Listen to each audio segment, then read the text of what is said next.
Back with us here on Power Breakfast. Now, market regulator SEBI has proposed creating a new asset class that will bridge the gap between mutual funds and portfolio management services. Now, it aims to offer regulated high-risk investment products. Yash Jain is here with more details. Yash, what is SEBI proposing here?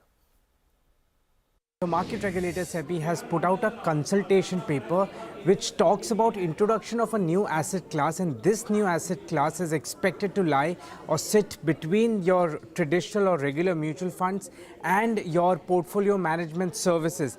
Now, market regulator SEBI has also laid down criteria which will have to be followed by mutual funds and AMCs which plan to launch this new product when it comes to what should be the various determination points on their launch. This new product will feature greater flexibility, higher risk-taking capability and higher ticket size. Now, the current products that we have, as I said, your traditional mutual funds, your PMS, which is portfolio management services, and alternate investment funds, target various different risk-taking capabilities, from retail investors to high net worth investors to institutional investors. All of them have different ticket size in that ascending order, with your traditional mutual funds to PMS to AIFs. And this new asset class will lie between your retail investors and your high net worth individuals, which means between your traditional mutual funds and the portfolio management services. Now, SEBI has given two examples also on the kind of products which can be launched under this new asset class. Something that they've spoken about is long and short equity fund, inverse ETF fund. These are the kind of products which will be introduced under this new asset class. Now, which mutual funds or asset management companies can launch these new asset class or these new products?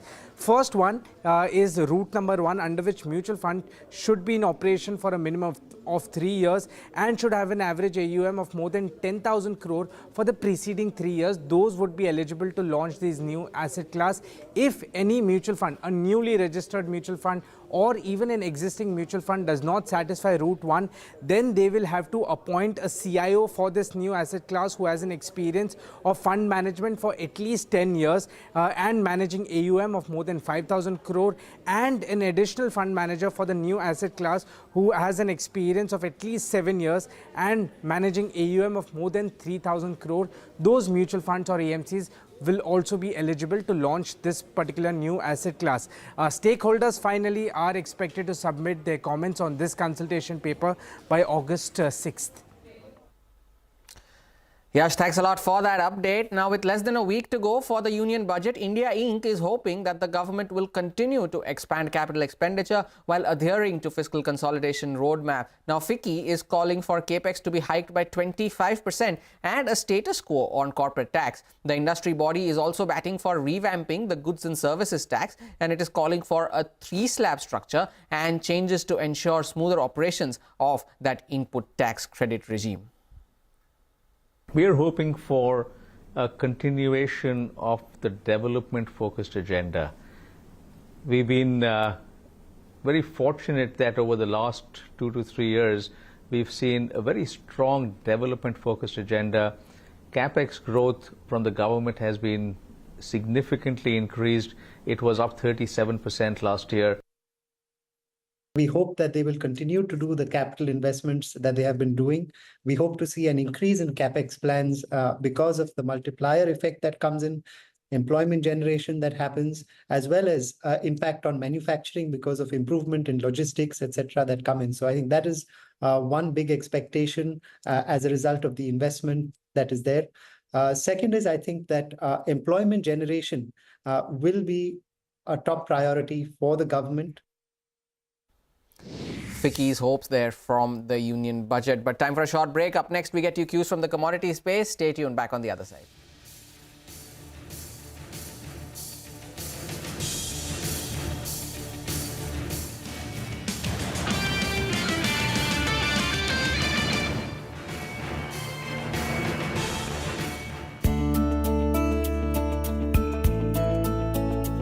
मेरा ये मानना है कि जिस प्रकार से पेड़ों को कटाई हुई है, अवैध माने या कटाई हुई है, प्रकृति के साथ छेड़छाड़ करने का काम हम लोगों ने जो किया है, उस छेड़छाड़ को खत्म करने का काम पौधा लगा के हम कर सकते हैं। और प्रकृति को पुनः प्रकृति के रूप में लाने का काम यदि हम लोग करेंगे तो निश्चित रूप से पर्यावरण में शुद्धि आएगी और जो गर्मी के त्रस्त को हमने झेला, टेम्परेचर जो हमारा बढ़ा, उससे हमको निजात मिलेगा। तो न्यूज़ 18 ने जो मुहिम ली है पौधा लगाने की, और विशेष रूप से हमारे देश के यशस्वी प्रधानमंत्री महोदय ने आह्वान किया है देश की जनता से, एक पौधा अपनी माँ के नाम जरूर लगाए।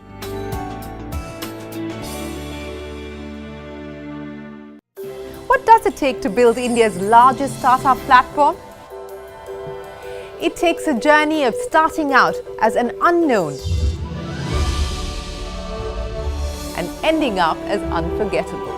It takes more than 2 decades of celebrating the most influential and influencing the most celebrated entrepreneurs. From chronicling the stories of India's startup universe to becoming a success story in itself, as India's longest running show on startups and entrepreneurship, celebrating 21 action-packed years of building India's biggest startup community. Young Turks at 21, only on CNBC-TV18 and CNBCTV18.com.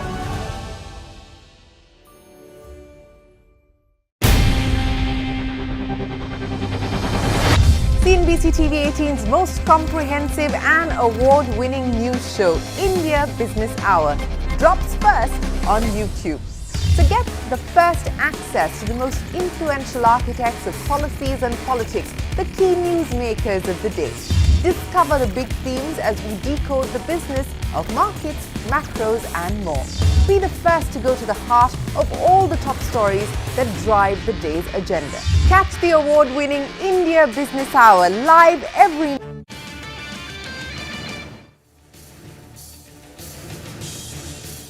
Welcome back, and bringing you some national updates now. The Karnataka government has decided to put the controversial bill on jobs reservations in the private sector on hold following a massive backlash from various industries. Karnataka Chief Minister Siddaramaiah said that the bill will be revisited and the future course of action will be decided in the coming days. Now, this comes after the state cabinet on Monday had cleared the Karnataka State Employment of Local Candidates in the Industries, Factories and Other Establishments Bill of 2024, which makes it compulsory for private firms to reserve jobs for Kannadigas. And Manisha Gupta now joins in with all the updates from the commodity space. Manisha, good morning. What are you picking up? Thank you for that, Hormuz. Well, it's an all-time high for the gold price. It's trading above $24.70 an ounce. Of course, there's been a bit of a pullback after that very strong rally in the markets yesterday. But there is a lot of euphoria and optimism with the U.S. Fed rate cut expectation for the month of September. There also are feelers that the European and the Asian banks will cut interest rates also in this current quarter itself. If you look at the gold prices, we are up 17% in this year until now, outperforming various other asset classes as well. Silver prices also have seen some strong gains, but here as well, it is about a supply deficit for a 5th straight year in this current year that continues to be supportive. What is not working in favor of many other metals is the fact that the China third plenum meeting seems to be almost ending without any major announcement. The markets did expect that there could be something about property and homes because those are the kind of numbers that China has seen on the weaker side. That is the reason that copper is trading at a 2-week lows. The global inventories for copper has been rising. If you look at the rebar steel prices, they are near 7-year lows right now. So with China plenum meeting making no announcements, it has weighed on metals, also on the crude oil prices. So the industrial commodities definitely do not like this. Not good going for metals, but gold is at an all-time high. Manisha, thanks a lot for that update. And with that, it's a wrap on this edition of Power Breakfast from me and the team that put this show together. Thank you so much for watching. Bazaar Morning Call takes the action forward.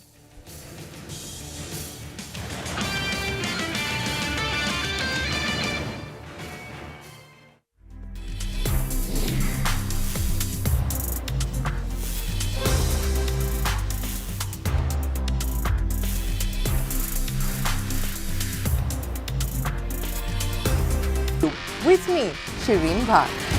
India Business Hour live on YouTube at CNBC-TV18 weeknights at 7 p.m.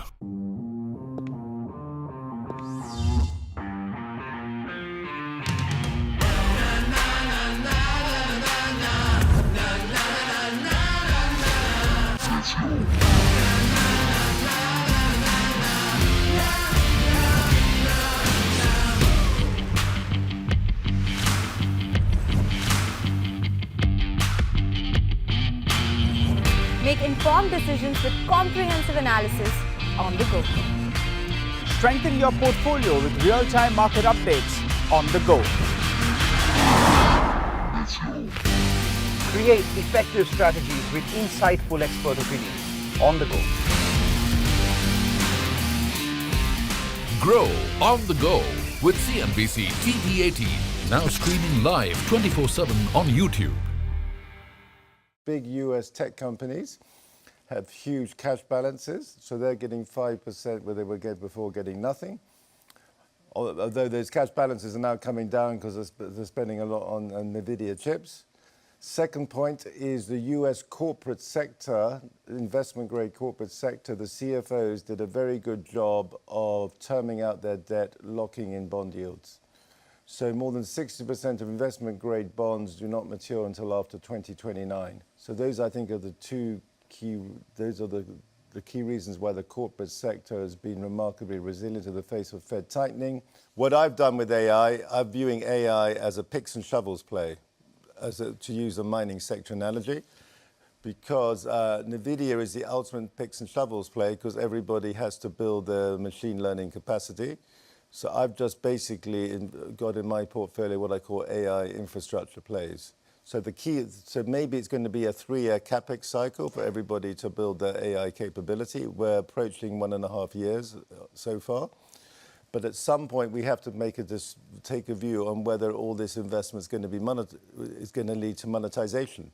Frankly, I have no view on that. Neither do we. But at some point, in early 2025, one's going to have to take a view. But it's not just. It's more than just building up AI infrastructure. Because when I was in Taiwan last November, which is the other big performing market this year in Asia, I first heard this term AI edge. So what is AI edge? AI edge is AI capabilities going on devices.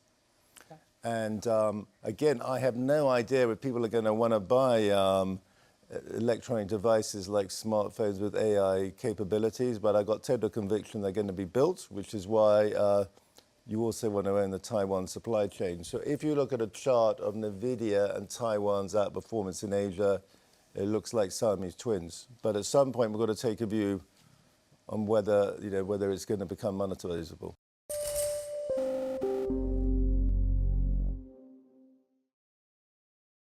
I've been telling investors, well, they got obviously crazily cheap when oil went negative, so there was an opportunity there. But also, frankly, if you want to hedge geopolitical risk in a global equity portfolio, your only practical way to hedge that is energy. And actually, even in an Indian portfolio, if you want to hedge the risk that oil suddenly goes up, because obviously this Middle East situation could. I've been primarily focused on Russia and Ukraine as a risk, but the Middle East is a potential risk. The only practical way to hedge that is energy, and these energy stocks pay good return dividends. They're defensive, but they could be like tobacco stocks.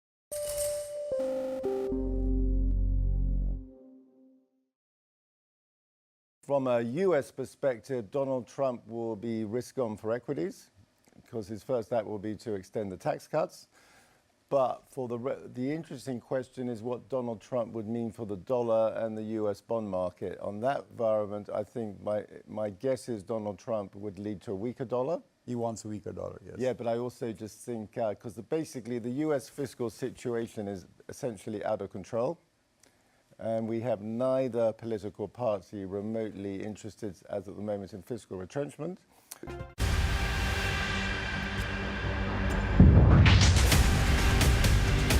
India's market news headquarters. Cutting-edge analysis. Influential insights. Market-moving intelligence.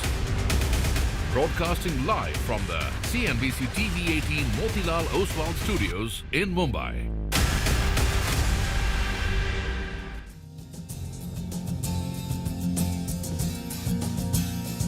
Good morning. You're with us here on a fresh new edition of Bazaar Morning Call. It's a Thursday morning. We're coming out of a market holiday, stock market holiday. And it's looking a little reddish all over the global screen as we begin this session. 3 days to go for the union budget.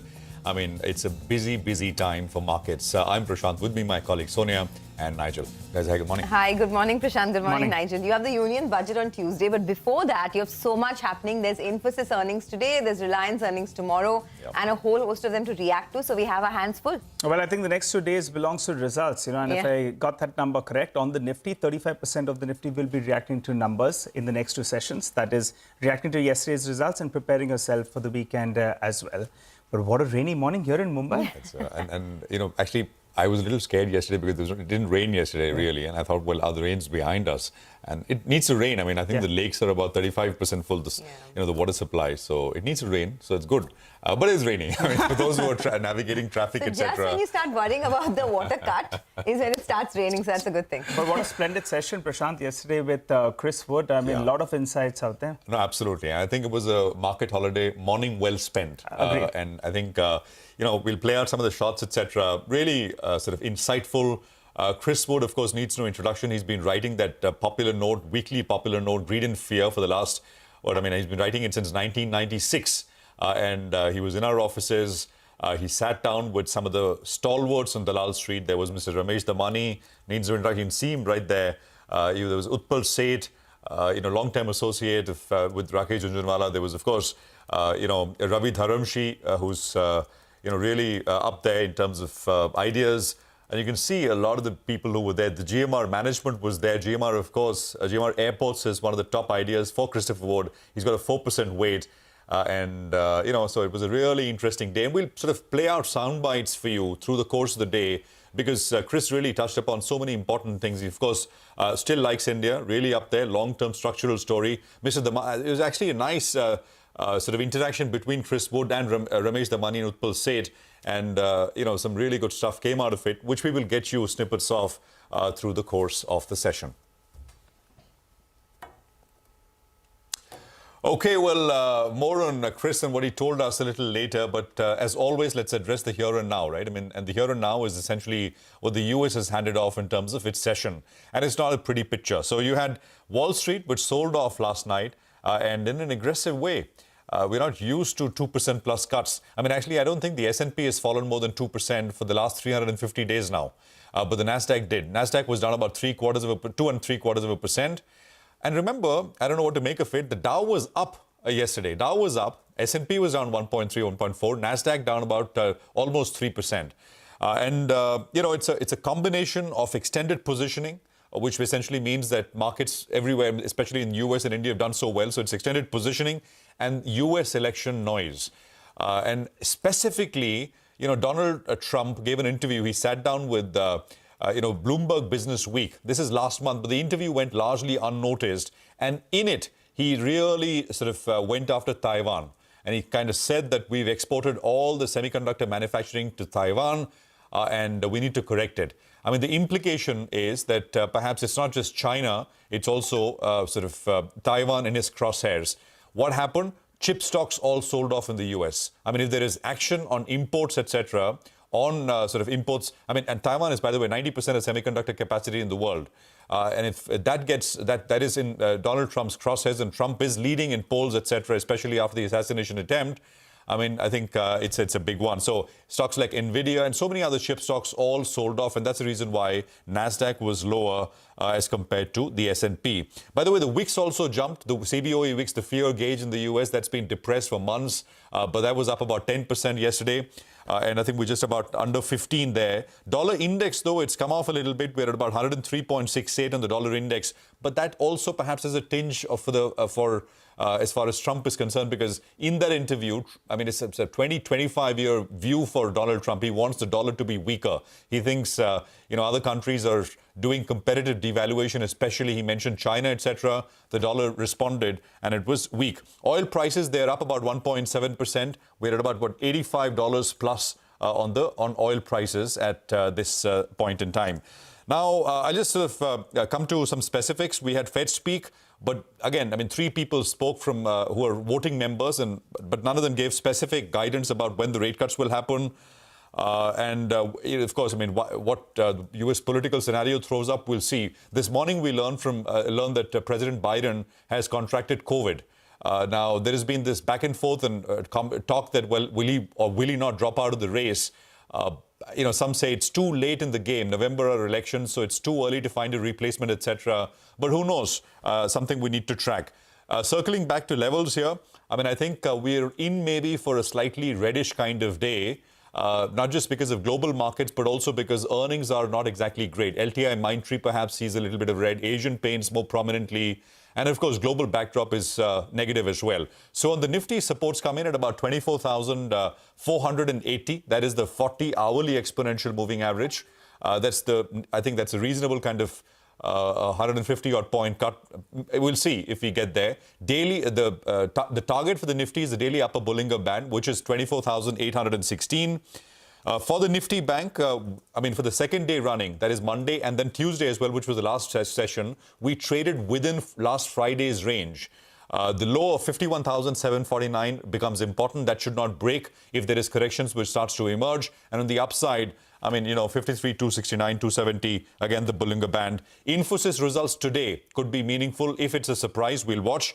And all eyes, of course, on the union budget, which is just 3 days away. So a lot of chatter around it, once again, will emerge. GIFT Nifty on your screen.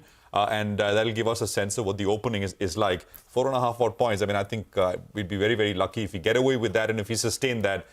Because the cues are looking a little negative this morning. Sonia. They are, but it was largely mixed, right, across the globe. While the Nasdaq was under pressure, the Dow is something that held on. So let's see how that shapes up. For now, the street is not taking it too negatively at this point in time. But yes, the Nasdaq was down 512 points overnight, and this is the biggest loss that we've seen on the index. It's the worst day since 2022. So the market definitely is going to see a bit of a brunt because of that.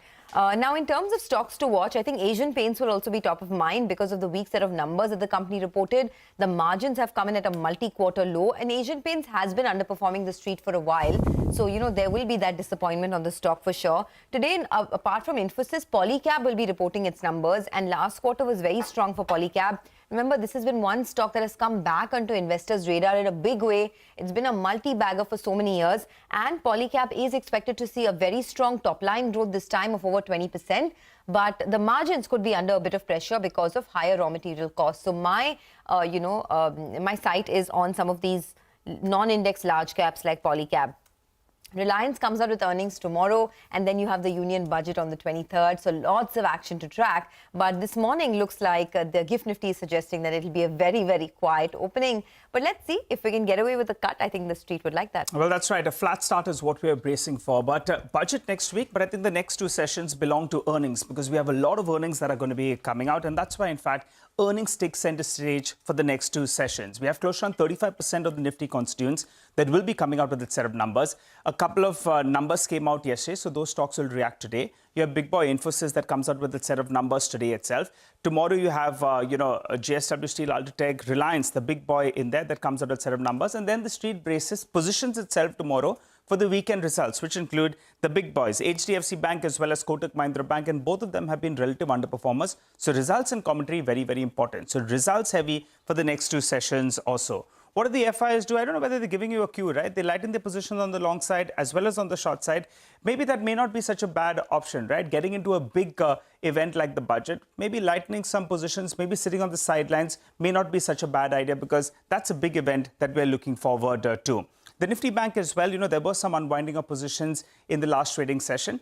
Close to around 4% of the open interest did come in low. So there was some lightening of positions. Looking at the options data, there's clearly a strategy in place at around the 24,650 level. That's both on the call as well as the put side. So it appears both these two are being written. Short straddle in place, where you write both these two strikes, you pocket a premium of around 135 to around 150 rupees odd. And that's the broad range you're looking at. Remember, today's the weekly expiry. So that's the range that traders are positioned for. That's on the options data. But as I said, the headline index may be in a bit of a consolidation phase, but there'll be stocks in focus. And there are three pockets that I'm looking at. One is gold prices have moved up yet again, so they moved to record highs. So two stocks that I'm looking at, Manappuram as well as Muthoot. Manappuram is the one that has valuation comfort and has been outperforming off late. But Muthoot is the one that has high exposure to gold. So both these two stocks could be in focus, and there's an initiation report coming in from Jefferies as well. So both these two on my radar. The next one I'm looking at, besides the Nifty companies, Dalmia Bharat from the cement pack will be coming out with a set of numbers. As the chart tells you, in the last 1 year, it's one of the few cement majors that actually is still negative in terms of stock price. But now the margins could be a little bit steady on a quarter-to-quarter basis. So I'm going to be watching out for this one. The first one off the blocks on the cement pack. And the third one I'm looking at is Indus Towers. It appears it's stamping its authority that it probably could be the best play in the telecom space. We had telecom stocks that did come off the highs of the day, but this one is holding rock steady. Even in in Tuesday's trading session, it ended at the high point of the day, and it has that valuation comfort in comparison to its global peers. So stock-specific action is what I'm looking at. Right, Nigel, thank you very much for that. So lots of individual names on the radar as we go on. Let's get you some views here. We'll get you money market views first. Parul Mittal Sinha, Standard Chartered Bank, says that the USD INR has been range-bound trading within a narrow band of 83.5 to 83.63 range. However, she says the INR has gradually drifted up towards the upper end of the range on likely demand from oil importers. She expects a gradual depreciation in the currency pair, primarily driven by the US dollar, with no major domestic triggers in the coming weeks. However, she expects it to remain range-bound and trade between 83.45 to 83.75 to the dollar in the coming week. And on the bonds, Parul Mittal says bond yields moved lower this week with overnight index swap outperforming, likely driven by market positioning and lower global rates.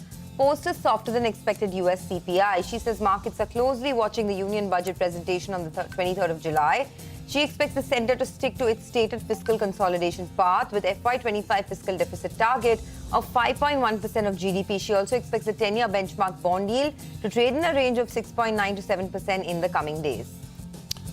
Dean Kim is with us. He's head of global research product at William O'Neill & Company. Dean, good to have you with us here. Good morning. Thanks for your time. Just price action, right? The semiconductor stocks all sold off. Nasdaq was down 2.7. Wix jumped 10%.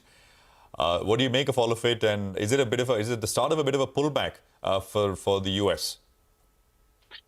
Yeah, it's interesting. Our strategists did a study just recently, and election years, the tech sector does actually quite well in the first half, but underperforms in the second half. And, we're kind of seeing that at the moment. So there's a massive rotation going on in the US. The tech sector sold off heavily. And just last week, financials started to really outperform. You have, when I look at ETFs like XLF or KRE, they're both either money center banks or regional banks.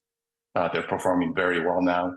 And so in the second half, what we're anticipating is financials, energy, transportation, and staples gaining ground at the expense of technology. So that's exactly within the playbook that was uncovered by our strategist, when he kind of looked at the election years in the past two cycles. So quite interesting at the moment. Okay. Dean, hi, good morning, and thanks for joining in. So in terms of, stocks and how the technicals are shaping up, one space that everyone's been looking at is IT, post the large cap numbers that have come through. Do you see the worst of the IT fall behind us? And is it worth taking a bet on some of the large cap IT names, TCS, Infosys, etc.? Yeah, Tata Consultancy, Infosys, they're approaching their pivot points. So I would stay patient and just see if we can clear that resistance. And once it punches through the pivot, I think that's when you take action. We're almost there. So for the seasoned investors, you can kind of, nibble at it at the moment, and then put the rest of the position at the pivot as it breaks out. But it looks pretty constructive. I mean, India market continues to do very well. I think, but it's important to, keep track of that pivot point and make sure we can get through that. Okay, all right. Hi, Dean. Good morning and good to see you, Ben. What are you making of the US presidential election? I mean, for the time being, the global equity markets, they believe that President Trump is going to be getting another term and Biden makes way for him. Do you believe that will be good for global equity markets and India as well? Because that's the sense that we've got. Well, I think it is. If, Trump were to win, and it looks like he has an advantage at the moment, then, I think global equities can rebound. He's going to put in policies that's going to be favorable for capital markets, such as lowering corporate taxes. As you mentioned, he's wanting to lower the dollar, and that's really good for India in terms of that exchange. And we'll see where the oil price can go, but if oil price can stay steady, I think that's really great for India. And for emerging markets as well, that's going to drive a lot of growth, especially imports into the U.S. Of course, we'll have to navigate through the current issue of semiconductor chips, but I think all that's going to play out as we get towards election. Okay. Got it. All right. Give us your view on HDFC Bank as well. The last time we chatted, the stock was on the verge of a breakout, but since then it's corrected from around closer to around 1,800 rupees to around 1,620 here in the Indian markets.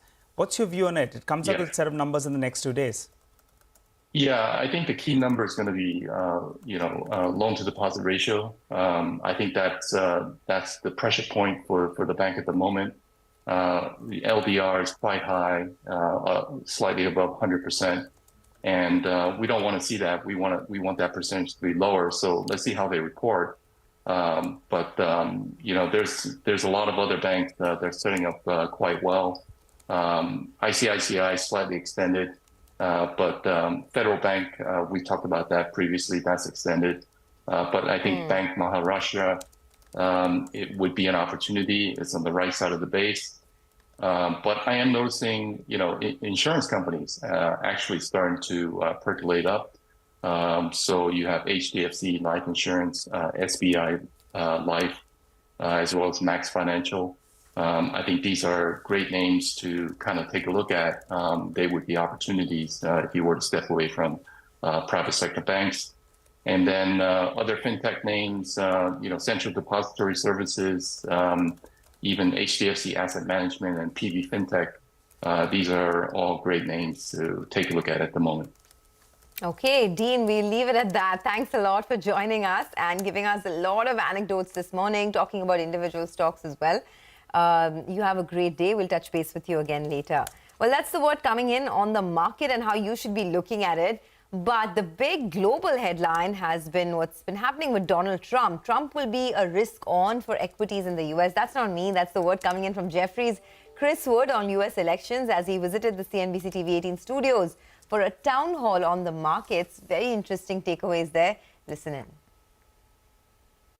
Well, from a U.S. perspective, Donald Trump will be risk on for equities because his first act will be to extend the tax cuts. But for the interesting question is what Donald Trump would mean for the dollar and the U.S. bond market. On that environment, I think my guess is Donald Trump would lead to a weaker dollar, much more likely to see this Ukraine-Russian conflict resolved, which will then would lead the market, I think, to cause, that should logically cause oil to sell off. And there will also be expectations that Donald Trump will go out of his way to what he calls drill, baby, drill, i.e., increase energy production. So word coming in from Chris Wood, but of course we'll keep getting you snippets of that conversation through the course of the day. Let's step into a quick break. On that note, on the other side, our list of top 10 stocks is lined up with our entire research team. Stay tuned.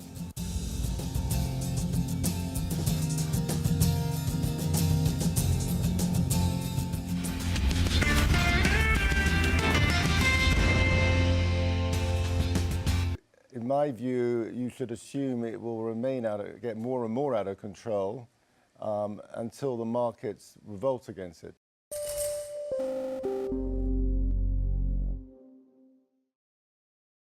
The defense sector I first heard about 3 years ago, but in terms of my portfolio, I've missed the defense stocks. But the problem in India is what not to own. Right. So my portfolio has been basically built on the where the performance of my greed and fear portfolios come from the last year, I would say in property, energy, and infrastructure. But the missing part of my portfolio is defense. So let's say there's a sudden resolution of this conflict. Maybe the defense stocks will correct, and that will be an opportunity to add. Please rectify that for us. Yeah. And then another emerging area in which I'm not invested in, but I mean it's definitely getting more and more attention, is the contract manufacturing sector. Right. I believe you call it EMS. Yes. So this is an example of another emerging sector.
Welcome back to Bazaar Morning Call. Well, this morning there are plenty of stocks to look at, so let's get straight to it, right? Asian Paints, first up, came out with a weak set of numbers.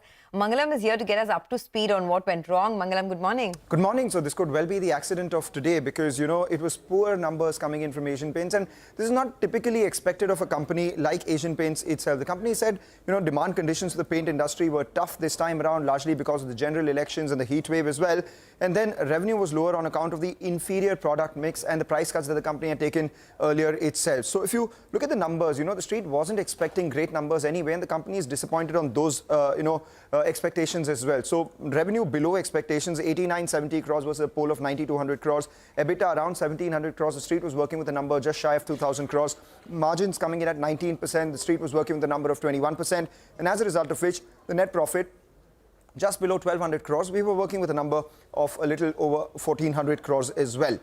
Year on year as well, the revenues have declined by 2%. We have the EBITDA declining by 20%, multi-quarter low for the margins, and the net profit down 25%. Domestic volume growth came in at 7%, in line with estimates, but value growth was a lot lower. The company in the conference call has said that the conditions will improve going forward, and they maintain their double-digit volume growth target for this year. It will be very interesting to see where, you know, the stock settles in today's trading session.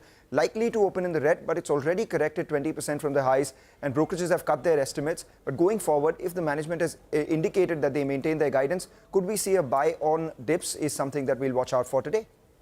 Okay, let's keep an eye out on that. Start in the red, and then let's see whether or not there is some buying on a bit of a dip, because it appears the street was positioned for a weakish set of numbers. But let's hop across to Rima. She's here to tell us about LTI Mindtree. Morning, Rima.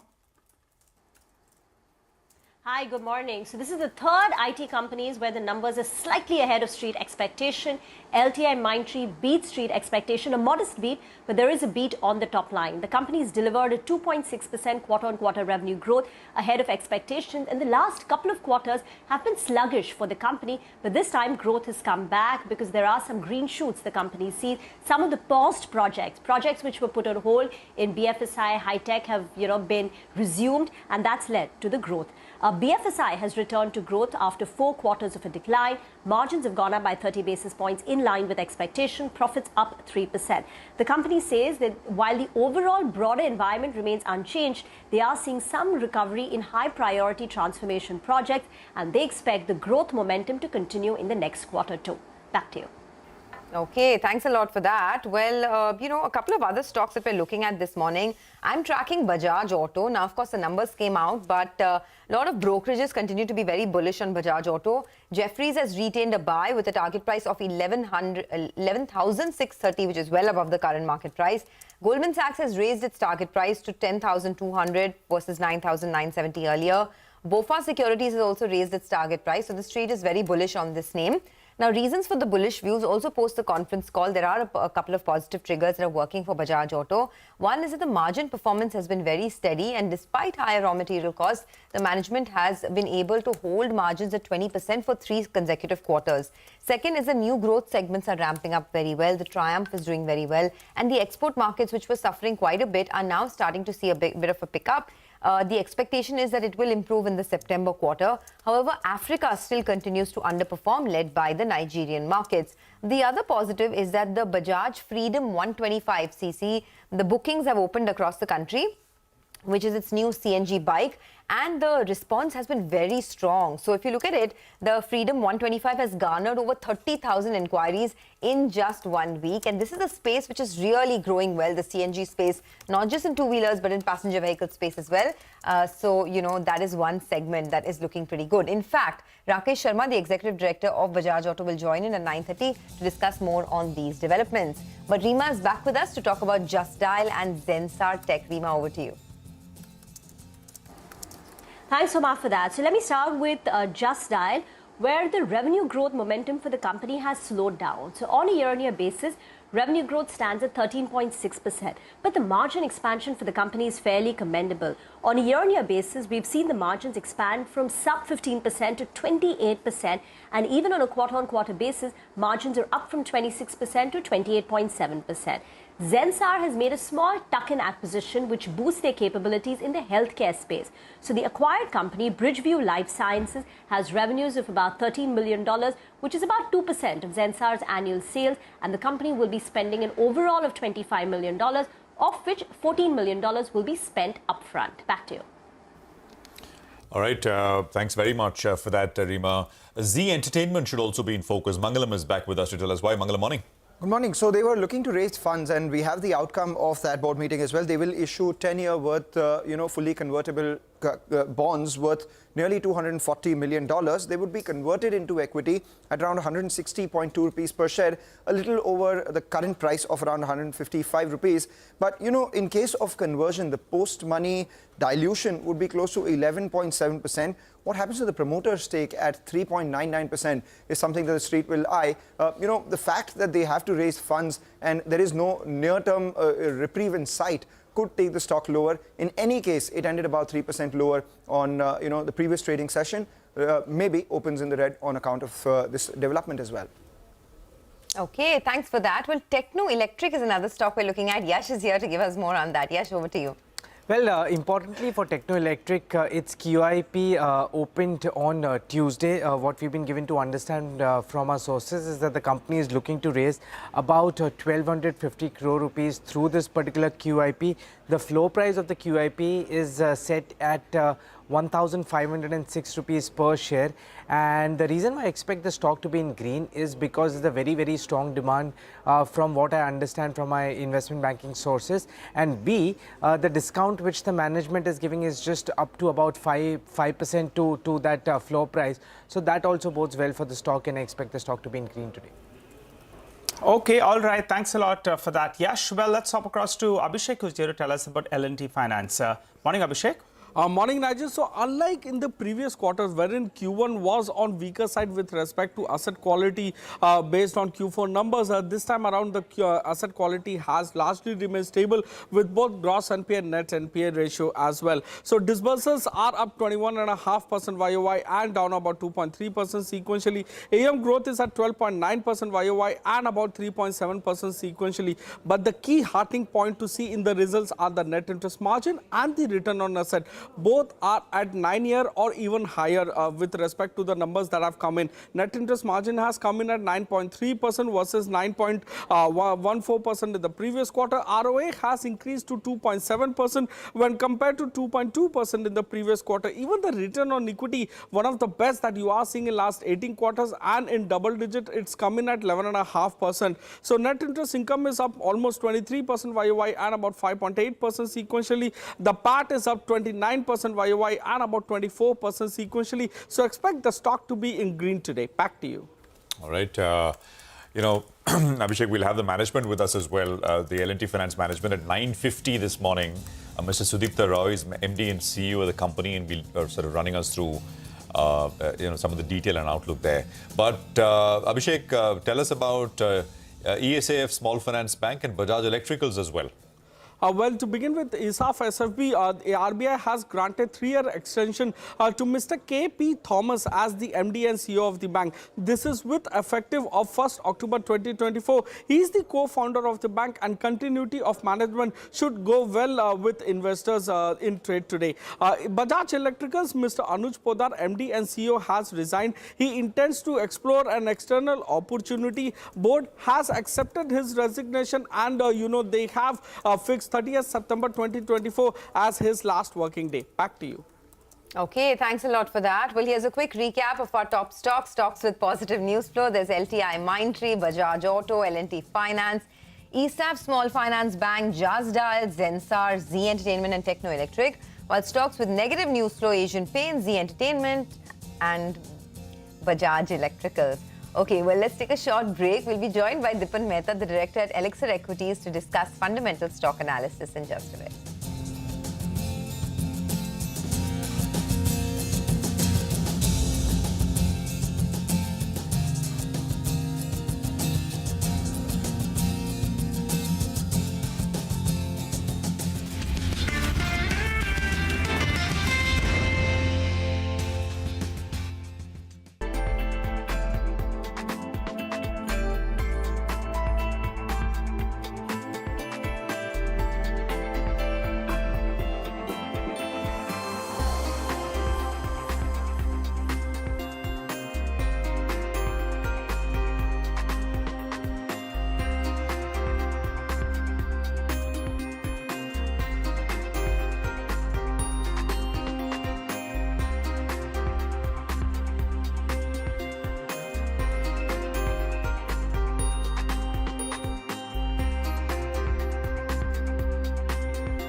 Welcome back. You're tuned into Bazaar Morning Call and hope you're having a good morning. Well, to help us out with some fundamental analysis, Dipan Mehta, Director at Elixir Equities, joins us on the show. Hi, Dipan. Good morning and good to see you in. We met personally yesterday, but good to have you on the show today. Well, let's talk about the big stock today. That's supposedly Asian Paints, because the numbers were weak. Volume growth at around 7%. Most on the street were expecting a number a little better than that. Margins are under pressure, and there's a problem because that it could remain under pressure. And the third factor is valuation-wise not very, very cheap. But most of these points are known. If the stock pulls back, will you be looking to buy into the dip? Yeah, Nigel, good morning and thank you for having me on your show, and great meeting with the entire CNBC team yesterday at Chris Wood show. It was really fantastic and quite enlightening. So anyway, coming back to Asian Paints, I think this disappointment kind of is getting priced in slowly, and I don't think that Asian Paints or any paint company for that matter is worth buying at this point of time. Even existing investors should be getting a bit nervous looking at ways to exit these companies because of the kind of competition which is coming in. And end of the day, I think base effect also catches up. Overall volume growth in the industry also has now come down to single digit looking at Asian Paints numbers. So it's time to be a little underweight the paint industry. You can factor in a lot of positives on a longer term basis, but I think next few quarters are going to be very, very challenging. Okay, next few quarters are going to be very challenging. Well, Dipan, hi, good morning. I wanted your thoughts on Polycab because it comes out numbers today. And this has been one stock that has been a favorite of the market, right? Expected to report strong numbers on the top line, but margins could be under pressure. Would you buy Polycab ahead of the numbers? You know, are you still bullish on it? How are you approaching it? Good morning, Sonia. No, I think the stock is very expensive and there are better plays in that particular segment. We actually prefer KEI or even Apar Industries where performance has been more consistent and more diversified range as well. Polycab has been trying to extend into appliance business, what they call the FMEG business, but that's not been very successful. And no doubt it has a very dominant position in the cable industry, a very strong brand. But considering the valuations, I'm not sure the risk return favors buying the stock at these levels. Deepan, hi, morning. And, great session yesterday. And we're going to play out some sound bites through the course of the day. And allow me to play one bite, right? And this is very relevant because this is capital gains we're talking about. I just want to play out what Chris had to say. Now, he essentially, just to contextualize, said that, well, he's not, and he's been here and we've been meeting people, etc. He's not expecting something. At least that's the feedback. I mean, people that he's speaking to, well, and stakeholders, etc., not really expecting anything. But he did say that to expect the market to react in a robust fashion like it did after the election shock would perhaps be a little too much, because this perhaps, if it does happen, may be a little more meaningful. So just want to play that soundbite out and then I'll ask Deepan. Chris, what for you?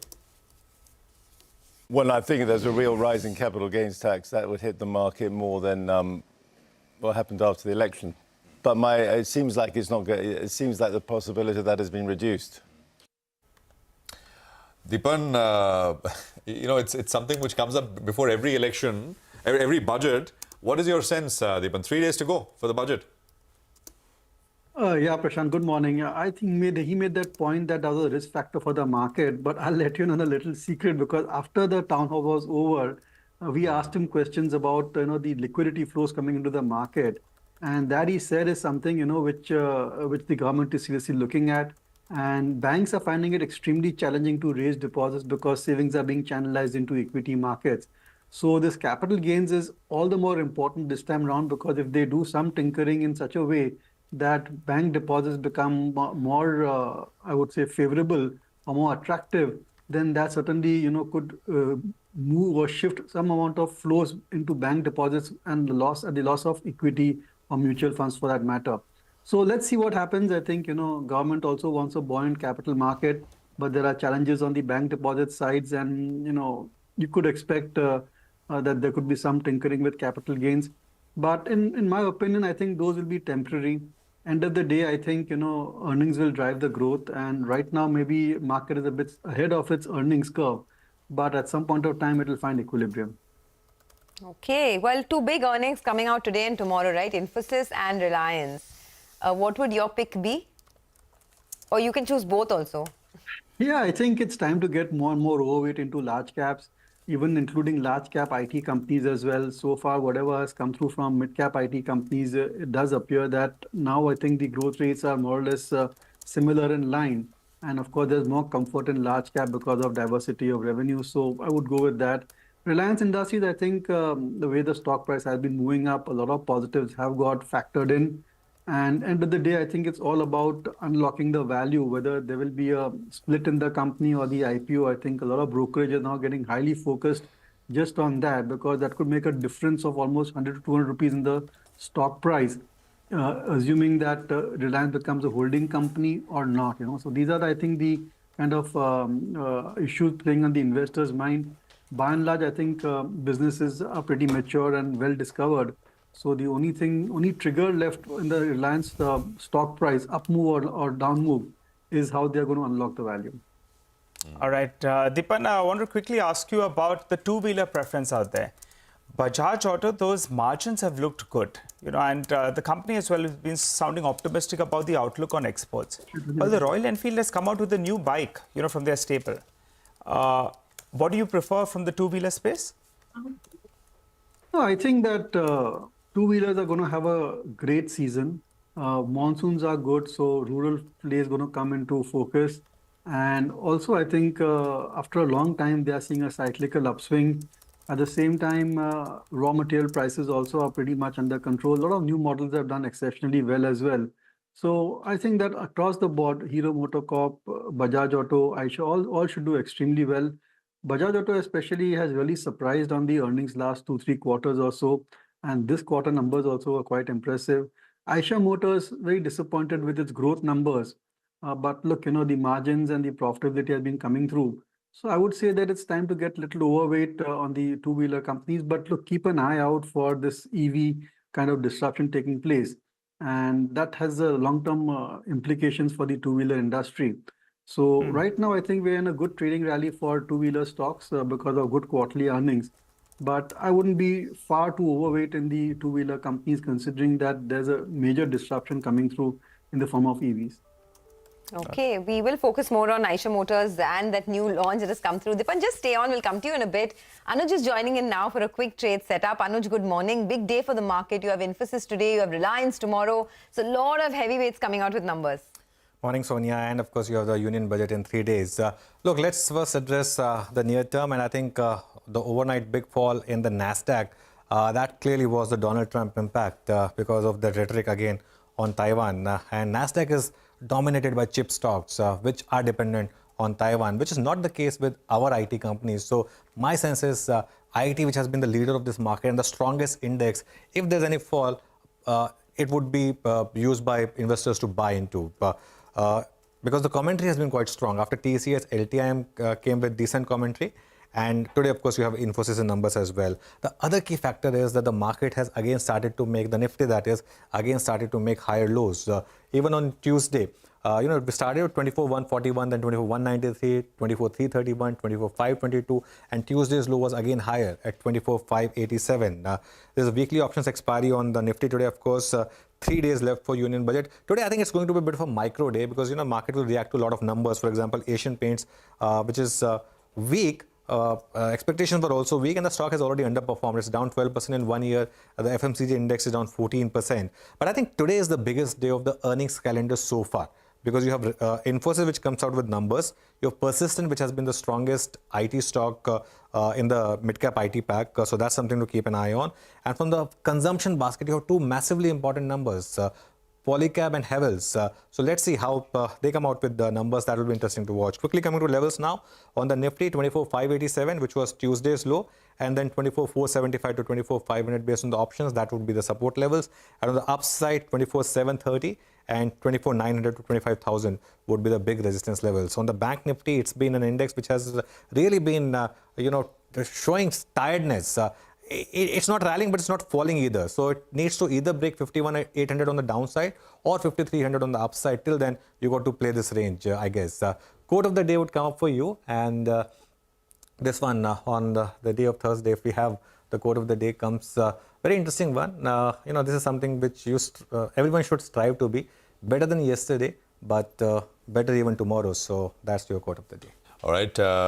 Anuj, thank you very much for that. Always interesting. Let's get Mitesh and Sachidanand and Utekar with us, who are our technical experts today, to run us through what they are making of the trade setup and how things are likely to flow. Gentlemen, good morning. Good to have both of you here. Mitesh, so set things up. What's the overall trade strategy? I mean, the GIFT Nifty was indicating a flattish start, but I reckon perhaps at some point there will be some pressure which emerges, not just because of the global setup, but also earnings like Asian Paints will take a bite out of what the market will do. What's your sense on indices? What's the trade? Morning, Prashant. So I think, apart from the fact that earnings will obviously affect stock price movements, I think the lack of strength in the Bank Nifty is also a worrying factor for me. So my sense is that on the Nifty, I would keep a very close watch on 24,580, 600 zones. If we start trading below that, then I think, we'll be quick and nimble-footed to get out of long positions. But let's see, in case the Bank Nifty starts participating, then I think, things should be okay. So as of now, I think it's a long bias market for me because the stock-specific action, the broader market, the breadth is still showing good traction on the upside. But there is some signs of tiredness. I think Anuj was highlighting that as well. So keep a close watch on 24,580 for the Nifty and For the bank Nifty, a breakout will happen if we start getting past 52,600, 52,700. I think if that zone is cleared, then all should be good. Okay, well, Sachidanand Uttekar is also with us. Sachidanand, your thoughts on the market and what are the levels to watch on the upside? Good morning, Sonia. Clearly, I think there's a bias which is on the positive side until the Nifty, trends above that 5-day exponential moving average support, which is placed at 24,510. So unless we don't see a closing below the same, the rally which has been continuing for almost 29 trading sessions in a row, it may extend a bit. But if you look at last 2 trading sessions, there's a consecutive occurrence of a doji formation, which is a sign of cautiousness. And even if you look at Tuesday's data, the VWAP is placed somewhere close to 24,610. So for the day, I think the range will be very crucial. On the higher side, 25,700 remains a kind of a resistance zone. And on the lower side, we may see the Nifty slipping towards 24,500. So I think there could be a sideways movement which may continue at least for today's trading session, and that's why it is better to keep a long-short ratio in the market. Okay, all right. Hi, Sachi. Hi, Mitesh. Good morning. Good to see you all in. Sachi, go first. Tell us what are the stocks on your radar? Good morning, Nigel. Nigel, on Tuesday we saw a breakout from the in most of the gold financing stocks, and if you look at the overall structure of Manappuram Finance, and the stock has been oscillating higher near its lifetime zone. We have seen a fresh breakout from a rounding bottom formation on its daily scale, which is indicating a price target somewhere close to around 245 on a positional basis. So any declines in today's trading session would be a healthy zone wherein the stock can be accumulated with a stop loss at 216. The trading target could be placed at around 228, but eventually we see this particular stock scaling higher towards 245. The other stock on our radar has been Marico. Even here, if you look at the formation, it has made a fresh breakout near its life high zone. The pattern target is placed somewhere close to around 700, and that's why we are recommending building long positions here in Marico with a stop loss at 654. And on the sell side, we have seen some long unwinding when it comes to UPL. The stock has started trending lower below its 5-day exponential moving average as well. On the 30-minute scale, there's a classic head and shoulder formation which has indicated a breakdown. So we are expecting that this particular move may extend or push the stock lower towards its 20-week exponential moving average support, which is placed at around 538. And that's why we are recommending building fresh short positions here in UPL, and one can keep a stop loss at around 567. Okay, Mitesh, what about you? What would be your stock ideas for the day? Where are your bullish biases and where are you cautious now? So as of now, I have more of buy calls. I have a buy on Apollo Tires with a stop at 540. Look for targets of 570. Coal India is a buy with a stop at 504 for a target of 530. Excuse me. And a buy on Godrej Properties with a stop at 3340 for a target of 3450. And one sell call that's on REC. I think this is one stock which is showing signs of a pullback. So sell here with a stop just above 630 for a target of around 590. Okay, all right, gentlemen. Thanks a lot for that. We'll touch base with you all for your 9-10 call as well. For the time being, let's welcome Chandan Taparia, derivative and technical analyst at Motilal Oswal Financial Services. Morning, Chandan. Hope you're having a good morning. Tell us what's on your radar, strategies both on the index and individual stocks. Good morning, Nigel and Sonia. Thanks for having me. So Nifty has been holding the gains and it continuing its winning streak for 7th consecutive week. We have seen lesser momentum as on last trading season, the index traded in a range of 60-70 points. But the good part is that supports are gradually shifting higher and we are trading near this lifetime high territory. So major trend is positive and every small decline could be bought. And we believe that till Nifty holds above 24,400 zone, we will continue to be with buy on decline and looking for a fresh high towards 24,900 to 25,000 marks. Now looking at the data setup, we have seen volatility index near 14 level. So volatility has been moving in a range and put call ratio has been holding the gains. So that also indicates that bulls are having their dominance, and that's the reason that we are continuing the bullish stance in the market. Now talking about the Bank Nifty index that has been underperforming and moving in a broader range, we have noticed that this red sensitive index has been moving in between 51,750 to 52,800 zone from last 8 sessions. So supports are intact, but follow-up is missing. So here we require a decisive hold above 52,500 to commence the next leg of rally towards 53,000 to 53,250. Looking at the stock wise, first it is buy on IGL. We have positive view on most of the oil and gas companies, and IGL is one of the strongest name, which technically completed a pole and flag breakout on the daily chart. It has given a decisive close above 525, 530 zone and has been making high top, high bottom on weekly scale with addition of long built up, which clearly indicates that positive momentum could be there. So one can buy with support of 528 and IGL has potential to rally till 565 marks. Second trading idea, that is buy on Bharti Airtel. Technically, it has given a narrow range breakout on weekly chart, and after the 10 days long consolidation, now it is all set for the next leg of rally. We have noticed put writing and supports are shifting from 1400 to 1420, 1435. So one can buy Bharti Airtel with support of 1435 and expecting it to extend the rally towards 1535 level. Last trading idea, that is buy on Marico.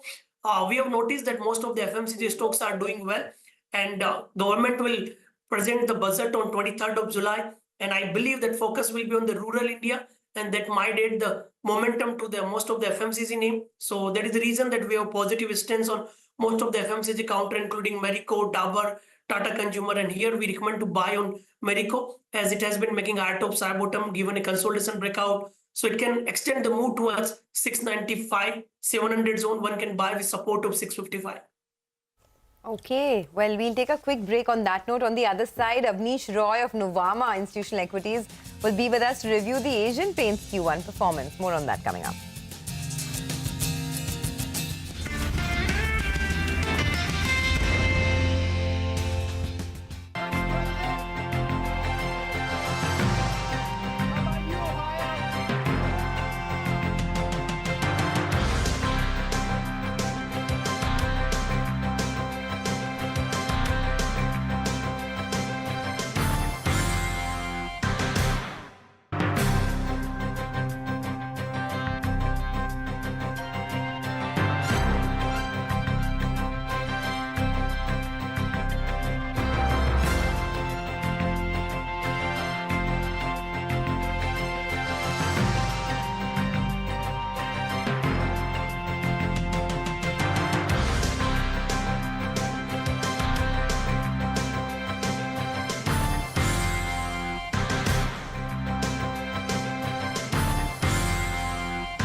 The Indian markets have not just grown, they've broken several records in the last 25 years. India's contribution to incremental global GDP was as low as 0.2% 25 years ago.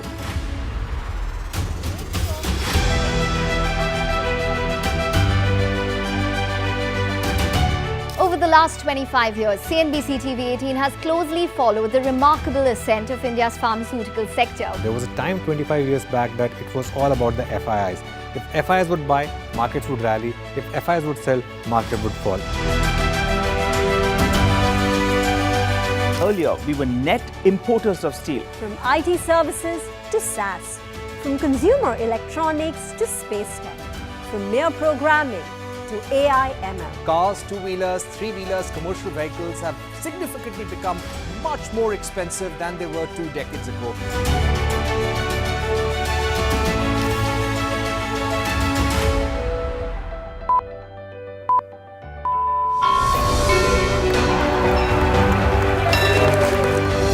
Discounting is high there, but their focus is squarely on the 125cc segment.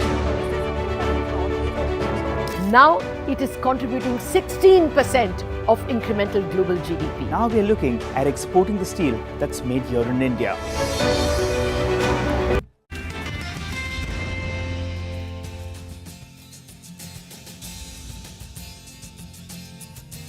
All right, Asian Paints is going to be definitely a stock on our radar on the back of weak numbers. Avnish Roy joins in to talk about that. Avnish, the numbers were weak, multi-quarter low, EBITDA down 20%. Is this something that you were expecting or has it come as a shock? And what do investors do at this point in time?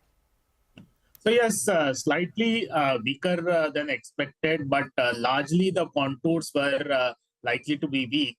So if you see Asian Paints business and the other paint companies and possibly Pidilite also, you will see the weak numbers in Q1. If I see the volume growth and sales growth, that was almost in line with our expectation, but lower than consensus. So volume was around 2% below our numbers and sales was 1% below our numbers. So not much of a problem there. But in Asian Paints kind of business, what happens is there is a very high fixed cost structure. So the advertising spend and the staff cost, for example, those are going to be always inflationary. Company is adding a lot of capability in terms of distribution. That's why staff cost was up around 24% YOY. But that will help them in terms of fighting the competition and ramping up in terms of the market share. So I would say that a slight downtick in the Asian Paints stock in the near term is possible. But that should be seen as a buying opportunity because of 3-4 reasons. One is one more round of price hike is likely in the near term. Company already said that they are looking to take that.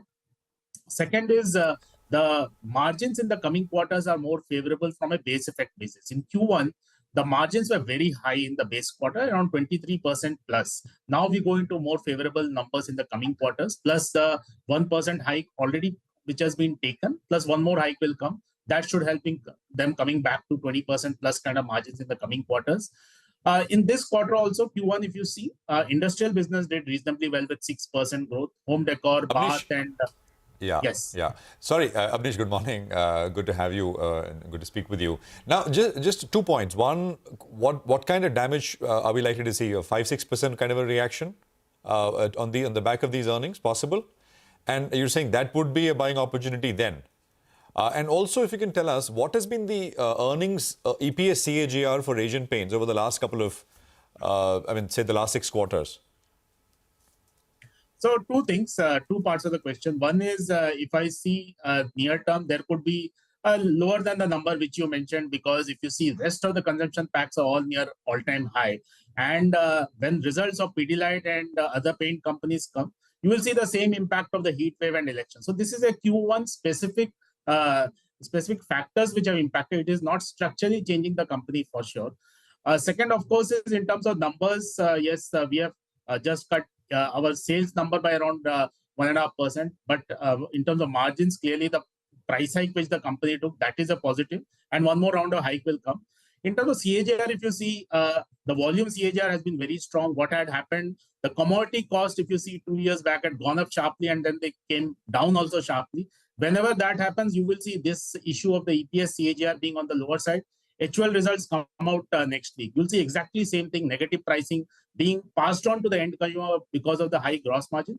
That is not a reflection of the strength of the business. This is a one-off thing, high inflation followed by the high deflation. So I will say that the company will come back to the, Asian Paints will come back to the double-digit volume growth in the coming quarters, and you will see the margin recovery also happening. So this is a thing which impacted many consumer companies. So that's why the EPS CAGR is on the lower side. Got it. Abnish, we have to take a break, but please stay there, stay with us. We're going to come back to you on more on Asian Paints and other FMCG names as well. Let's take a quick break. We are back on the other side.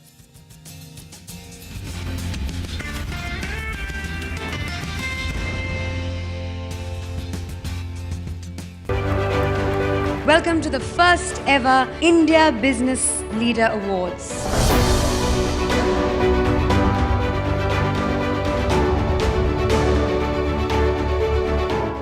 Cars, two-wheelers and vehicles generally being manufactured today are much lower on emissions and much higher on safety. India's technology industry has been at the forefront of cutting-edge innovation over the last 25 years. It's the retail which is the driving force for the market right now. Clearly, we have arrived on the global economic stage.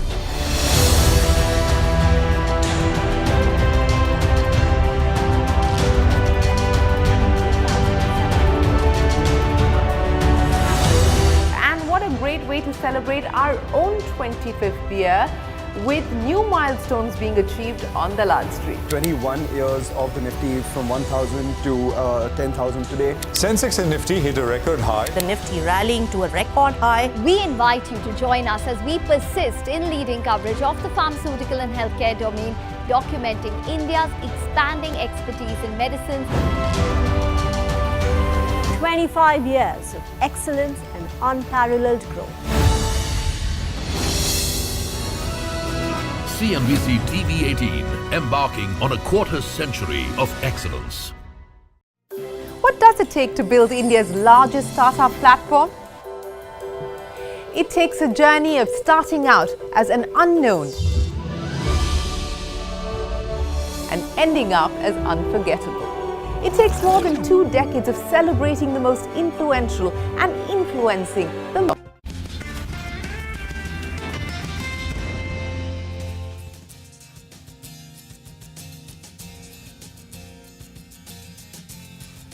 Welcome back. Well, let's focus on Asian Paints itself. Abneesh of Nuvama was in conversation with us. Abneesh, so you believe that the decline in Asian Paints could be a bit of a buying opportunity. What's your view on the other paint names? Grasim has been a big outperformer because the street believes it's going to be a solid competitor.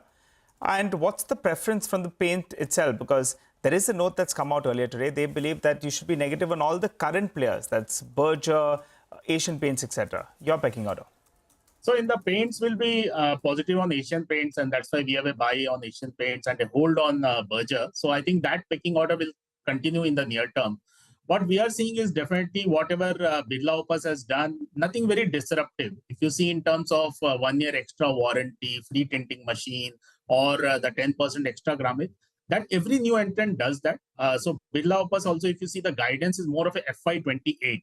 So I think they want to get market share through the rational way rather than being disruptive, because in this industry, distribution and brand is the main factor for getting the business. So I would say now Birla Opus launch has happened. 1 round of price hike has already been taken by the industry. 2nd round of pricing will also happen. So we see that Q1 results will be the bottom for Asian Berger from a margins and a growth perspective, because you had all those one-off factors of heat wave and elections, which will not recur obviously in the coming quarters. So yes, I will say that this is a buying opportunity, but we'll prefer Asian Paints in the paints category, and we like obviously Pidilite in the adhesive and the broader waterproofing. So these will be our top bets. Okay, Pidilite and which one you said? Pidilite and Asian Paints will be our top bets. Okay. On Pidilite particularly, what is the risk reward looking like now? Sitting at about 3,200. What kind of growth are you looking at there? What kind of earnings estimates do you have? Well, in fact, we released a very detailed note on that. So definitely company is targeting new growth drivers. For example, in terms of EV and the phone manufacturing, India is going to be a very strong manufacturing base. Currently, Pidilite gets very negligible business from there. So we expect that these two verticals itself can add a lot of revenue to Pidilite from an adhesive usage in the coming years. Base business, if you see anyway, they are seeing very strong double-digit volume growth consistently. And waterproofing, Asian Paint has done well. But I think Pidilite is more in the B2B part, and definitely they are gaining a lot of market share in the tile adhesive. So I'll be positive on Pidilite. Of course, in Q1 also, you will see the same issue which impacted Asian Paint. It will impact even Pidilite. The availability of carpenters, painters was impacted. Definitely B2B business gets impacted because of the model code of conduct. So that could be, again, a buying opportunity. Stock has done really well. Pidilite stock has done well. But it's a compounding story. Just like DMart, if you see the results were good, the stock has also done well. Pidilite is also a very strong compounding machine for us from a next 3 years, 5 years perspective. Okay, all right. Thanks, Abneesh, for that, and have a great day. That's the word coming in on Asian Paints and on Pidilite. Let's see how Asian Paints is doing actually in the pre-opening session. The pre-opening rate, by the way, is a sharp knock. So I'm sure not too many people expected this. We'll wait by for these rates to settle. But given the way the global cues are, given that the Nasdaq was under a lot of pressure and we've had back-to-back gains under our belt, there is little bit of profit taking that you can't rule out today for sure. But SEBI is proposing a new asset class, which would be a hybrid product combining features of mutual fund plans and portfolio management schemes. To discuss more on this, Radhika Gupta, MD and CEO at Edelweiss Asset Management, is joining us. Radhika, good morning. Always great speaking to you, and bright and early this morning. First, just explain to our viewers, right? Do the norms allow enough flexibility to offer higher risk-return products? And what does this really mean for the industry?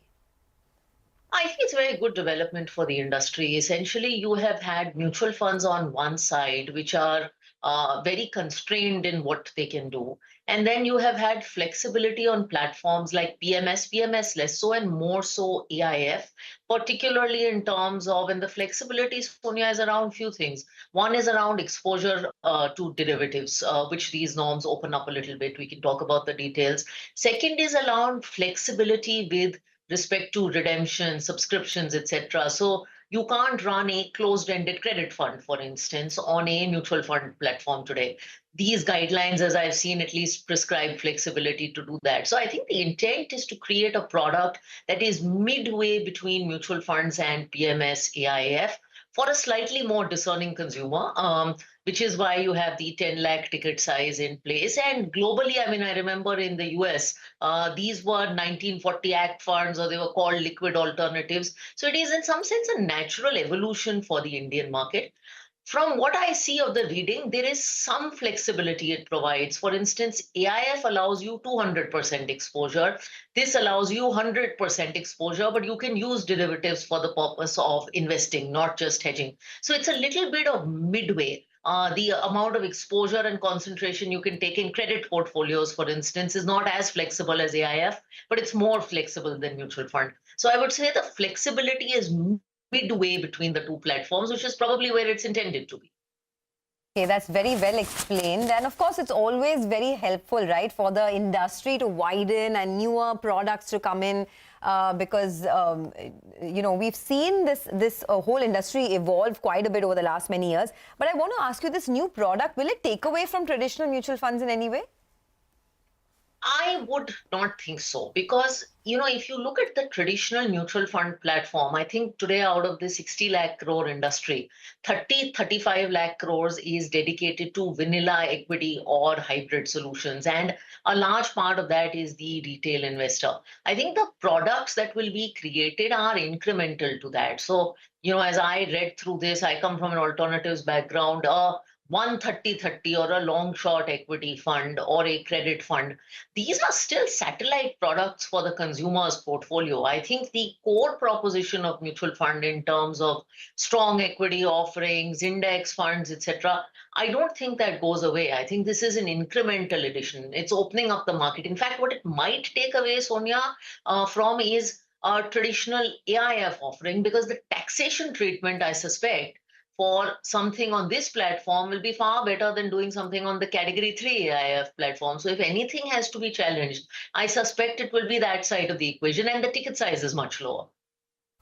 And you're saying that the 10 lakh investment threshold so far, what they've announced is fair. You're not, you know, there's no complaints on that front. And also on the eligibility criteria, anything else that you want to add? Well, I think it's fairly flexible. You know, you have enough flexibility for a new entrant to enter, provided you get a fund manager with whatever that 3,000 crores of AUM is.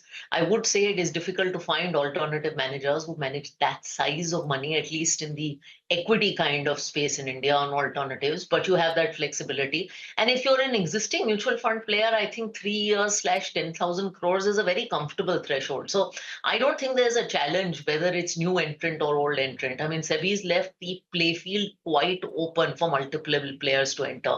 In fact, I suspect you'll see more players queuing up for mutual fund licenses. Radhika, morning. I can't. Budget is 3 days away, 3 sessions away, actually. Good to see you. What's the on every year without fail, like clockwork, this taxation talk? Anything you're hearing? I am hoping to see, I mean, IMF has made a list of representations. I am hoping to see some changes as far as mutual funds on 2 fronts. One is that last year, the fixed income taxation was, you know, it was a surprise at the end of the year. So some relief on that, maybe in part. The second is, as a consequence of that fixed income taxation, Prashant, if you remember, there was a change in the taxation of funds and a bunch of other structures that I think just was a strange casualty of this. So I'm hoping some corrections in taxation will be there. You know, I know you guys have been buzzing about the whole equity capital gains thing, but I think we're all hoping that given everything that's happened over the last 2 months, we don't see too much of a change in equity capital gains tax. That would be a little disruptive, I think, at this point in the market. Personal taxation, I think, is another place, of course, where one expects some relief for the middle class. Well, we hope, and then we get what we get. But great conversation, Radhika. Thank you very much for joining us, and we'd love to have you back once we have the details and if something does change in the budget in terms of taxation or otherwise. So that's Radhika Gupta with her perspective. I think we've got what 20s. The pre-open I think is ended. I think the session is ended. Yeah, 9:09. So we've got final rates of the pre-open. It's not bad. It's 70 points lower. But it's not 5-point change, what the GIFT Nifty was indicating, and that's something we were discussing earlier. Asian Paints, let's just see Asian Paints and LTI Mindtree, if we can, because those are the earnings reactions. Asian Paints is down about 3.5, so that's settled down about 100 rupees lower. And LTI Mindtree we should have as well. I think that's about 0.75% higher, so slightly above 5,600 on LTI Mindtree. So those are earnings which we will come to in greater detail later. But Mitesh is with us with what his 9-10 calls are. Mitesh, over to you. Mitesh, you'll have to unmute yourself, please. I'll go with the buy on Godrej Properties. Look for targets of 34.50 to begin. Godrej Properties. Asian Paints, Mitesh, where do any supports, etc. come in? In fact, Prashant, Berger Paints was something, which was giving signs of reversals, and Asian Paint also, I think, has been sideways. But with this negative news, I think the key support which the stock has got is around 28.50, which might be slightly lower than where the stock is opening. So I think there could be more downsides here. 28.50, 28.40 is the area which I would hope that the decline is arrested and the stock is stabilizing. Okay, well, that's technicals and price action for you. Mitesh, thanks for that. But let's get the funda sort of explanation for the earnings and what the street is making of it. Mangalam is here to put the spotlight back on the big one, Asian Paints. Mangalam. There's been a large swathe of brokerage cuts on Asian Paints after a disappointing first quarter numbers, and it was a perfect storm. Poor demand conditions, inflationary raw material and impending competition as well. So we start with Jefferies, which has cut the next couple of years EPS by about 1 to 7%, factoring in low volume growth and margins. In fact, they say 50 times valuations are expensive given weak earnings growth and rising competition as well. They have an underperformed rating with a target price of 2100. Citi too has effected EPS cuts by anywhere between 8 to 12%. A sell rating and a lower target price to the tune of 2,400 rupees as well. Philip Cap 2 has seen an cut of close to around 7% in their EPS. They valued the company at 49 times versus an average of close to around 56 times, and they believe that further market share loss could lead to further derating on the stock as well. CLSA2 has a 3% cut on their next couple of years EPS estimates, retaining underperform rating, and Nomura as well as Goldman Sachs are worried about impending competition and maybe disappointment on growth and EPS going forward. Thanks a lot for that, Mangalam. Well, let's hop across to Abhishek. He's here to tell us about the gold financiers as well as L&T Finance. Abhishek? Well, Jefferies has initiated coverage on gold financiers. They say that gold financiers offer leverage to higher gold prices that are there right now. So they expect lenders to gain from stabilizing competition and the diversification. They expect stronger loan growth ahead versus the past 3 years that gold financiers have seen. So they expect 17 to 19% EPS CAGR versus 3 to 8% that you saw between FY21 to 24. They expect 18+% on ROE for FY24 to 27 for Muthoot as well as Manappuram. So ROEs are superior versus most of the NBFCs and valuations are also very reasonable. So they have initiated coverage on Muthoot Finance with a buy recommendation and a target price of 2,200 per share. They say that they expect stronger loan CAGR of 17% over the next few years, 20% in FY25 itself, while it was around 9% in FY24. And they expect EPS CAGR of 19% and 19% plus ROE over FY24 to 27.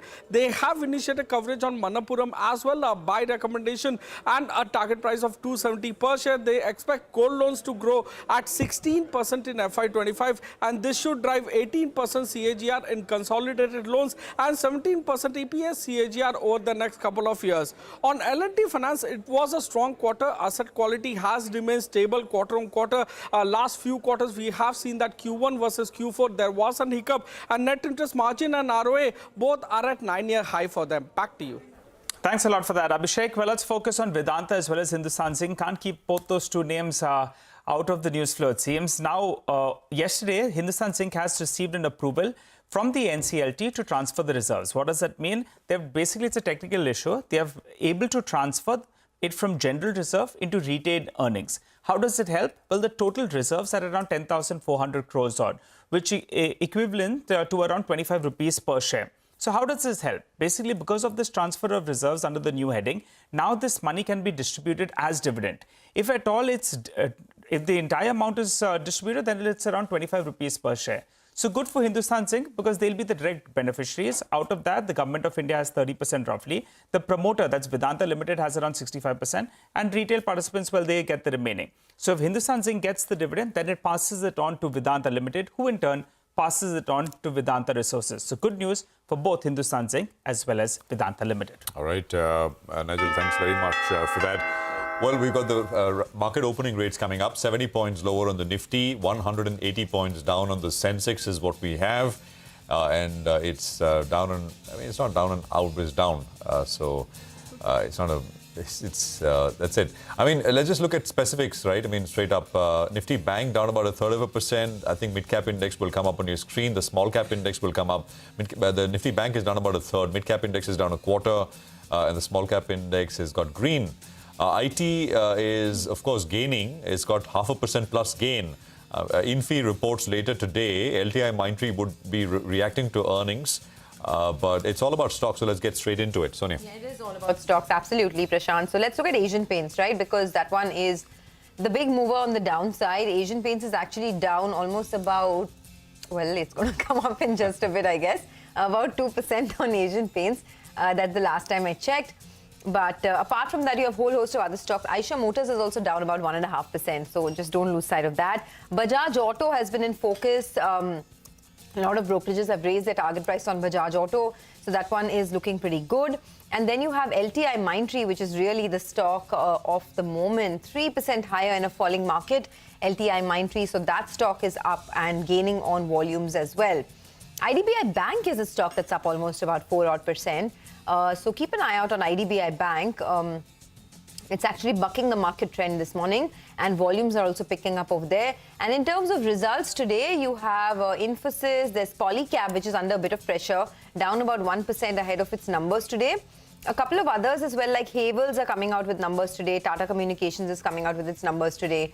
L&T Tech, Persistent Systems is coming out. And after the good showing from LTIMindtree, Persistent Systems has in any case been hitting new highs. So that one is looking pretty good. By the way, sources saying that RBI has submitted a report on the divestment of IDBI Bank, and that's the reason why you're seeing the stock up almost about 4% right now. Apart from that, some more earnings impact. L&T Finance is up in the green right now. LTIMindtree holding up, as we said earlier. And a couple of these smaller names also. By the way, Bajaj Auto is now down 2.5%. Volumes are also picking up on Bajaj Auto. Maybe some profit-taking. Numbers were pretty good. There was no problems about that. And good response to its new launch as well in the CNG bike. So Bajaj Auto now under pressure. Bharti Airtel, by the way, is holding up. Bharti Airtel is up about 0.2% in a falling market. Its subscriber numbers do look good. So that stock is holding up now. Well, that's right, Sonia. Quite a few stocks flying away. I think Just Dial, that's the result. Reaction of the morning on the upside. The revenues are up by close to around 14%. The margins are around 29%. The stock is up close to 10% as we speak. Bajaj Electric, Mr. Anuj Podar has resigned as the MD and CEO. He's going to be exploring an external opportunity. On the back of that, remember, he's the one who turned the company around, and the street was betting on him continuing. But that isn't the case, so that's why that stock is down close to around 2.5% to around 3%. We highlighted this earlier this morning as well, that gold prices are hitting fresh all-time highs. And Muthoot and Manappuram, well, they'll be in focus. Both of them are moving up, both of them well in the green. Manappuram is doing a little bit better because it has that valuation comfort as well. So that stock up and about. On the downside, the result reaction that's catching your attention is Elcon Engineering. The EBITDA number has contracted by around 8%. The margins as well have seen some bit of a contraction. And that explains why, that stock, I think, let's get up Elcon Engineering. I think the stock was down close to around 10%. It's still down close to 9%. KEC International, they have bagged orders, T&D orders of around 1,100 crores. So the first tick was well in the green in India, Middle East, Australia, as well as the United States. But that's seen some bit of a flattening. No, pull up KEC. Yeah, KEC, that's the one. Still up close to around 4%. Vascon Engineering, well, it saw a big run-up. in anticipation of this particular announcement, they have divested the entire stake in GMP Technical for around 157 crore rupees. This is a lower margin business. It lightens the balance sheet as well.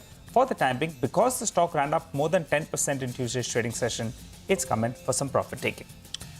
Okay, well, those are individual names. The index is down about, 45 points, and we're at about 24,570 at this stage. Just maybe take a quick look once again on some of the other names. IREDA is down about 4.5%. By the way, it's almost exactly 1:1 in terms of advances to decline ratio, and stocks at about 260 IREDA. HAL, that is Hindustan Aeronautics, is down about 3%, 5157. There is Zomato. There was that big block deal in Motilal Oswal, which I think is a very large holding, and they've, of course, bought in very early and almost trebled, if not if the gains have been more, I mean, for Motilal than any other investor in Zomato of size. Stocks down 3%. Other investors, of course, have bought in that block, but stocks down. Z, we mentioned Z, I think 6% lower, 146 on Z. It's got some large volumes on it, 6.5 million shares on Z. Hoodco is down about 2.5%. Nigel mentioned Elecon. Elecon is down 9% now. Yeah, 9%. So 1186 on Elecon. Ircon is down 2.5%. Dixon is down 2.5%. Cochin Shipyard is down 3%. I mean, on the downside, straight out of the gates, lot of volume. Eicher Motors is down about 1 3/4, and so it goes. Max Health is down 2.5%. Zaggle is down about 2.5%. Crompton is down 2%, and I could go on with some of these names. Now, if you look at the market breadth, it's more down. 1,300 stocks are down, and about 860 stocks are higher at this stage. India Cements is the biggest volume-led gainer out there. I mean, the buzz and expectation, of course, has been that open offer, if and when Ultratech decides to go for it, and India Cements goes on from being just a financial investment to being a more strategic one. So we'll see 338, 340 in India Cements. There's Just Dial, which is up 11%. KEC is up about 3%. Aadhar Housing Finance, we had the company with us on Tuesday, the last trading session, 4% higher on Aadhar Housing Finance, stocks at about 474. Torrent Power and Hudson, dairy companies, Hudson, Dodla Dairy, Parag Milk, they were all up between 5-6% on Tuesday. I can spot one of them, that's Hudson, which of course reported numbers as well, and stocks higher right now. So enough and more right now going on in the market. Lawrence Belanco is our market master of the day. He's global technical analyst at CLSA. He's joining us now to take some questions. Lawrence, great to have you with us here in the program as always. Thanks very much for your time. We've cruised along very nicely to higher highs, newer highs. Election result, which was a little surprise, did not matter. I mean, mattered for a day exactly, and then the market made fresh highs. What's your sense, Lawrence? How are we set up?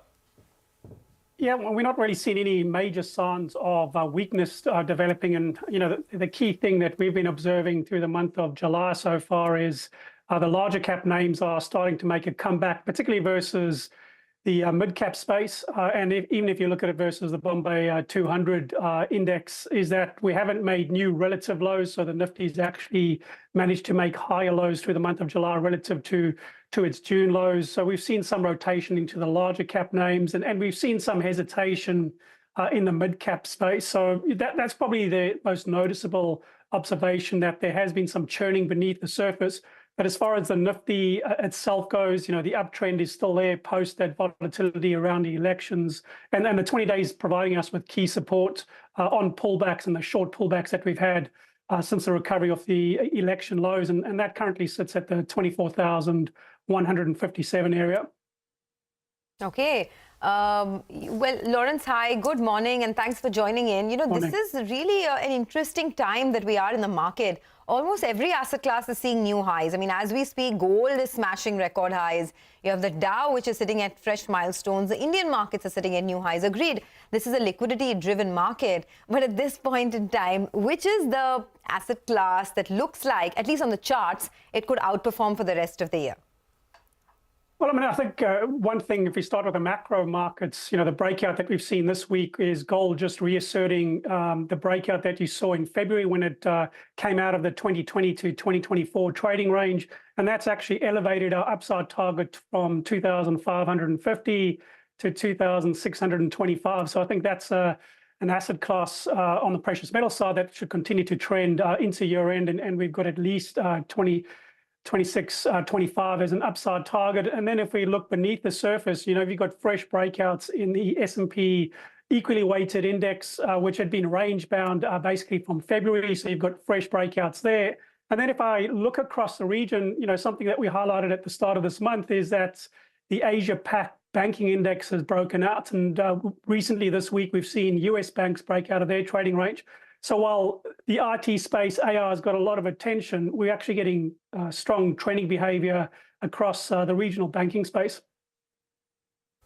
Okay, all right. Hi, Lawrence. Good morning, and good to see you. And as always, what about HDFC Bank? It gave that feeling that it's going to be going for the breakout.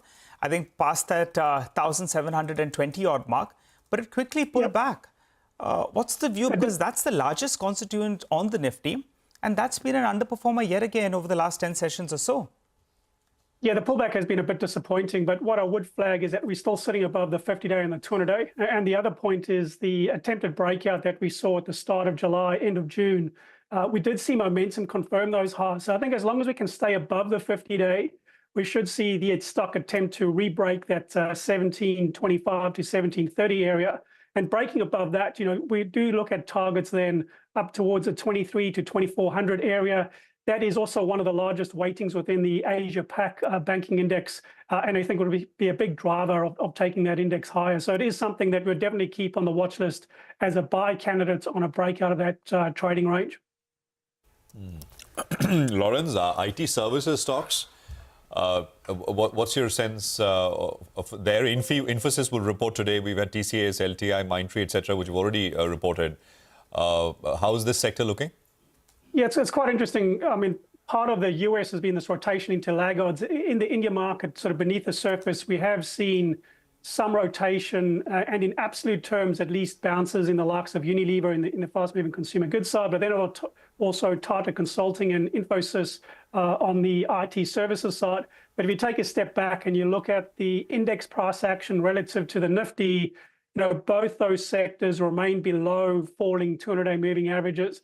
So, at best, these sectors are mean reversion trades to their 200-day moving averages rather than becoming new leadership. So we think a positioning correction from the underweight positions, but we're not seeing new credentials as leadership candidates, both in the IT sector or the fast-moving consumer goods sector.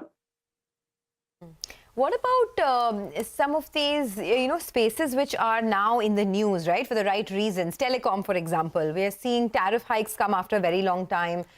Stocks like Bharti, Reliance have been doing very well. Do you see more upsides here, technically? Yeah, I mean, Reliance would be our preferred pick, not because we see anything bearish on the Bharti Airtel chart. It's just that the breakout that we saw in Reliance earlier this year in February, that ended a 2.5-year consolidation pattern. We're still looking at upside targets between 3,500 and 3,600 rupee at the end of the day. So new money into that space, Reliance would be the top pick there. I'd like to say nothing wrong with the trending behavior that you've seen Bharti Airtel. Just technically, we don't have any fresh upside targets for the name. All right, Lawrence, I wanted your view on Brent crude. We had a fundamental view yesterday from Chris Wood, who said that if Trump comes back, in all probability, the dollar index could come under some pressure. And he's been pushing the drill, baby, drill more. So because of that, we'll have high amount of crude that will be available. If that's the case, the fundamental view is Brent slides from here on, but it's still holding at around $85 per barrel. How do you see that one panning out?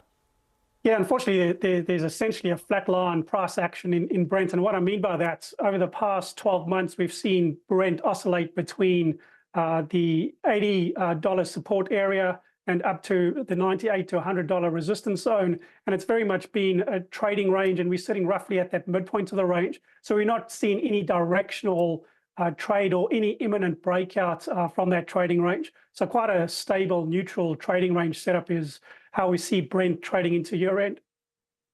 Any of the other sort of relevant global markers I mean, last night you had the dollar JPY, which saw a big crack, about 1.5%. Anything else which is sort of relevant as a marker for global risk appetite? Well, I mean, I think we have to talk about that yen move, because what we did see was a break below the 50-day moving average. And that's the first time we've seen the yen break below that 50-day moving average year to date. So it does highlight a change in characteristics for the yen's trend. The other point that I'd make about the yen, if you look at speculator positioning in yen futures, you know, the position had been net short at over 52% of total open interest. That is a crowded net short position. And the fact that we've now broken that trending behavior of the 50-day, we can see the yen strengthen back towards the 150, 190 to 152 area. Now, in the short term, you know, that can cause further volatility, I think, in risk asset, as it has been sort of the funding currency of choice. So that's the risk, I think, from the yen move. But outside of that, on the macro side, gold's been the other big standout, the breakout of its trading range. And then, you know, don't forget the crypto side, where Bitcoin has managed to hold the 56 to 58,000 area. It remains in a higher trading range, and that still sets for a platform, we believe, for a continuation of the crypto's uptrend. So all in all, it's looking risk on. I mean, the markers are more on the upside, right? Indicating that there will be, I mean, going back to where we started, you know, I don't see anything negative on the Nifty chart as far as the trend goes. We are seeing some churning beneath the surface. And then if we go to the US side, you know, we've got those fresh breakouts in indices like the Russell 2000, the Dow Jones, as well as the equally weighted S&P. So technically, we don't have any major warning signals of topping price action, and this rotation into laggards has actually improved some of the issues that we had with breadth readings just over a month ago. Okay. I just wanted to end with one view on the Nifty itself. I know we've spoken about it, but just wanted to understand what the floor of the market could be if and when a correction does come. What's the maximum? Do you think we're looking at a 10% correction, 5%? What is the floor and the ceiling for the market now for this year? Yeah, so basically, if you look at what would be our worst case scenario is a pullback towards the 21,788 area. That's roughly where the 200-day sits with the lows that you made around the Indian election results. And that was also coinciding with the lows that you made in April and May. So that's around the 21,700 to 21,800 area. We don't have a very short-term upside target because of this trending behavior. We've met all the targets that we were looking at. We had 24,300 as our initial target, but we've still got our longer-term target at over 37,700 for the Nifty, you know, on its uptrend from the COVID lows. So that's where our longer-term projection is for the current trend. And, you know, pullbacks, we think, found good support around the 21,700 to 21,800 area. Okay, all right. Lawrence, thanks a lot for joining in. So that is the word coming in on the Nifty. But let's focus on Bajaj Auto now. The stock is under pressure, but the earnings were good. Their margins have been up over 20% for the third straight quarter. The new CNG bike has seen a very strong response. We have with us Rakesh Sharma, the Executive Director of Bajaj Auto, to talk more about that. Mr. Sharma, good morning. Always fun chatting with you and trying to understand more about the industry. So this time, you know, your revenue growth was around 16%, led by a 7% volume growth. What is the outlook on Q2? Is it possible that because of the kind of recovery you're seeing in exports, in Q2 and Q3, there is a possibility of hitting double-digit volume growth as well? And how are the demand trends now? Good morning, Sonia. The demand trends in domestic are looking, you know, nice at about 6 to 8% underlying growth for the industry. And as usual, it has been driven by the top half of the industry, which is growing at double digits. So we have been outpacing that in the last few quarters. And domestic has actually delivered 9 successive quarters of double-digit growth. And we see that in a similar way. That's how Q2 and hopefully Q3 should unfold. In the export side, Africa is still down. We are down about 40% in Africa compared to last Q1, and that's largely on account of Nigeria. though the currency has stabilized over there, but there has been such a savage devaluation, which has led to this inflation that, the markets have, the demand has really got dented by that. But just to give you some idea of the kind of recovery which is there in Nigeria, we retailed about 5,000 units only in April, and our benchmark is 50,000 units per month. But in June, we retailed about 15,000, way below the benchmark, but, much better than what we did in April. All the other regions, which is Middle East and North Africa, Asia, LATAM, are showing strong double-digit growth. So overall, I think exports should continue to grow as well as domestic. So we expect, obviously Q2 to be better than Q1 and on the similar growth trajectory. Okay, so you're saying the demand trends are looking good, a 6 to 8% underlying growth for the industry in FY25, and you expect Q2 to look better than Q1. Got that? I'll come to exports in a bit, but this has been a good quarter for you once again in terms of margins, right? Not just 20% plus margins, but realizations have also picked up compared to what we've seen 4-5 quarters ago. Is there scope to build on to these margins further for the rest of the fiscal, or do you think raw material pressures could keep the lid on top of the margins at this 20% mark itself? See, the margin is a blended margin of not just business units, which is international and domestic and three-wheelers, etc., and also the rise of the EV business. Now, total EVs, which is three-wheelers and two-wheelers, account for almost 14% of our top line. So the other aspect to highlight is that, this has gone from 2% a year back to 8% and now 14%. And obviously, these are at a much lower margin. They're margin dilutive at the corporate level. Despite that, we have maintained 20%, and that's because of a great mix, both in domestic and exports. We are not seeing too much of a commodity pressure. There are some commodities which are on the up. There are some commodities which are on the down. So it's sort of cancelling out. And we are hoping that our continuing improvement of mix and realizations will offset the rise of the EV business. And quite separately, I must also add that there is a continuing fall in costs in the EV as we scale up and as supply chain and R&D bring in better sort of cost architecture. So I would say we should be on the similar path in the margin trajectory too. All right. Hi, good morning, Mr. Sharma. So similar part on margins, you believe that, the measures that you all have taken, rising input costs, they could offset each other. Got that. What about EV? Since you briefly spoke about that, it's moved from, I think, around 3 to 5% to around 14% of the total mix. Where do you see that number headed? Well, it's going to go up and up because we've made a very significant move in the closing days of June when we have launched a high quality but more affordable Chetak, which is sub 1 lakh.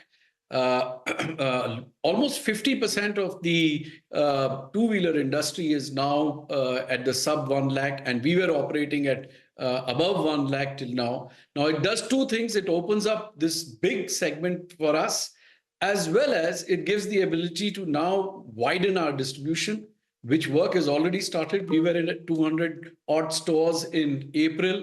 We are at 500 by end of June, and we should be in 1,000 in another couple of months' time. So both from a geographic point of view and a consumer segment, a big new segment is opened up, and we will see Chetak performance strengthening substantially in the coming months.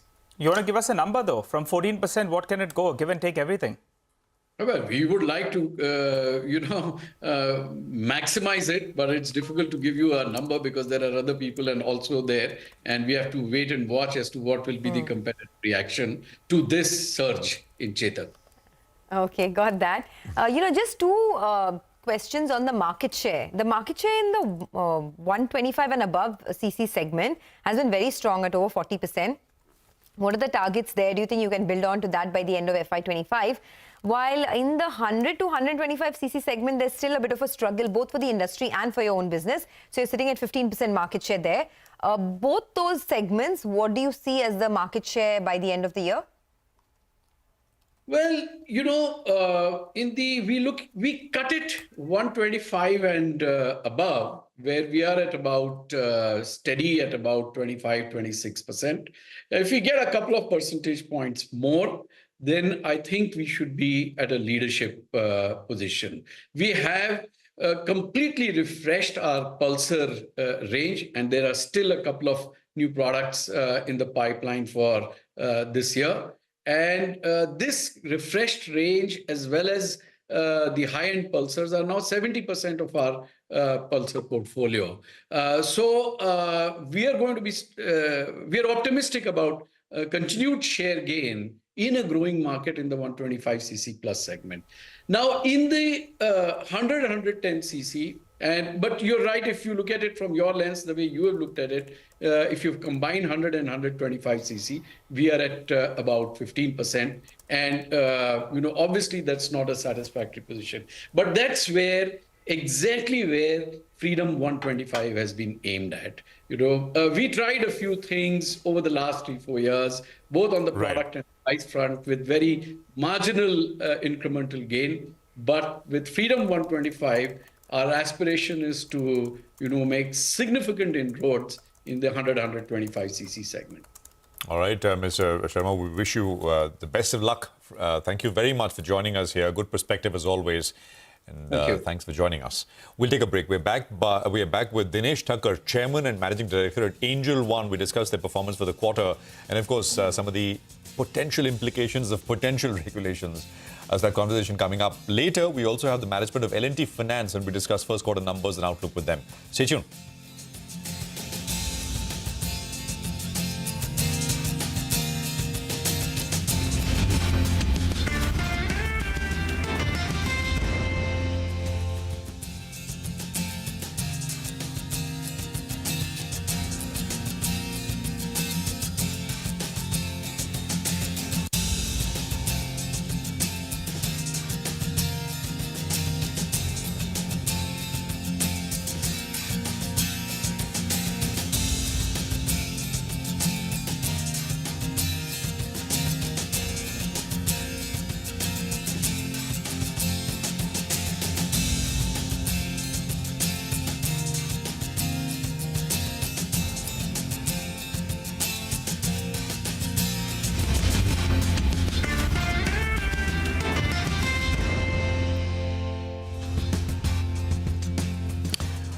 Welcome back.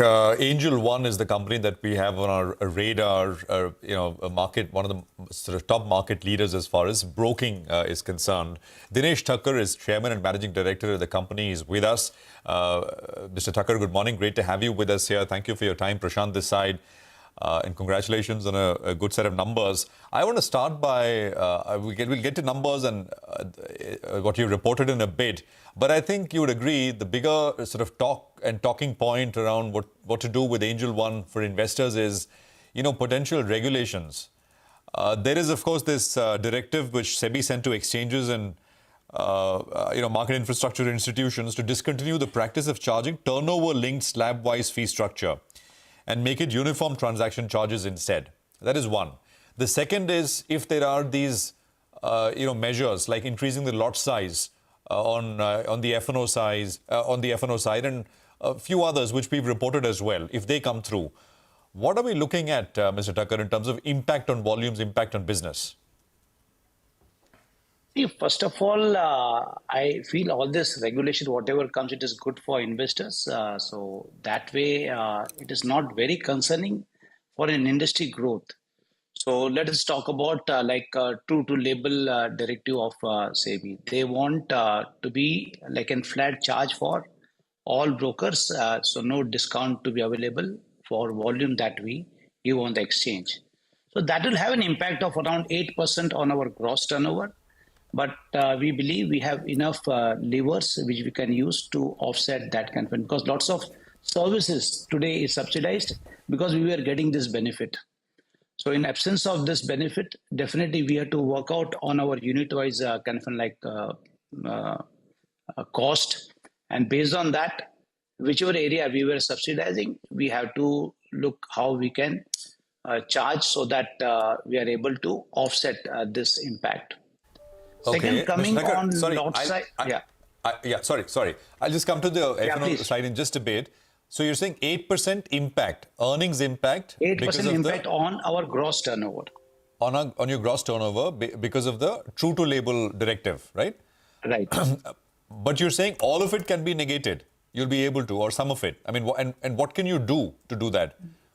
Yeah, so there are lots of levers. As I said, that today we don't charge on lots of services like cash delivery, which is subsidized because we have lots of kind of like saving because of this other income. We don't charge on collateral that we receive for our F&O segment. So there are lots of levers we can use, including increasing price for orders and all that. So I see there is lots of elasticity in terms of pricing that we have offered in the market. This pricing is because lots of other income that we are getting. If that stream stops, we have to relook at our business model and relook at our cost structure per unit wise and have a markup on each and every service that we provide. So we are very confident there is lots of elasticity in our prices and customer would not mind paying a bit price higher than what they are paying today. And that will be enough for us to offset this impact. Okay, all right. Hi, good morning, Dinesh ji, and thanks a lot for joining in. The rough number that you get, FY24, from this transaction and depository charges should be around 450 crores. And as you said, around 8% of gross turnover. So that fits in perfectly well. I'm reading a couple of sales notes which indicated you have two levers. One is increasing the charge on orders by close to 3 rupees. I think last year you did around 140 crore orders. So if you just increase it by 3 rupees, you'll make up all of these revenues. Is that an option that you're considering? And the second part is, I don't think you charge account opening charge, which some of your peers charge around 200 rupees. Could you push that through as well? So that is what I'm saying, that we will relook at the whole business model, whichever areas we are subsidizing. It can be introducing KYC charge. It can be charging for cash segment. It can be looking at our order price that we have put. We can increase that also. So overall, what we are waiting for furthermore announcement from SEBI on changes in lot size and all that. So it is better that we take a decision after all that announcements are there in place, because anyway, this change in true to label pricing and all that will be effective from 1st of October. So we have enough time to relook at our model and work out a pricing which offsets all this impact, which is already been announced and few which are going to be announced. And we are expecting, that's the talk that these on the F&O side, things should come in now. I mean, it should be fairly fast with industry consultation, etc. So what is and you will then, of course, respond in a comprehensive way in terms of trying to do what you can with your levers to protect any, limit any earnings impact. So F&O lot size increase, one expiry per exchange per week. These are some of the recommendations, right? Some changes on the number of strikes available, etc. as well on the option side. So just which of these, I mean, if these, what has been reported and what is in the public domain, what is the, I mean, can you give us a sense of what is the impact, the impact is prima facie? And then you will, of course, try to mitigate the impact through your levers, but that's another story. But if what is reported comes through, what's the sense? Hey, Prashant, broadly, if you look at data, one is anecdotal evidences where we feel that people are over-leveraging and all that. But if you look at data since FY18, that is where I think concerns are that from FY18, we saw a huge surge in F&O volume. But if I take future notional value and premium value of option, for all these years, we have seen a CAGR of 11%. And cash market has seen a CAGR of around 16%. So if you look at customer base, that has gone up by around 10x. So if you look at exposure per customer has not increased. This surge in volume in option, which appears to be very kind of phenomenal, it is due to under-penetration that we had in India. Now people have got access to market. So I believe regulator and everybody would consider that and take steps which will be reasonable. We are not expecting very kind of like harsh steps which we are expecting. I think we have, as I said, we have enough levers which can offset that impact. But if you look at customer behavior, they have certain wallet share for trading activity, for investment, for all other activity. So this wallet share is not going to decrease. Only they will defer their exposure in market. Suppose if they are doing 20 trade for them to understand and come to cash market, which was done previously in 6 months, they will do in 9 months. So we believe in terms of business model, our main cost is cost of acquisition. And what we monitor is cost of acquisition to lifetime value. Lifetime value of customer that he engages in this exchange, trading and investment is not going to change. So overall, I don't see our business model going to be impacted in a big way. Okay. All right. Mr. Thakkar, we leave it at that. Thank you for explaining that to us. Appreciate your time here on CNBC TV18. That's Angel One with their view. But let's move on now. L&T Finance on our radar. For Q1, their net profit saw a healthy growth. The margins are at a record high, while the return ratios have also improved. Sudipta Roy, who's the MD and CEO of L&T Finance, joins us now to discuss more on their Q1 performance and the business outlook. Sudipta, thanks so much for joining in. I want to start by asking you, what exactly is the AUM growth? Because retail loans now form over 95% in your AUM. By when do you expect the retail AUM to be about 100%? See, currently the retail AUM growth has been about 31% on a year-on-year basis. But, and what the wholesale assets that we have left, in fact, we have put it on in an analyst deck, which is about 4,400 crore. Most of it is standard assets, and we are not in a hurry to pare it off. So as you can see, the pace of the wholesale deleveraging has been slowing down with every passing quarter, and we are left with sort of the bottom tail 5% of standard assets, which we will sort of pare off only if we get a good value for those assets. Otherwise, we'll let these assets run the course of their amortization schedule. So from here on, I think, it'll be a gradual growth in retailization. But we do expect that over the next about 4 to 6 quarters, we'll be inching close to that 100% mark. Okay, all right. Hi, Sudipta. Thanks a lot for joining in. So your retail assets moved to around 100% from around 75%, I think, just around 4 quarters or so ago. What about the absolute AUM growth that you're looking at? If you could, reiterate that number. And also, what is the NIM guidance from here on? How is the cost of borrowing? And how do you see yields panning out as well, which impact your NIMs? Yeah, so first, I will take the NIM part. So NIM, we have been guiding that our NIMs, NIMs plus fees will try to maintain at about 11% odd. If you see our NIM this quarter hit about 9.31%, and our fees were about 1.7% odd. So, overall, we are at about 11.08%. So there has been a slight degrowth in NIMs and fees compared to last quarter, because last quarter we had a one-off insurance income impact. So more or less, our guidance is that we'll try to sort of maintain the NIMs plus fees at a sort of an 11% plus positive range. And as our wholesale book has been pairing off, our NIMs have been improving, and we have been seeing that trajectory of improving NIMs. In terms of overall asset guidance, you can see that after a long period of time, our overall consolidated AUMs have started growing, because at one point we were degrowing our wholesale balance sheet much faster than we were sort of growing our retail asset side of the balance sheet. And you can see that on an average, we are adding about anywhere between, 4,500 to 5,000 crores of AUMs, depending upon retail AUMs, depending upon the quarter. So for the year, on an average, you can say, AUM addition between 18 to 20,000 crores is what we are looking at.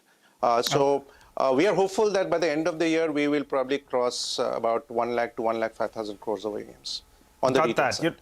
Got it. The pleasant surprise was the collection efficiency in the MFI side of things. I think it was around 99.7% odd, which brings us to the question on asset quality. That's been improving. The gross NPAs have come down as well from northwards of 4.5% to that mid 3.5% odd. Where does this number move in the time to come? So see, our focus is on making our asset quality very, very stable. And as you rightly pointed out, especially in the MFI sector, our asset quality remains very, very stable. We are overall at around 99.7% sort of collections efficiency. And, in some markets, we are actually at 100% collections efficiency. So our asset quality has actually remained very stable on that side. In fact, what we are focusing right now, on a steady state basis, we would like to sort of give a credit cost guidance of anywhere between 2 to 2.5% right now. And over a period of time, we would like to move it even southwards. And because of our focus on bringing down credit quality, we launched something which is probably one of the first pioneering moves in the industry, where we have built a sort of a three-dimensional credit engine which we call Cyclops, which actually does bureau, which actually does account aggregator-based liabilities data underwriting, as well as something which we call alternate signals or trust signals in one pass. And we have now deployed it on our two-wheeler business. Now, overall, this is an omni-credit engine. We'll deploy it across all our other lines of businesses by the end of Q3. And overall, on the long term, we would want to bring our business, all our business. And when I talk about long term, I talk about 4 to 6 quarters, because, there is some reorientation and fine-tuning of the throughput as well as the output metrics from a credit cost perspective, which is being undertaken. But overall, on the long-term basis, we would like to sort of trend our credit cost to about overall 2% level. Okay, to about 2% level on a long-term basis. Mr. Roy, good morning. On return ratios, could you provide us with a guidance on return on assets, return on equity? So see, our overall Lakshya guidance is between 2.8 to 3% exit FY26. If you see this quarter, we are at about 2.68. So we are like sort of trading very close to that 2.8 percentage, which has been our guidance for exit Lakshya FY26. Now, obviously, we will continue to sort of fine-tune our business metrics. However, this quarter and over the next couple of quarters, we might see cost of funds increase by about 15 to 20 basis points, which might take it closer to 8% odd. However, we are working to sort of improve our sort of cost efficiency metrics, our credit cost metrics, as well as our overall yields, because in certain businesses we are working around to push up our yields, especially in our two-wheeler business as well as our home loan businesses. So overall, our guidance is that we would like to hit that 2.8 to 3% number in sort of near exit FY26 is what we are targeting at. We will try to hit it earlier, but as of now, our guidance is exit FY26 will be within that 2.8 to 3% range. And in terms of ROE, if you look at the current ROE, we are at about 11.58%. Our target obviously is 15%. We are quite sort of, probably we have a little more capital than we need right now. But the fact is that given our growth sort of trajectory, we are very confident that in the next couple of quarters, our ROEs will also start creeping up. And as the balance sheet builds, that ROE will move towards that 14 to 15% range. So that is what our sort of long-term targets are. But on the exit FY26, 2.8 to 3% is the ROE guidance, and we remain focused on achieving that. And this 14 to 15% on ROE by when? It will take a little more time, I guess, because the fact is that the balance sheet has to build. So I would say that we were looking at anywhere between the next 8 to 10 quarters is what we are looking at. Got it. All right. Because for FY26, most on the street are building low teens. So that's why I asked you. So maybe that'll take a little longer time to get it to the mid-teens.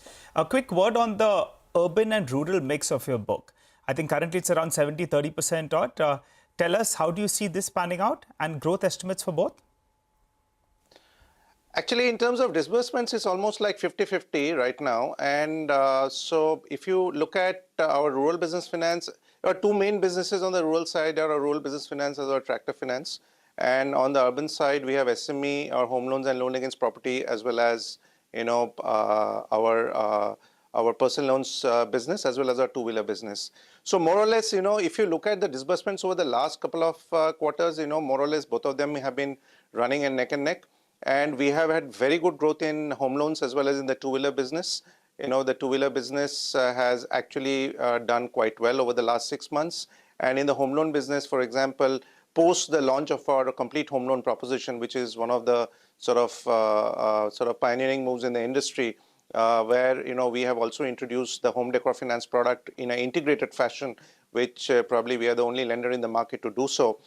We clocked 1,000 crores of disbursements in the month of March, which was the highest ever, and again clocked about 900 crores in the month of June, which was the second highest ever. So our retail housing disbursements remains very, very strong. Our two-wheeler disbursements remain very strong, and more or less both the businesses are sort of running neck to neck. So overall, for the next couple of quarters, I do believe that we will probably the trajectory will be a 50% trajectory, after which I do believe as our personal loans business, which we are planning to grow in a risk-calibrated fashion, kicks in with a little more volume, probably our urban disbursements will outpace our rural disbursements. Mr. Roy, just a quick word on MFI. You mentioned MFI and collections, etc., have been great. So it's about, I think, what, 30% of your AUM, but around 70% of your profits, right? So it's got an outsized impact on earnings for you. What is, is the micro MFI cycle going to remain very benign, or as we've seen in many states, as the political equation, etc., changes, there is some populism which is starting to creep in, loan waivers, etc. Just wanted a quick word on that. Yeah, so if you look at our MFI business, we are at like close to 26,000 crores right now. And our collections trajectory as well as our asset quality has remained very, very stable.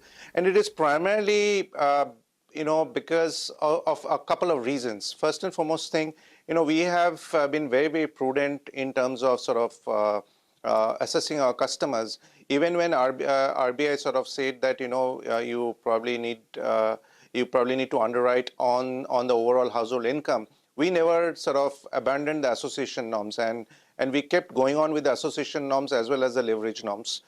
So that has served up us in good stead and given us good asset quality on the MFI side. Again, almost close to 40% of our customers are our exclusive customers, so they are absolutely non-leveraged customers. And I do believe that though there have been some signs of leverage which has been visible in the MFI industry, the industry actually has moved fast to self-regulate.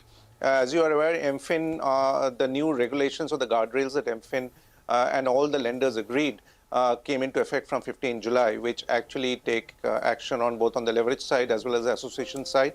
So I believe that the industry is cognizant of the problems that might arise in case the target segment gets over-leveraged, and the industry has moved relatively quickly to address those issues on a collective basis.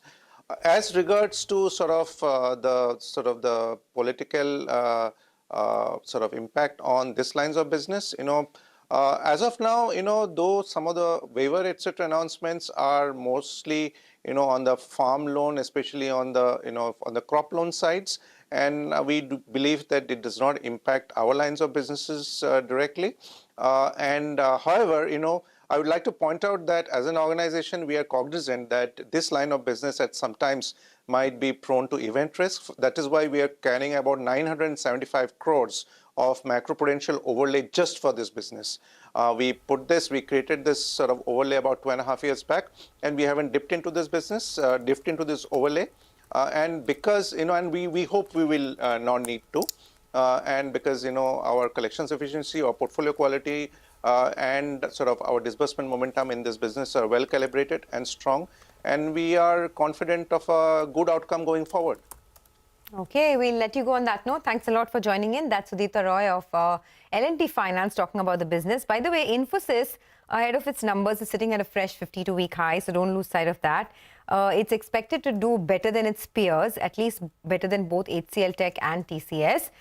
So the revenue growth is expected to come in at almost 2.5% quarter-on-quarter. So ahead of that, the stock is at a fresh 52-week high. Let's do one thing. Let's take a quick commercial break. On the other side, Mitesh Thakkar will be joining in to give us a technical check on the market. Stay tuned.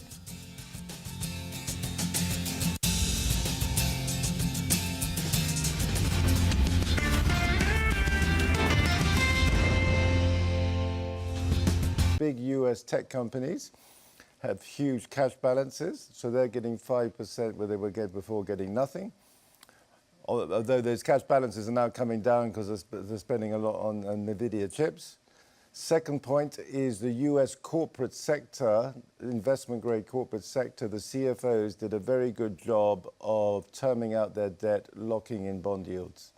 So more than 60% of investment-grade bonds do not mature until after 2029. So those, I think, are the the key reasons why the corporate sector has been remarkably resilient in the face of Fed tightening.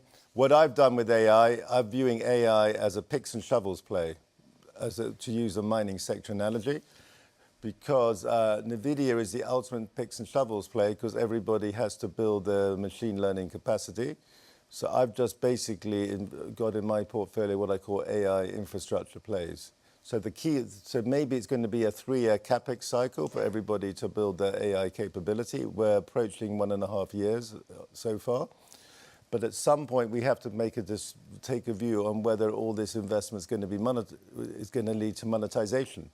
Frankly, I have no view on that. Neither do we. But at some point in early 2025, one's going to have to take a view. But it's more than just building up AI infrastructure.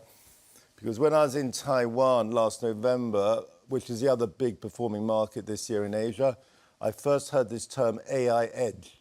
So what is AI edge? AI edge is AI capabilities going on devices.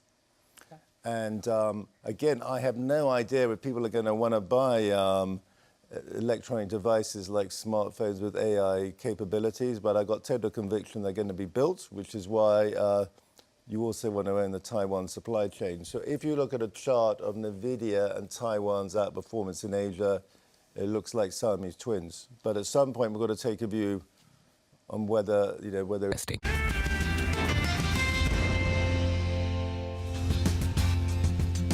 Welcome back to Corporate Radar. Well, Mitesh Thakkar is joining in now to give us some views on the market. Mitesh, it's not such a bad outcome. I mean, very flat. Given that we had such negative global cues, this is not a bad outcome at all. Do you think we can build on to our gains? And for the rest of the day, what is the view? See, not at all a bad outcome, to be very honest. I think I would agree with that. Given the fact that we've kind of absorbed the morning selling and again have tried to come up is a good thing, and that's why we're maintaining some kind of long bias. We talked about the fact that in case the Nifty starts breaking below 24,500, 24,480, then is the time to exit. So we got a low of 24,515. So practically from those levels, we managed to bounce back. For the timing on the stock side is a buy on TCS with today's low as the stop loss at 41.60. Look for 4,300 as your near-term target. And some profit booking is happening on the charts of trend. So if it gives you a pullback to about 55, 30, 40 zones, take a short with a stop above 5,600 and look for targets of around 53.50. Got that, Mitesh. Thanks for that. I just want to put up the stock of, by the way, the market's turned around. The Nifty is up 26 points now. So which means that from the day's low, it's a solid 100-plus point recovery, which has come through. Look at that, and the way the market's come up. And I just want to look at Aadhar Housing Finance. We had the management with us on budget expectations day before on Tuesday. Stock was started 5% higher with the market coming off. It sold off. That's Aadhar Housing Finance, and it's back up, I think, about 5% once again. So there is interest here on this name. Well, India is the best long-term equity market in the world. That's the word coming in from Jefferies Christopher Wood. He's the author, of course, of the weekly Greed and Fear Note. He visited CNBC-TV18 studios for a town hall on markets yesterday. In an hour-long session, Chris gave his take on the performance here in India in context of the world, valuations, and the outlook for the market from here on. Just want to play out some sound bites of their interaction with Chris Woods earlier. India is the only stock market I'm aware of right now where the small mid-cap sector is doing way better than big caps. Absolutely unique. And it's driven by this domestic phenomenon. This is not replicated in any other market right now. India is the best long-term equity market in the world. Clearly, the US has done fantastically well. But in the emerging market Asian context, yeah, India to me remains the great domestic demand story. You have this very emerging equity culture. But what, as you rightly have just highlighted, is amazing is the dynamism of the local asset management industry and the growing retail participation. And actually everybody, I've been in Mumbai 2 days, everybody from the financial industry, I think, is staggered by the resilience of the market following the surprise election result. My understanding, obviously, the excess valuations in India, or the perceived excess valuations of the small mid-cap area, but my understanding in recent quarters, they've had the best earnings growth too. So it's not completely divorced from underlying fundamentals. No, the only issue, the risk in India is simply that some of these stocks are very high valuations, so there's a risk of earnings growth disappointments. The big point for your viewers to understand is the foreigners are remarkably underinvested in India. So we believe that the global emerging market funds, who are the prime investors in Indian equities, are barely neutral in India, partly because the neutral weighting of India has gone up because it's outperformed, and partly because they haven't really been able to get into the market because the local money has kept it at valuations where they're not comfortable with. Okay, well, let's talk about some stocks that are on the move now. Mangalam is tracking Z Entertainment. Mangalam, over to you. It's a big gash on Z today. You know, the company had announced fundraising via foreign currency convertible bonds, or FCCB as we know it. You know, on the one hand, the street would have been happy that there are some funds coming into the company. But on the other, the risk that these bring with itself. One, you know, in the very near term, it impedes their balance sheets. Secondly, if they were to be converted entirely at around 160 rupees a piece, which was a premium to the previous closing price, you know, it would lead to a fair amount of dilution. How much would that dilution be? Close to around 12% on a post-money basis. So if that were to happen, then the promoter stake at 3.99% would fall even further. So a bunch of problems with Z funds coming in, but they are coming in with some riders, and no strategic investor out there, major strategic investor through these FCCBs as well, has the street a little disappointed. The street would obviously be looking at fundamentals from here on as well. For Z itself, it has been downhill ever since the merger with Sony was called off. Now the street is anticipating some sort of new corporate announcement or arrangement. Until that comes about, you know, all these stopgap funding arrangements are only further pressurizing the stock. All right, Mangalam, thanks very much for that. It's 5.5%, 6% lower on Z at this point. We'll take a quick commercial break here. On the other side, our special segment, Countdown to the Budget. My colleague Lata will speak with Keki Mistry, former Vice Chairman and CEO at HDFC, and Mahesh Misra, CEO of India Mortgage Guarantee Corporation, to discuss expectations for the housing sector from this budget.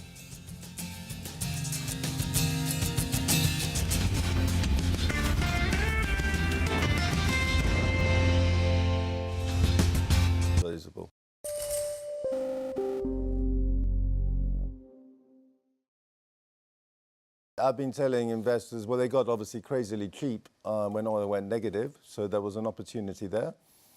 But also, frankly, if you want to hedge geopolitical risk in a global equity portfolio, your only practical way to hedge that is energy. And actually, even in an Indian portfolio, if you want to hedge the risk that oil suddenly goes up, because obviously this Middle East situation could... I've been primarily focused on Russia and Ukraine as a risk, but the Middle East is a potential risk. The only practical way to hedge that is energy, and these energy stocks pay good return dividends. They're defensive, but they could be like tobacco stocks.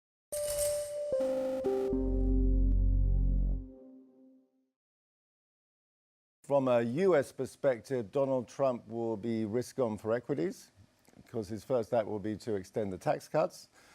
But for the interesting question is what Donald Trump would mean for the dollar and the US bond market. On that environment, I think my guess is Donald Trump would lead to a weaker dollar. He wants a weaker dollar, yes. Yeah, but I also just think, because basically the US fiscal situation is essentially out of control. And we have neither political party remotely interested, as at the moment, in fiscal retrenchment. So in my view, you should assume it will remain get more and more out of control until the markets revolt against it.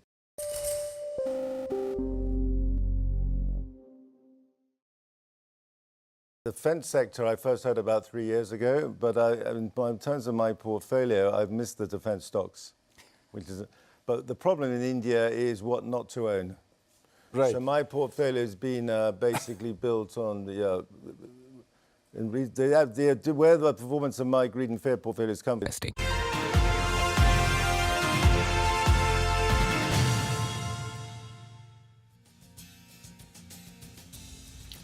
A sure short way to stimulate the economy is to encourage housing.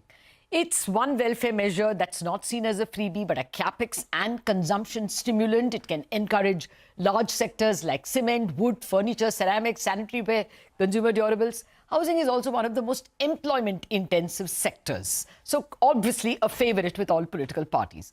Currently, there are two major ways in which the government has approached housing. Home loans get a tax set-off on the principal and on the interest paid.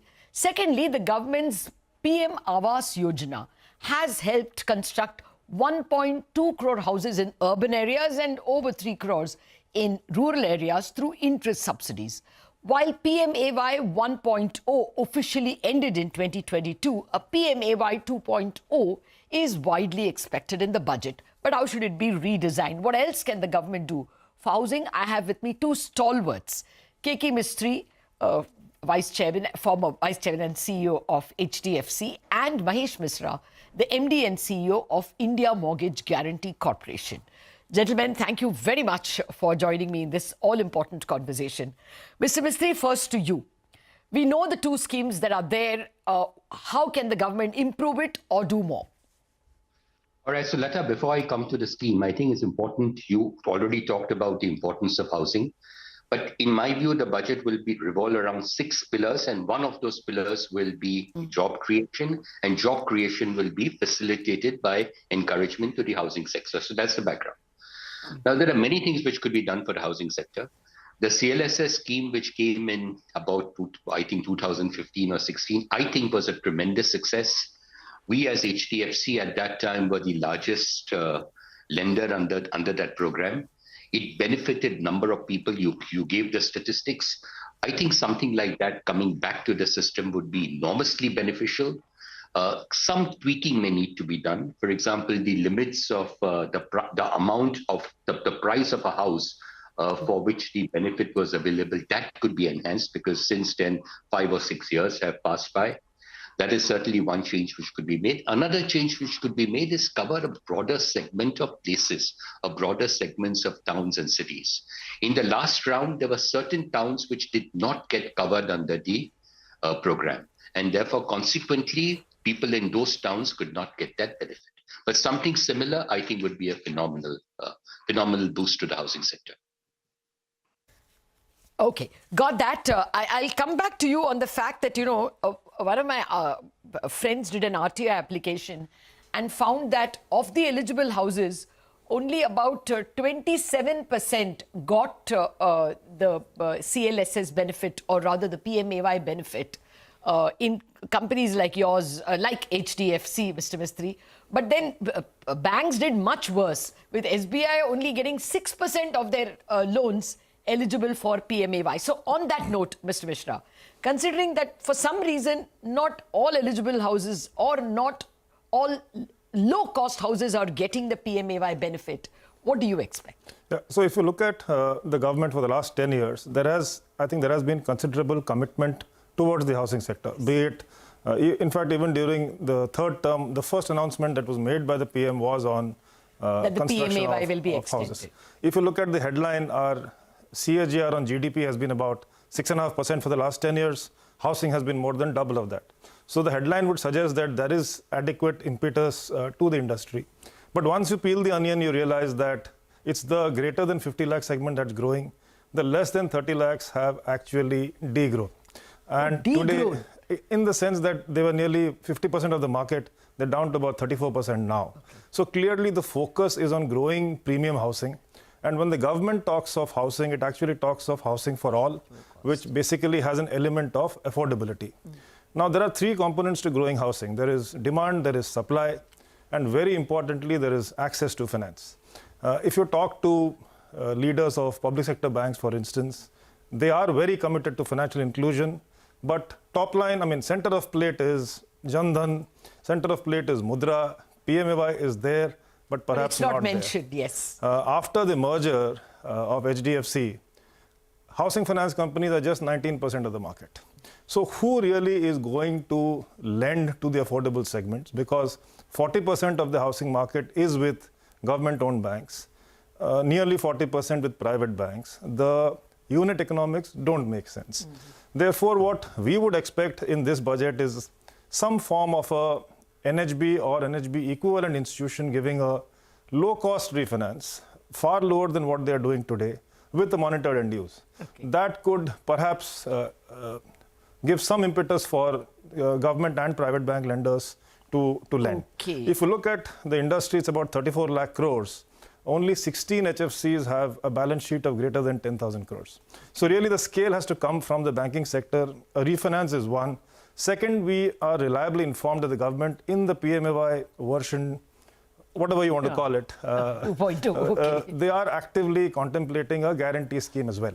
And we believe that will be an important market creator. Okay, so that's two things. You're expecting a possible guarantee for the loans given, like the CGT, MSC types, and a possible low-cost loan refinance from NHB. There will be a bunch of supply-side measures. I'm specifically focusing on my domain, which is access to finance. Okay, I take your point. Mr. Mistry, your thoughts. Like I told you, this RTI application indicated that while HDFC is the best performer with 27% of the low-cost loans being PMAY loans or CLSS loans, for the banks, it is much lower. They don't seem to be that attracted to that product. Is there a unit economics problem? Spending so much money to do due diligence for a 15 lakh loan, is that something that needs to be overcome? That can very easily be overcome. If HDFC could do it, why can't a bank do it? I don't think that's, in my view, a big challenge. I agree that some kind of guarantee given by the government for the loan in some form or the other would induce or would make it more encouraged or would make banks more inclined to do these kind of loans. But I just have one comment on the high end and the low end market. There was a mention that the growth in recent times has really been in the high end market and there's very little growth in the low end market. Now, you have to look at it in the context of the last 10 years or the last 8 years. So the period from 2016 to 2020 was a very stressful period for the real estate sector in the metros. And actually, you may have seen, and we used to talk about that, property prices would have declined during that period. So now suddenly when prices have gone up because demand just picked up and, so much of construction is happening, it looks as if there's been a sudden spurt in house prices. But the reality is that if you take it over an 8-year time frame from, say, 15 to 24 or 16 to 24, you'll find that the growth has not been that abnormal. Okay, fair point. But let me come to the other schemes, Mr. Mistry. Do you think that there is a likelihood of any tax concessions getting tweaked on the upside, of course? I think so, Lata. In my view, there are 2-3 things which could be done for the housing sector. 3, maybe one more. First, of course, we talked about CLSS. Second thing would be the interest deduction on a house, on a self-occupied property, which is currently capped at 2 lakhs of rupees. That amount of 2 lakh needs to be enhanced because you have to adjust it to inflation. This 2 lakh was done several years ago. Since then, even if you take inflation at 4.5%, 5% over a period of 6-7 years, that 2 lakh should be a much higher number. So that is one concession. Second, I would say is we need to encourage rental income, or we need to encourage rental housing. If you see globally, rental housing is a huge, huge market. But in India, rental housing doesn't really exist. People want to buy a house. People don't generally want to stay in a house because nobody wants to buy a house with the idea of renting it out, generally speaking. And the reason for that is also that the rental yield on a residential property is typically 2 or 3%.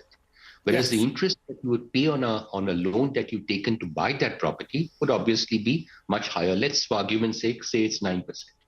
So you're paying 9%, you're earning 3%, you're incurring a 6% loss. Now that 6% loss should be allowed as a deduction when you calculate your taxable income.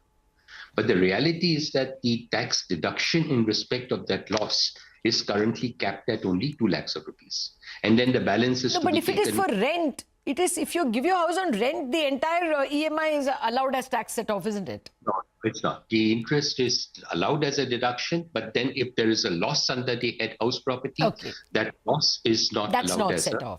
That's not set off. Okay. Your point taken. I'll try, if I have time, to come back to the PMAY.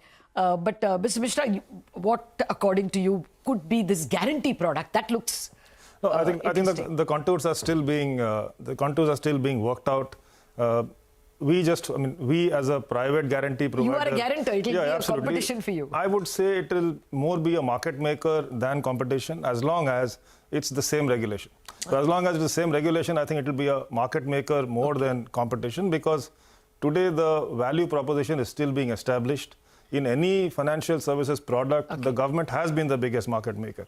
But if I were to, Mr. Mistry talked about rental housing, but if I were to talk of home ownership, and if we just move away from affordable housing, today if you need to buy a 50 lakh home, the best case loan you can expect is 40 lakhs. Yeah. And therefore you need to, kind of provide for interiors, you need to provide for registration. Most people would then tend to go for unsecured loans or other riskier forms. Okay. So I think that's something which, again, the regulator or the ministry should look at, because that can give a massive impetus to housing in urban areas. These have not been kind of looked at for several years now.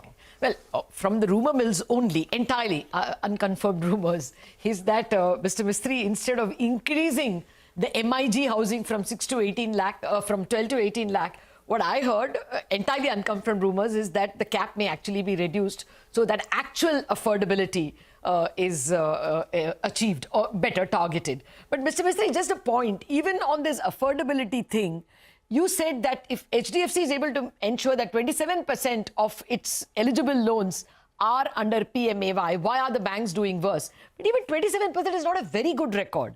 Grio Finance, of course, which was, when it was under you, achieved 55%. But my point is, it is still not a very good number. Is it that what Mishra said, that the unit economics doing so much work for a small loan is something that is deterring inclusion? See, Lata, over a period of time, these things become a routine. So when you say extra cost involved, I mean, we could operate with a cost-income ratio of around 7%. So I cannot explain why a bank would have a significantly higher cost just for that. I don't think that's the reason. I think the reason is the risk, that the perception that for a 15 lakh rupee loan, where we are spreading out and going out of the, and giving it, and there's a risk involved, you're not sure about the titles of the property. There is enough lending available to you, so much other opportunities there. Everything in India is underpenetrated. Why go to that market? Let specialized lenders do so, and then you can buy back those loans under some kind of a loan assignment. Fair point. Fair point. So perhaps for inclusion, as Mr. Mishra says, if a guarantee scheme is being thought of, perhaps it will be a sweetener. Likewise, refinance, a cheaper refinance from NHB could be a sweetener to make housing finance, especially for the affordable segment, a cornerstone of the upcoming budget. But let's see what we have. We should know in about 4 days' time. Thank you very much, Mr. K.K. Mistry and Mahesh Mishra, for joining us in this conversation and whetting our appetite as to what to expect from the budget. Wrap up on Bazaar. On that note, Chartbusters coming up.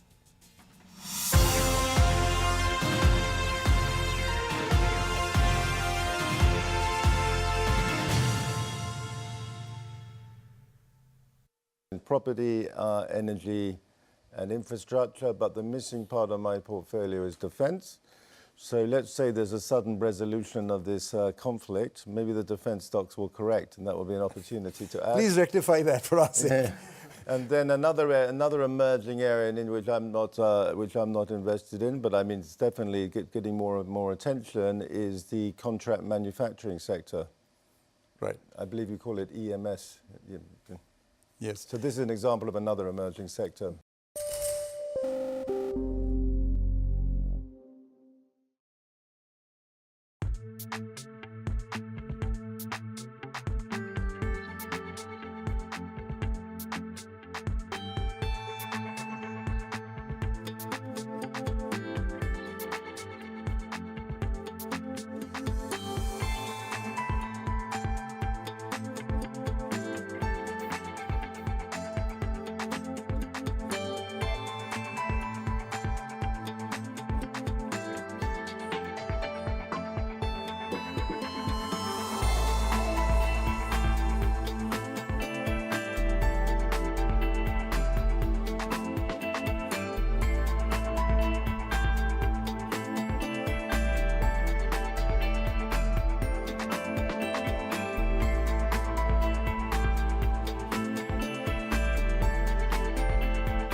LTI-Mindtree climbs more than 3% after the first quarter results beat expectations. Net profits rise 3% sequentially. Revenue too increases nearly 3% quarter-on-quarter. Asian Paints dips more than 1.5% on the back of a weak showing in the past quarter. The management says demand conditions for the paint industry were tough. Brokerage firms Jefferies, Phillip as well as CLSA also trim their earnings estimates. However, the stock has come off close to 4% from the low point of the day. Just Dial is the top gainer, 52% higher. In fact, a 52-week high, 15% higher, as the profit for the company grows nearly 70% year-on-year. In the first quarter, the margins too doubled to around 28.7%, led by improved cost control. Zee Entertainment slips nearly 6% after the board approves its issuance of 10-year foreign currency convertible bonds worth around $239 million that are to be converted at 160 rupees per share. Nazara Tech also lower in today's trading session, down by almost 3% after the two subsidiaries of the company get a GST demand notice worth nearly 1,120 crores.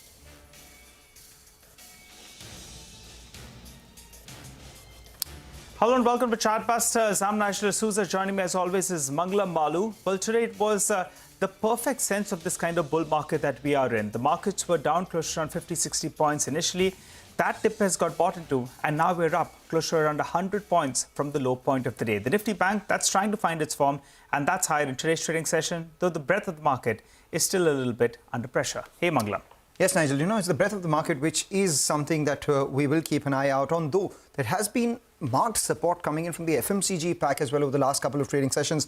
Right now, as we speak as well, HUL has moved to the high point of trade. In fact, a near 3% recovery from the lows of today, taking the stock move to 10% for the month of July itself. So let's get in Apurva, State of Samco Securities, for a quick technical check on the market and the stocks that he's tracking right now this morning. Apurva, what's your sense on the indices and the individual stocks? Morning and thanks for having me on the show. So talking about Nifty, if you look at the seasonality perspective, so 1 week before budget, Nifty has normally traded with a negative bias. So right from 2010, if we see currently, there were about 17 budgets, 14 were full budgets and 3 were interim. So from these 17 budget sessions, we have seen that the Nifty's 1 week prior returns before the budget is negative 0.5%, and 1 week forward returns after the budget is about 1.32%. So I believe that markets would be trading with a slightly negative bias, and crossing the 24,700 mark before the budget would be slightly difficult. Once the budget is out, we can take a fresh look on the indices and then take a perspective. From the stocks side, we have Sunteck Realty, which is looking good on the charts. So the Sunteck Realty was trading around the resistance was placed around 500, and it had broken out of this resistance, and from there on it has retested it once, and now it's moving higher. So the target for Sunteck Realty would be 699, and stop loss would be 600. Another stock is BPCL. The stop loss for BPCL would be 300 and a target would be 340. It has been trading in the range of 280 to 330 and looks like it is breaking out of this range and could head higher. Okay, all right, Apurva, thanks a lot for joining. In fact, on Sunteck, there was a big seller. Mr. Pabrai has been selling for the last few quarters. It appears almost all of that has been cleared out, and that could be explaining why the stock in the last 10 days or so, it's rallied closer around 15%, a relative underperformer, but that's coming back into its own. And Apurva is quite positive on that stock as well.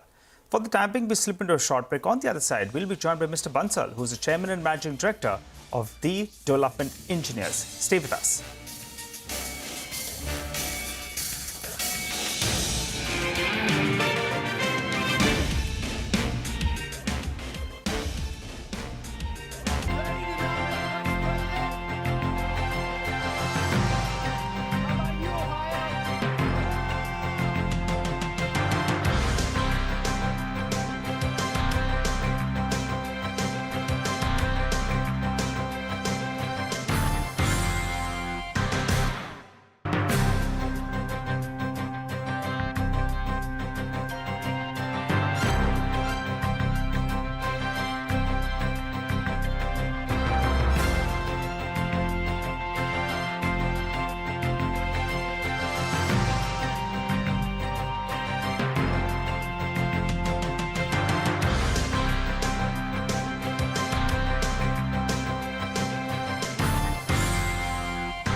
markets have not just grown, they've broken several records in the last 25 years. India's contribution to incremental global GDP was as low as 0.2% 25 years ago.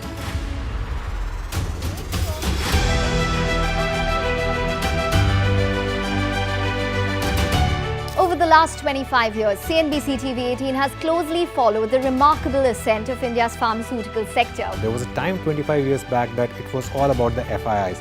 If FIIs would buy, markets would rally. If FIIs would sell, market would fall. Earlier, we were net importers of steel. From IT services to SaaS, from consumer electronics to space tech, from mere programming to AI ML. Cars, two-wheelers, three-wheelers, commercial vehicles have significantly become much more expensive than they were 2 decades ago.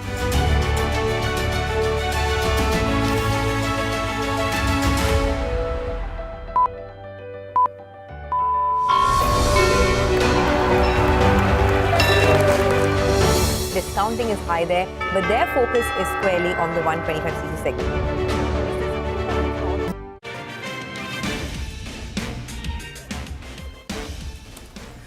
Welcome back. You're watching us here on Chartbusters. Let's talk about the newly listed engineering company D Development Engineers. Because it's newly listed, it had to report its fourth quarter numbers today, even as we're in the middle of the second quarter of this financial year. These are, a 47% jump in the company's revenue, as well as the EBITDA did extremely well. Net profit, of course, was lower on account of higher depreciation and finance costs as well. KL Bansal, who's the chairman and managing director of the company, joins us to discuss the numbers further. Thanks a lot, Mr. Bansal, for joining in. First things first, we're in the middle of the second quarter of this financial year, whereas we have the numbers for the fourth quarter, so they do appear a bit backdated. But, from the numbers that you have reported for the entire year, this year, revenues just shy of that 800 crore mark, with margins at around 13%. What's your target for FY25, and what is the kind of order book that you're sitting on currently? So as we have been telling, we are absolutely on track as far as our margins are concerned. And, the order book as on 31st of March was around 800 crore rupees. And as you know that a lot of expansion is going on in our plants. We expect to do quite well in this quarter as well as in the forthcoming quarters. Okay, all right, Mr. Bansal. So you're on track with regard to the margins. Could you tell us what's the track like? From this number that you've delivered in the last year, what kind of a growth can you deliver? 790 crores with margins in the vicinity of around 13%. I recall when you joined us last, you told us that capacity is going up drastically. You expect utilization levels as well to go there. And that's very well taken. But give us the growth guidance for this year. And margins from 13%, you wanted to go towards 20%. But in this year, what does it move to? Sir, it shall be reasonably well. I can tell you that it shall be reasonably well. We told you earlier also that a lot of capacity addition is there. We have the order. Okay, Mr. Bansal, let's make it a little bit more simpler. Last year you did close to around 30%. Can you reasonably do as well as you did last year in terms of a revenue growth? Better than that. Better than that. So more than 30%. More than 30% revenue growth, we're holding you to that. What about the margin profile? From that 13%, where does it go to? The ultimate target is 20-22%, but in this year, it improves by 300, 400, 500 basis points. Should we work with the number of high teens? Should be around that. Should be around that. Very well. All right, should be around high teens is what you are saying, sir, but we'll hold you on to that number. More importantly, exports. If you could break up your order book for us, how much of that is domestic, how much of that is exports? And this year, what proportion of your numbers would come in from exports? Sir, historically, we have been doing more than 50% export. And this year also, the numbers will be the same. As a matter of fact, the export quantum can be around 60% in this year. Okay, and what proportion of your order book is currently from exports, and how much of that is domestic? Sir, again, answer is the same. That 60%. Historically we are 50-50 on, but this year our expectation is that we shall be doing little better in exports. What is the margin differential between domestic and exports? Because if you're expecting more contribution from exports and looking at higher margins, then one would assume that margins on exports are better than domestic? Sir, our gross margins are practically remain the same, whether it is for the domestic orders or for the international markets. However, to execute the export orders, we have to spend a little more on that, although the net contribution is more in case of export orders. So, the net EBITDA levels and, the PAT levels should remain almost the same as for the domestic jobs. Okay, got it. All right, Mr. Bansal, could you tell us what is the cash conversion cycle for the company? Cash conversion cycle is around 4 months. 4 months, okay. And is there a risk? Because, I'll tell you why I ask you this. Because in the export markets, there is some bit of a slowdown on a global scale. So for your company, you're sounding reasonably optimistic. But is there a risk that this 4 months gets expanded a little bit? Because 4 months is not short as well. You're talking about 120 days for cash conversion. Sir, absolutely not. Because, the customers we are dealing with are, the top customers in the world. They are among us Fortune 500 companies. And we have never had any issue as far as, the delay in payments are concerned from our export customers. Whatever is defined in terms of payment terms, we get our payments according to that, maybe with 10-15 days here and there, nothing more than that. All right, take that point. But, post your IPO, you were looking to repay some of the debt as well. Now, these numbers are fourth quarter numbers, so we don't know, what exactly is your current debt on the books as of now, and how much have you repaid post the funds that came in from the IPO? And to that extent, what is the kind of finance cost that one should expect this year from you? Sir, we have already paid off the debts as per the objects of the offer, and our debt has gone down by more than 175 crores. And, we expect that, our finance cost should drop down drastically. At least it will be in the range of 20 crores of rupees, minimum, I'm saying. And what does the number stand at right now after paying 175 crores? Around 200 crores. Around 200 crores, approximately. Okay, around 200 crores. So that explains the kind of finance cost that you're targeting this year, close to around 20 crores as well. Wish you good luck. These are fourth quarter numbers. So obviously we'll look forward to, chatting with you after you report your first quarter numbers and second quarter numbers as well. So that way we'll get a better sense into whether you are on track for the targets that you have for this year as well. That's about development. Take a short break, come back on the other side of this break. We'll have our exclusive conversation with the management of GMR Group, who joined us in our studios yesterday.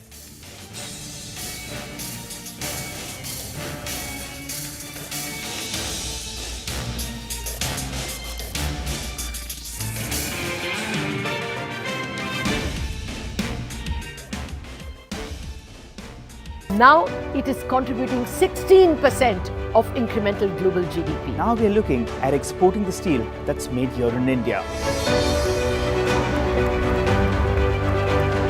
Welcome to the first ever India Business Leader Awards.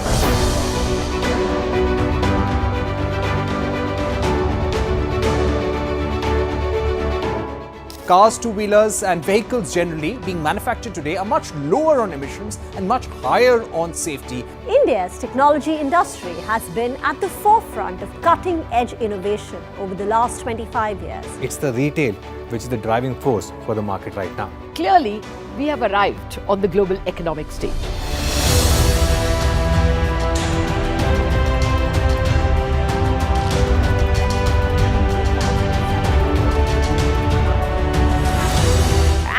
Great way to celebrate our own 25th year with new milestones being achieved on the Lal Street. 21 years of the Nifty from 1,000 to 10,000 today. Sensex and Nifty hit a record high. The Nifty rallying to a record high. We invite you to join us as we persist in leading coverage of the pharmaceutical and healthcare domain, documenting India's expanding expertise in medicines.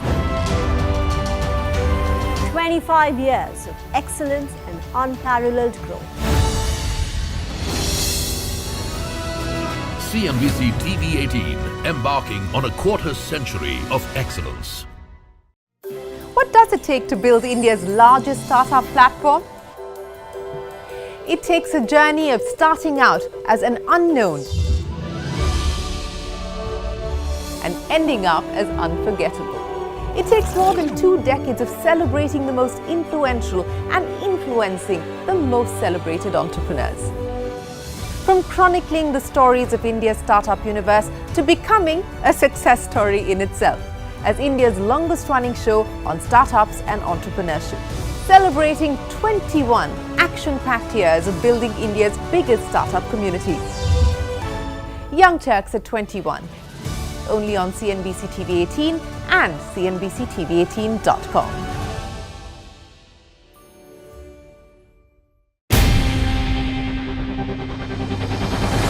CNBC-TV18's most comprehensive and award-winning news show, India Business Hour, drops first on YouTube.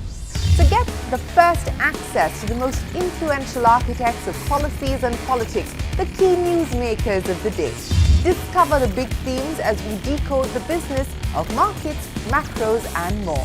Be the first to go to the heart of all the top stories that drive the day's agenda. Catch the award-winning India Business Hour live every night on YouTube with me, Shireen Bhat. Investing. Welcome back. Well, the management of GMR Group visited CNBC-TV18 studios over the midweek trading holiday to participate in the town hall with Jefferies global strategist Chris Woods. Remember, Jefferies has included GMR Airports in its India long-only portfolio at the expense of weight cuts in stocks like Axis, HDFC Bank, as well as ICICI Bank. Well, my colleague Vivek caught up with Mr. Chawla of GMR Group to learn about the road ahead for GMR Airports. Let's listen in to what he had to say. Well, in the aviation sector, or I would actually be more specific in the airport sector, we are at a very sweet spot. Over the last 10 to 15 years, there's been much better clarity on the regulations. You know, the interpretation of the concession agreement was a major concern in the earlier part of privatization of airports. But now, both the regulator and the companies which are in this space very well understand what is the whole dynamics and the understanding behind those provisions which are there. So the second part is, if you look at the per capita income of India, it's around $2,500. And you correlate what happened when Chinese per capita income of $2,500 was. As the per capita income increases, there is a dramatic shift that starts to happen from railways or roadways into the air aviation. So we expect as we go forward a tremendous amount of tailwind to come in the passenger growth. The key risk in this whole scheme of things is the supply chain issues on the supply of aircraft. So, you see, people struggling to get the aircrafts, but I think, India is such a large market now. There'll be a lot of focus of both aircraft manufacturers, Airbus and Boeing, to supply into this market. It is the third largest country in this particular space after China and US. So we are quite well positioned. I think it's a decadal story now. And all that we need to do is don't disturb with tweaking in regulations, bring more clarity, and there'll be more capital flow and more passenger growth in this particular sector. So your two key asks are, number one, stability as far as policy is concerned, and number two, one question that you asked, Chris, was a deepening as far as the bond market was concerned, especially for infrastructure. Could you explain the rationale behind, number one, why do you expect that? And number two, how will a player like you benefit from the most likely lower financing costs? Does that make you a little bit more aggressive in terms of getting newer airports onto your roster or your portfolio? You see, our concessions are usually 60-year concessions. So, you're planning your finances depending upon the whole concession period rather than 5 years. So when I talked about deepening of the debt capital markets is how can we, take the dated bonds to 10 years, to 15 years, to 30 years. If you look at US 30-year bond market is pretty deep. And hence they can really finance their infrastructure investments over there. In India, we are far too focused on the equity markets, and we just forget that much bigger than the equity markets is actually debt capital markets. And that is where I think the government should focus more. I think Utpal's briefing on things coming together now, finally, hopefully I think that will get reflected in the budget also. Previously, we used to tap into the dollar bond markets. Of course, last 1.5 years, dollar bond markets are not competitive with the rupee bond markets. But again, here we are still pretty much restricted to between 5 to 10 years. We want to take it to 20, 25, 30 years. That's where it is important that pension funds, infrastructure funds, insurance companies play a much bigger role. It's not a mutual fund market, but it's a very long investor market in that sense. Thank you so much for bringing up that important point. Last question from you. India has spoken about increasing the number of airports quite dramatically over the next few years. How will a player like you participate in this particular growing opportunity? And not only in India, you also have and you operate airports abroad. So how do you see the dynamics change both in India as well as abroad? And how will GMR airports and investors benefit from that particular journey? So honestly, in our business model, new airports coming into our fold are very opportunistic. We are already more than 100 million capacity and traffic through our airports. And this is growing between 10 to 15% every year. So 15 million passengers growth organically is good enough. That means adding almost 2 medium-sized airports every year in our portfolio. But yes, passenger experience, working with airlines to make different hubs, taking passengers into the hinterland, connecting them globally. I think with these privatizations, it will be very helpful in taking world into tier 2, tier 3 cities and allowing, of course, tier 2, tier 3 cities to fly into the global world. So, it's an important part of globalization, and hopefully I think last announcement of the government was that they're going to bring about 13 odd airports for privatization. I think now the elections are over. Hopefully I think that will come sooner than later. So that will be very important for the whole sector. We will of course participate in it in a disciplined fashion. Right, interesting conversation out there with the management of GMR Airports. A bit of decline in the markets led by the Nifty Bank. The Nifty Bank was holding up one end of the market right now, but it's come off the highs, and as a result of which the Nifty is just about dipped into the red, and that's largely, the dip is contained because the IT stocks, they're doing well. So TCS, Infosys, all of them have seen a fresh spike. Infosys reports its numbers as well. We wrap up on this edition of Chartbusters, but as we do that, let's listen into an exclusive. India is the best long-term equity market in the world. That's the word coming in from Jefferies' Chris Wood, who visited the CNBC-TV18 studio for a town hall on the markets with some of the biggest market stalwarts in the audience, including the likes of Ramesh Damani, Utpal Sheth, Ravi Dharamshi. In an hour-long session, Chris Wood gave his take on the performance, valuations and the outlook itself for the Indian market going ahead. Hear him out. India is the only stock market I'm aware of right now where the small mid-cap sector is doing way better than big caps. Absolutely unique. And it's driven by this domestic phenomenon. This is not replicated in any other market right now. The best long-term equity market in the world. Clearly the US has done fantastically well. But in the emerging market Asian context, India to me remains the great domestic demand story. You have this very emerging equity culture. But what, as you rightly have just highlighted, is amazing is the dynamism of the local asset management industry and the growing retail participation. And actually everybody, I've been in Mumbai 2 days, everybody from the financial industry, I think, is staggered by the resilience of the market following the surprise election result. My understanding, obviously, the excess valuations in India, or the perceived excess valuations of the small mid-cap area, but my understanding in recent quarters, they've had the best earnings growth too.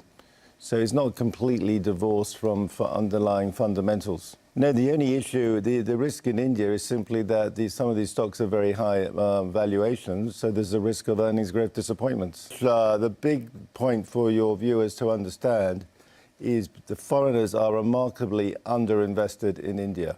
So we believe that the global emerging market funds, who are the prime investors in Indian equities, are barely neutral in India, partly because the neutral weighting of India has gone up because it's outperformed, and partly because they haven't really been able to get into the market because the local money has kept it at valuations where they're not comfortable with.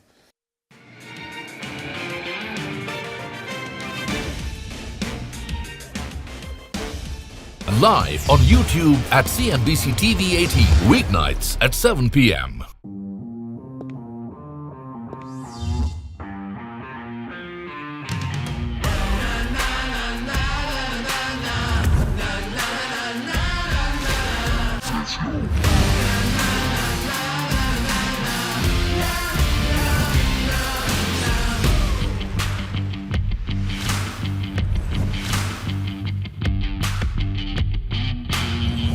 Make informed decisions with comprehensive analysis on the go. Strengthen your portfolio with real-time market updates on the go. Create effective strategies with insightful expert opinions on the go.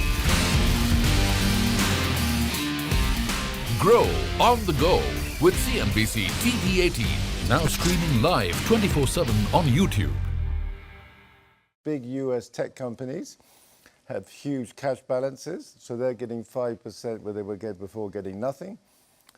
Although those cash balances are now coming down because they're spending a lot on NVIDIA chips.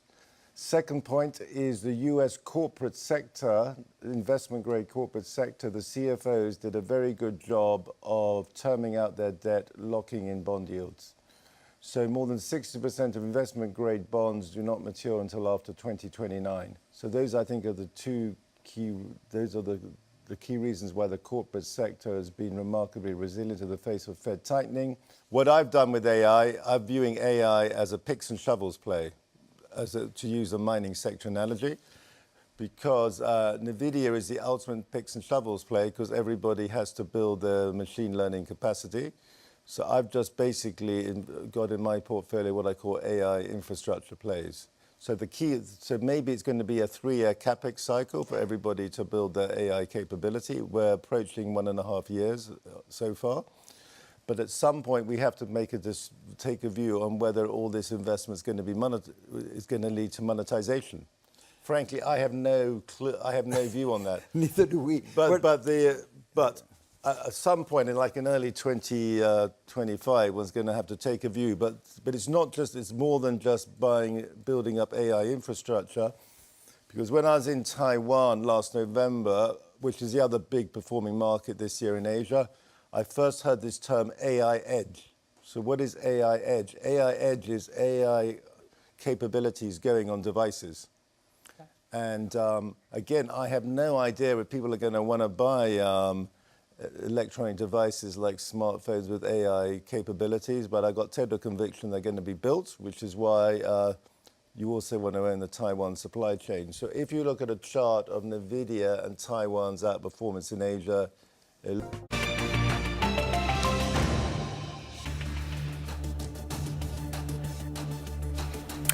Good morning. Welcome to Trading Hour. I'm Reema Tendulkar, with me Surabhi Upadhyay, and it's a changed picture on the mid-cap index. The mid-cap index has taken a turn for the worse. 1.5% gone in the mid-cap index, and the fall has come through only in the last 15 minutes or so. At 10:30, you would have still said maybe the markets are consolidating, but now you've seen the mid-cap index cave in. The advanced decline ratio is well in favor of the losing side. On the index, there is a shade of red, so the Nifty and the Sensex have dipped in the red, though they were holding up in the green for a greater part.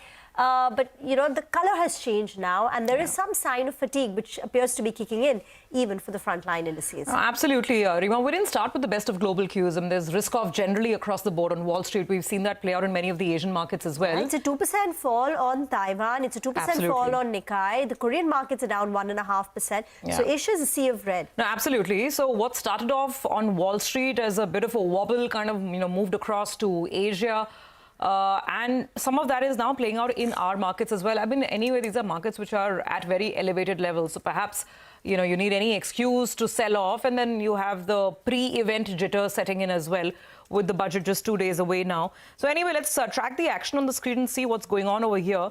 I'll start with the large caps because even here the fall is pretty dramatic. Let's look at a stock like Bajaj Auto, which was always under pressure.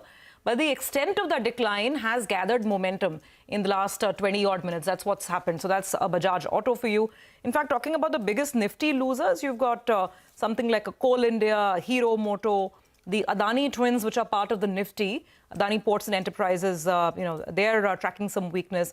But like Rima saying, this is a story about the broader market and the huge fall that's playing out over there. So let's see where the money is coming off. PSUs to start off with. And that's little surprise, right? Look at a stock like Railtel, 6% lower, RVNL 5% lower, NHPC 5%, IRFC 4%, Aircon 4%, BEL, BHEL, NALCO. So very, very quickly, there's a sharp sell-off on the PSU side of the market. So hard to say, Rima, I mean, what could have triggered it? But I guess this is a market that's just, it's kind of sitting at the edge, looking for reasons to book profit. And perhaps before the budget, this is one of those shakeouts. Before the budget, next week is also the expiry, the earnings season. You've got a few misses like Asian Paints also. So all that is, compounding, and it's just profit booking that's visible in the broader markets, considering the big triggers that we have. But let's get to IT, because that's the big story. TCS was a better than expected set of numbers. HCL Tech managed to report a modest beat. Now, LTIMindtree is the third large IT company, 3 out of 3, where the numbers have been ahead of street expectations. So LTIMindtree has positively surprised on the top line. It's a 2.5% revenue growth versus estimates of about a 2% revenue growth. BFSI for the company has turned around after 4 quarters of a decline. And BFSI is their largest vertical. So BFSI turning around has helped them put on a good show on the top line. The company has also said that there are some green shoots. So yes, while cost takeouts continue in the market, but at least some of the high transformation projects, the high priority projects which were put on hold in the BFSI vertical have now been resumed, and that helped the company clock in growth. While broadly the demand environment continues to remain unchanged, LTIMindtree has come out and spoken about some green shoots, some high priority transformation projects now getting resumed. Motilal Oswal today has upgraded LTIMindtree to a buy. They believe that the stock will outperform its peers in FY26. Not this year, the following year, the company will be able to report double-digit revenue growth. The only risk is on margins. So that's something you need to watch, the way margins for LTIMindtree pan out from here on. But 7,000 is the target price assigned by Motilal Oswal as they've upgraded the stock to a buy. That's LTIMindtree. So we talk about happier things as well, right? Yeah. Not just everything that's falling in the market. Speaking of happier things, the one earnings reaction that's gone down so well with the street is Just Dial. Let's see what the stock is doing right now. Imagine that in a market where mid-caps are collapsing, it's retaining that 16% up move. Oh, that's something, Rima. So what have they done so right? Definitely dialed the right numbers, dialed the right business, opportunities this quarter.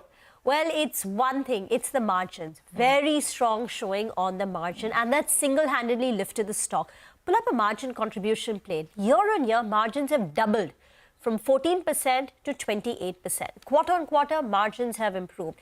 Margins are now at the highest level since 2016.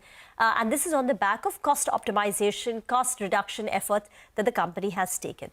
The paid campaign growth has come down, but for the last 3 quarters, it's been between 8 and 9%. So you can say it's been a bit steady. The company is targeting mid-teens revenue growth and EBITDA margins above 25%. The board is also working on a dividend policy. Their endeavor is to return 100% of the profits to the shareholders by way of a dividend.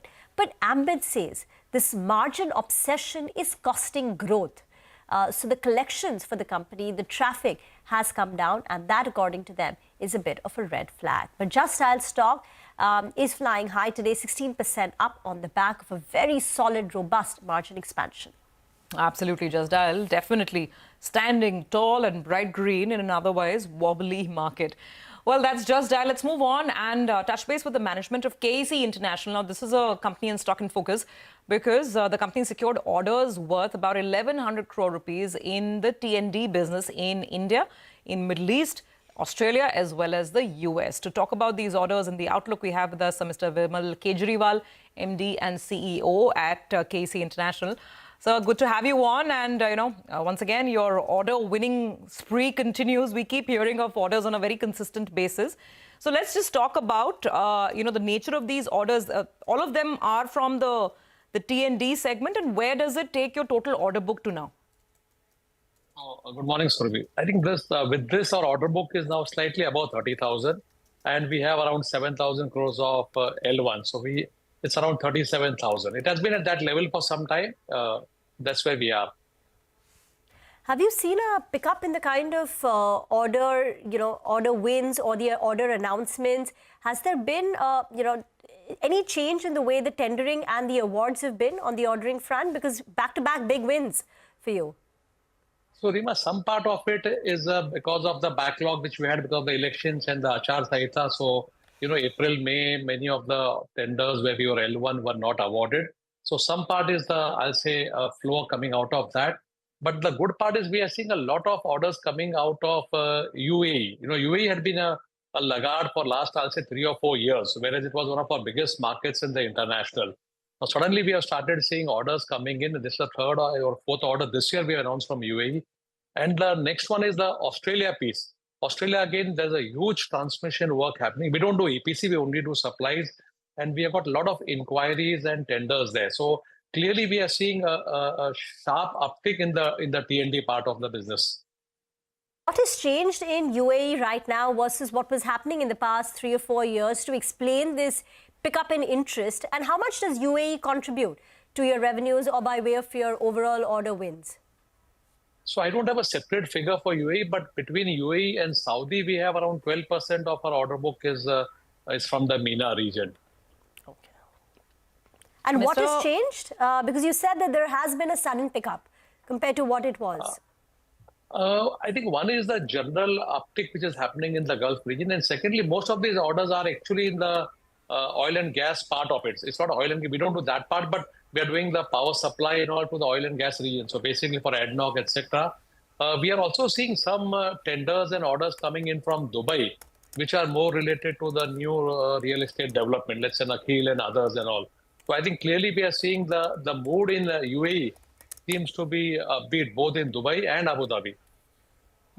Okay. I missed that number, Mr. Kejriwal. What's the split between your Middle East business and the India business now? I don't have a direct answer for that, but what I said was our Middle East was around 12% of our total order book, whereas T&D by itself is 50% of our order book. So that's the way the number is.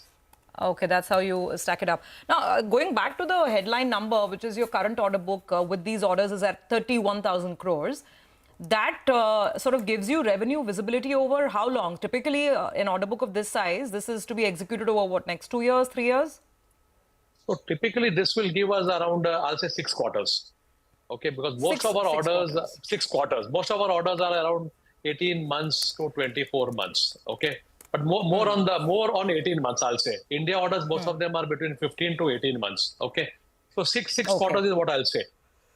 And in this order book, in terms of the product mix or rather the project profile, the order profile, how much is it now orders which are coming in at higher margin levels, and what kind of orders are those, and therefore what should we expect for the end of the year? What should be the margin profile? I'm talking about the overall business now.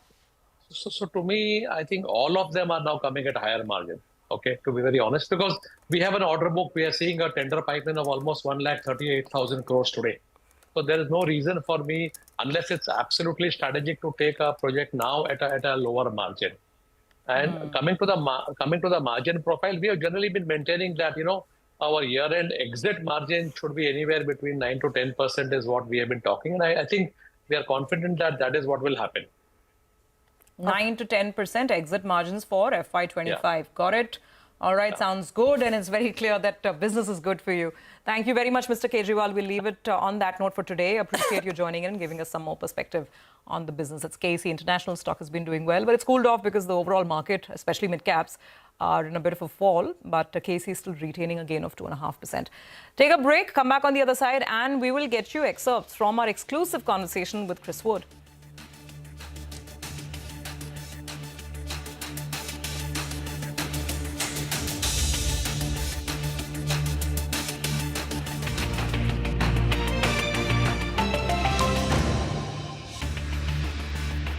wins. But at some point, we've got to take a view on whether, whether it's going to become monetizable.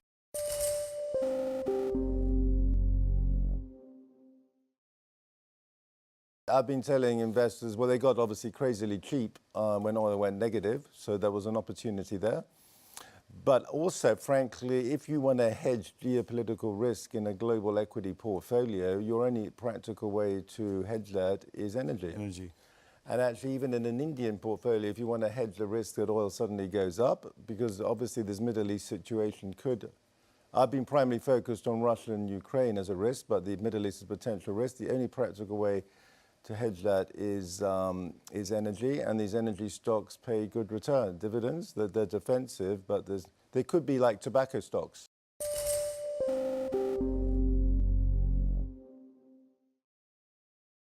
From a US perspective, Donald Trump will be risk-on for equities, because his first act will be to extend the tax cuts.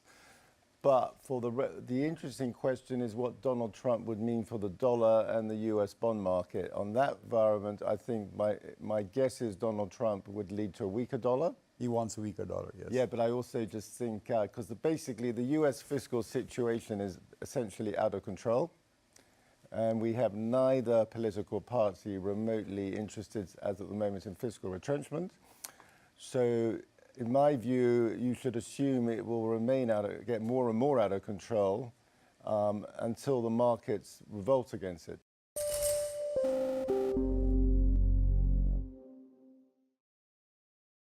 The defense sector I first heard about 3 years ago, but in terms of my portfolio, I've missed the defense stocks. But the problem in India is what not to own. Right. So my portfolio has been basically built on the... where the performance of my greed and fear portfolios come from the last year, I would say in property, energy, and infrastructure. But the missing part of my portfolio is defense. So let's say there's a sudden resolution of this conflict. Maybe the defense stocks will correct, and that will be an opportunity to add. Please rectify that for us. Yeah. And then another emerging area in which I'm not invested in, but I mean it's definitely getting more and more attention, is the contract manufacturing sector.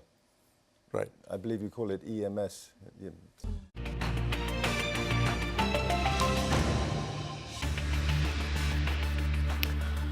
Welcome back. Let's now get you an exclusive. Energy is a hedge against geopolitical risk. That's the word coming in from Jefferies' Chris Wood as he visited the CNBC-TV18 studios for a town hall on the markets with some of the biggest market stalwarts in audience, including Ramesh Damani, Utpal Sheth and Ravi Dharamshi. In an hour-long session, Chris Wood gave his take on local money, valuations and his preferred themes in India. I've been telling investors, well, they got obviously crazily cheap when oil went negative, so there was an opportunity there. But also, frankly, if you want to hedge geopolitical risk in a global equity portfolio, your only practical way to hedge that is energy. And actually, even in an Indian portfolio, if you want to hedge the risk that oil suddenly goes up, because obviously this Middle East situation could... I've been primarily focused on Russia and Ukraine as a risk, but the Middle East is a potential risk. The only practical way to hedge that is energy, and these energy stocks pay good return dividends. They're defensive, but they could be like tobacco stocks. Tobacco stocks the last 20 years have been good performers. The defense sector I first heard about 3 years ago, but in terms of my portfolio, I've missed the defense stocks. But the problem in India is what not to own. Right. So my portfolio has been basically built on the... where the performance of my greed and fear portfolios come from the last year, I would say in property, energy and infrastructure, but the missing part of my portfolio is defense. So let's say there's a sudden resolution of this conflict, maybe the defense stocks will correct, and that will be an opportunity to add. Please rectify that for us. Yeah. And then another emerging area in which I'm not invested in, but I mean it's definitely getting more and more attention, is the contract manufacturing sector. Right. I believe you call it EMS.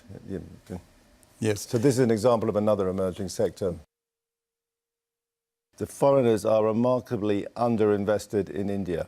So we believe that the global emerging market funds, who are the prime investors in Indian equities, are barely neutral in India, partly because the neutral weighting of India has gone up because it's outperformed, and partly because they haven't really been able to get into the market because the local money has kept it at valuations where they're not comfortable with.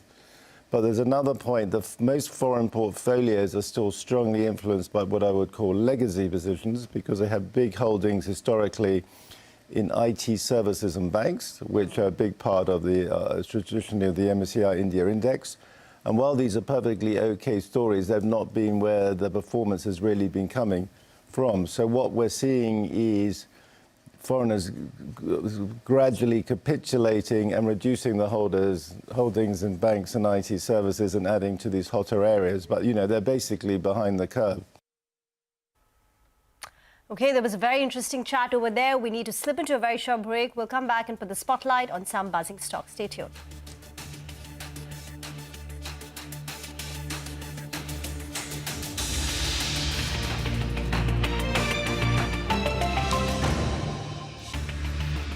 So this is an example of another emerging sector.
Welcome back. Z Entertainment shares slip after the board approves the issuance of 10-year foreign currency convertible bonds worth $239 million. Mangalam joins in with the details. Mangalam. Well, you know, the reason why the stock is lower is largely, there are two reasons. One is that the company was hoping for some sort of strategic investor to come in when it comes to the money. And the second part is that even though it is a convertible, issue, so the fact that there is money coming in is a mild positive, but this money is coming in the form of foreign currencies. So that, puts it to that risk, the foreign currency risk. Importantly, initially it would be treated as debt on their books. So has a bit of a dent on their balance sheet as well. But once it converts at around 160 rupees per share, it would lead to massive dilution of almost 11-12% of their current equity post-money, and as a result of which, what happens to the promoter stake as well, which stands at a measly 4% right now, that gets further diluted as well. So the street would have actually liked some sort of strategic investor coming in the form of fund addition to Z, as against them raising funds via FCCBs, and that's exactly is the major concern out there. The Z stock has been on a downtrend ever since the deal with Sony was called off. The street was hoping for some sort of corporate announcement in the interim, but the fact that there has been a bit of a stopgap fundraise arrangement that has come in, which may in the very near term dent their balance sheet and over the medium to long term lead to dilution of share capital, has the stock lower in today's trading session. Okay, all right, Mangalam, got it. So Z once again in a bit of investors' crosshairs with this move on the FCCB front. Thanks for joining in. 143 on Z right now. By the way, speaking of Z, the overall decline in the market, that continues as well. Not much change. 900 points gone from the mid-cap index. The Nifty is down about 66 points, and the Bank Nifty is also losing about 100 right now. So things are on a bit of a slippery slope, so to speak. On the large cap screen, two-wheeler makers, Bajaj and Hero, both of them are seeing plenty of profit taking. That's the shape of things right now. And what is standing tall once again is IT. Look at TCS right on top, 2.5%, which is up and about. Infosys is up about 0.5% as well. Speaking of Infosys, of course, it's all eyes on this tech titan now. Rima, I think with TCS and even with HCL Tech, the expectations are only rising. Yeah. What about Infosys? What do the consensus estimates look like? I think you want Infosys to come out and echo that there are some green shoots, right? Keep the hope alive that there is a turnaround in sight at some point, maybe towards the end of the year. Because while, TCS, HCL Tech did report better than expected numbers, the commentary, actually all the commentaries are not suggesting that there is a broad pickup in demand. They're saying the environment is the same. The environment is the same, but, for instance, now LTI Mindtree spoke about some green shoots, some of the high transformation, high priority projects in the banking vertical getting resumed. These were projects which were put on hold last year when things got tough. And now some of those paused projects are coming back on stream, right? So those are the small green shoots. HCL Tech also saw some small green shoots. So you want Infosys, that big giant, to come out and say the same thing, right? That, otherwise, it may spoil the party, or, the street will again be a little unconvinced. And Infosys, if I remember correctly, was actually very cautious, even more cautious than TCS, even in the previous quarters. So Q4 was a very weak quarter for Infosys. Their guidance was very subdued for FY25. And here, analysts said that maybe they're being too cautious in their guidance. And that's because in FY24, they had to keep revising their guidance lower, twice or thrice. So they didn't want to do that. So they've said that there is no pickup in discretionary demand through the year. So the guidance was, fairly muted. But let's quickly get to, what the numbers that we're watching out for. Well, top line growth seen at about 2.5%, as you can see. This will be ahead of what peers have reported. You add an LTI Mindtree there. LTI Mindtree clocked in about a 2.6% top line growth.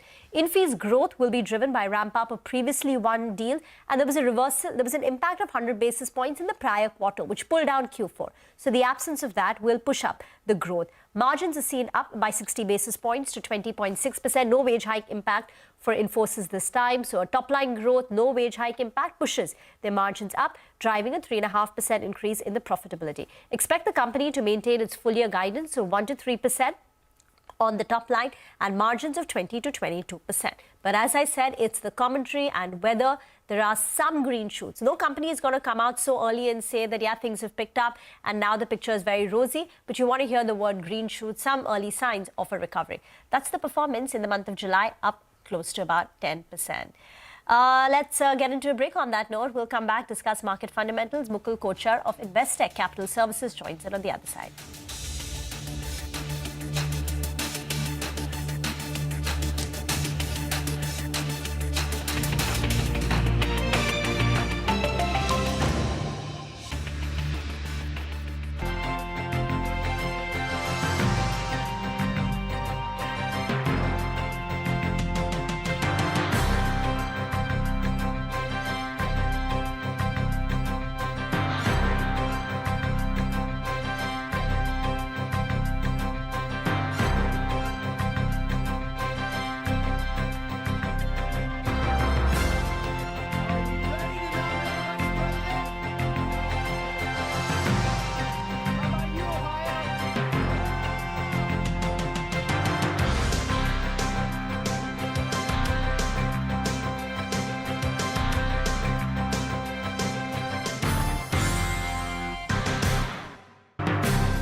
markets have not just grown, they've broken several records in the last 25 years. India's contribution to incremental global GDP was as low as 0.2% 25 years ago.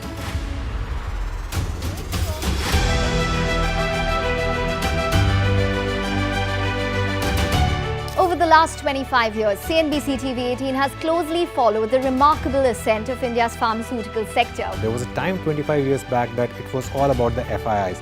If FIIs would buy, markets would rally. If FIIs would sell, market would fall.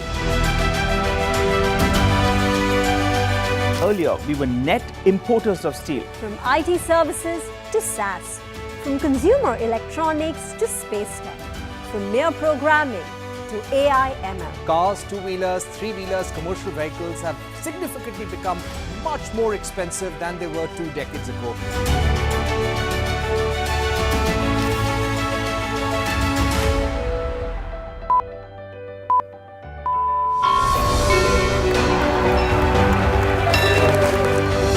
Discounting is high there, but their focus is squarely on the 125cc segment. Now it is contributing 16% of incremental global GDP. Now we are looking at exporting the steel that's made here in India. Welcome to the first ever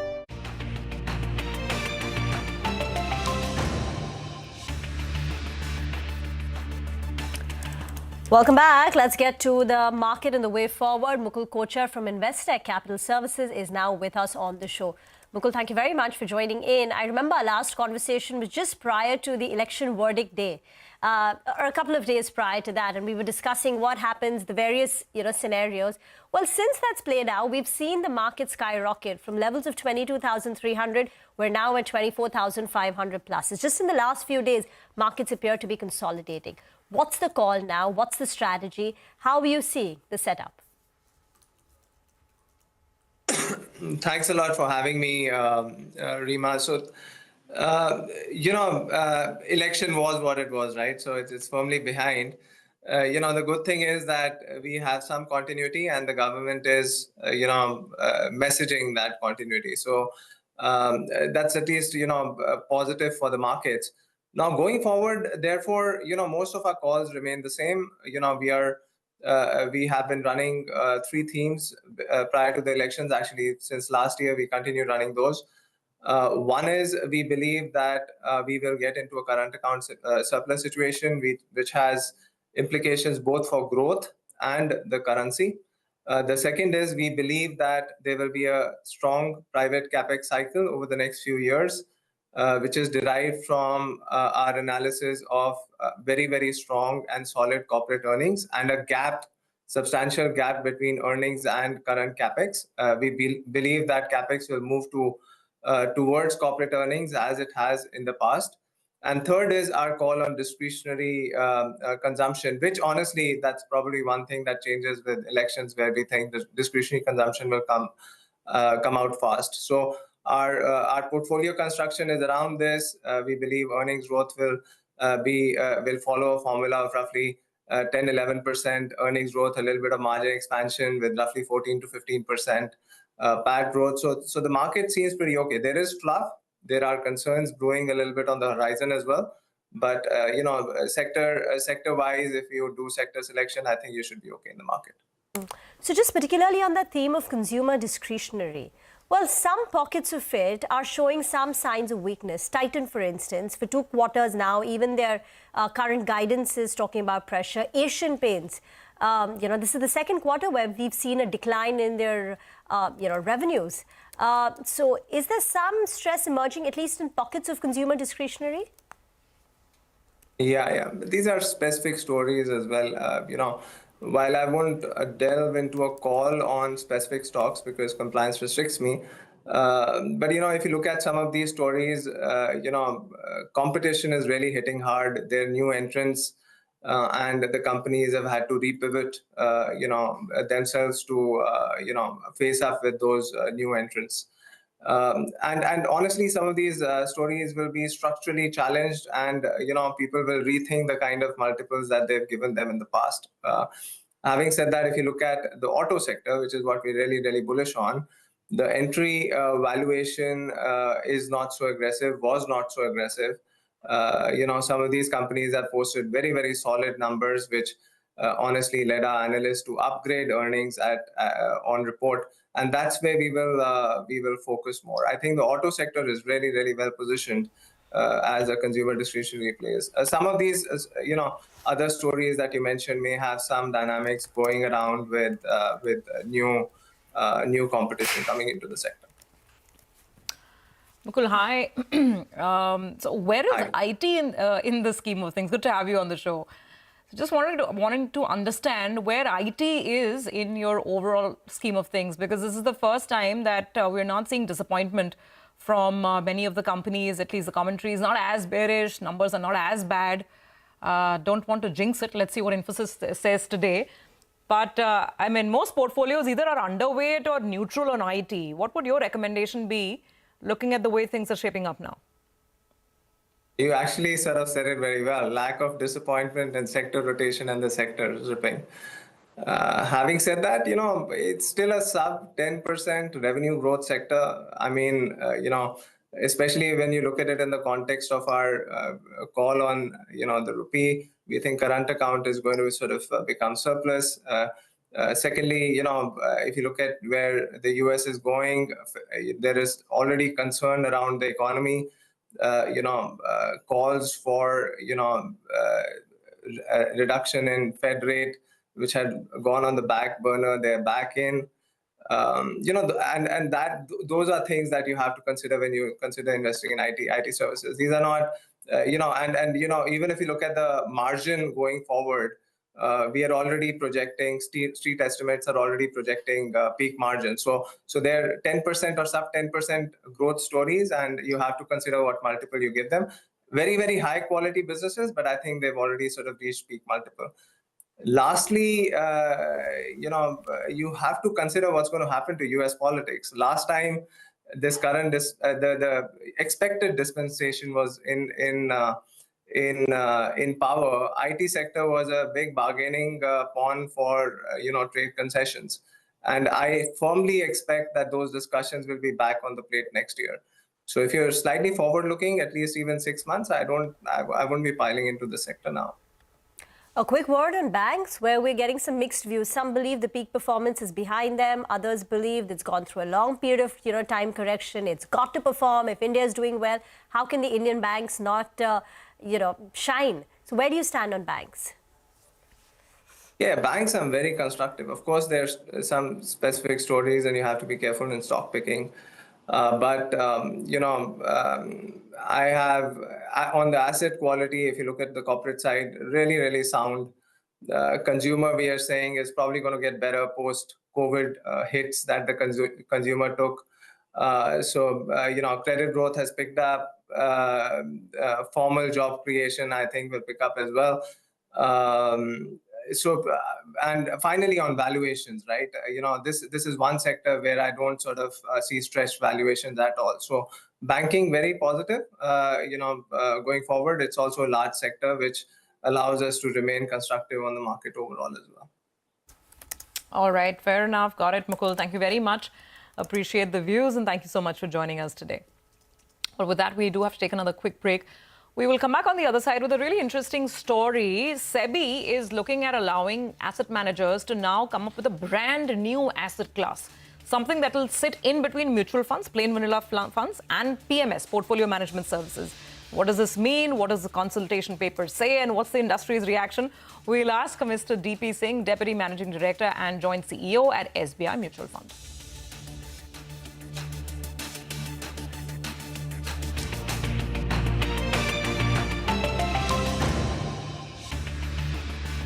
Business Leader Awards.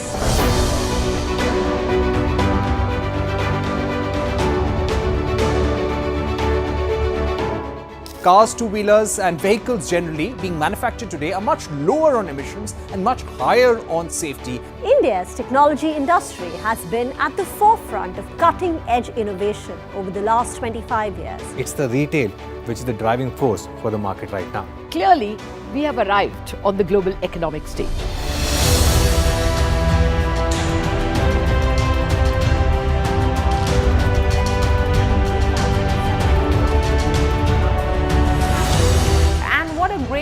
celebrate our own 25th year with new milestones being achieved on the Lal Street. 21 years of the Nifty from 1,000 to 10,000 today. Sensex and Nifty hit a record high. The Nifty rallying to a record high. We invite you to join us as we persist in leading coverage of the pharmaceutical and healthcare domain, documenting India's expanding expertise in medicines. 25 years of excellence and unparalleled growth. CNBC-TV18, embarking on a quarter-century of excellence. What does it take to build India's largest startup platform? It takes a journey of starting out as an unknown and ending up as unforgettable.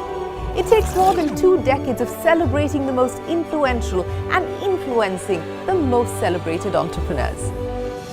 From chronicling the stories of India's startup universe to becoming a success story in itself, as India's longest-running show on startups and entrepreneurship, celebrating 21 action-packed years of building India's biggest startup community. Young Turks at 21, only on CNBC-TV18 and CNBCTV18.com.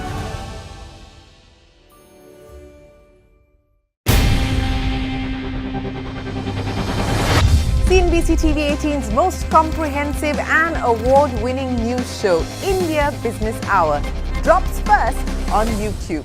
So get the first access to the most influential architects of policies and politics, the key newsmakers of the day. Discover the big themes as we decode the business of markets, macros and more. Be the first to go to the heart of all the top stories that drive the day's agenda. Catch the award-winning India Business Hour live every night on YouTube with me, Shireen Bhat.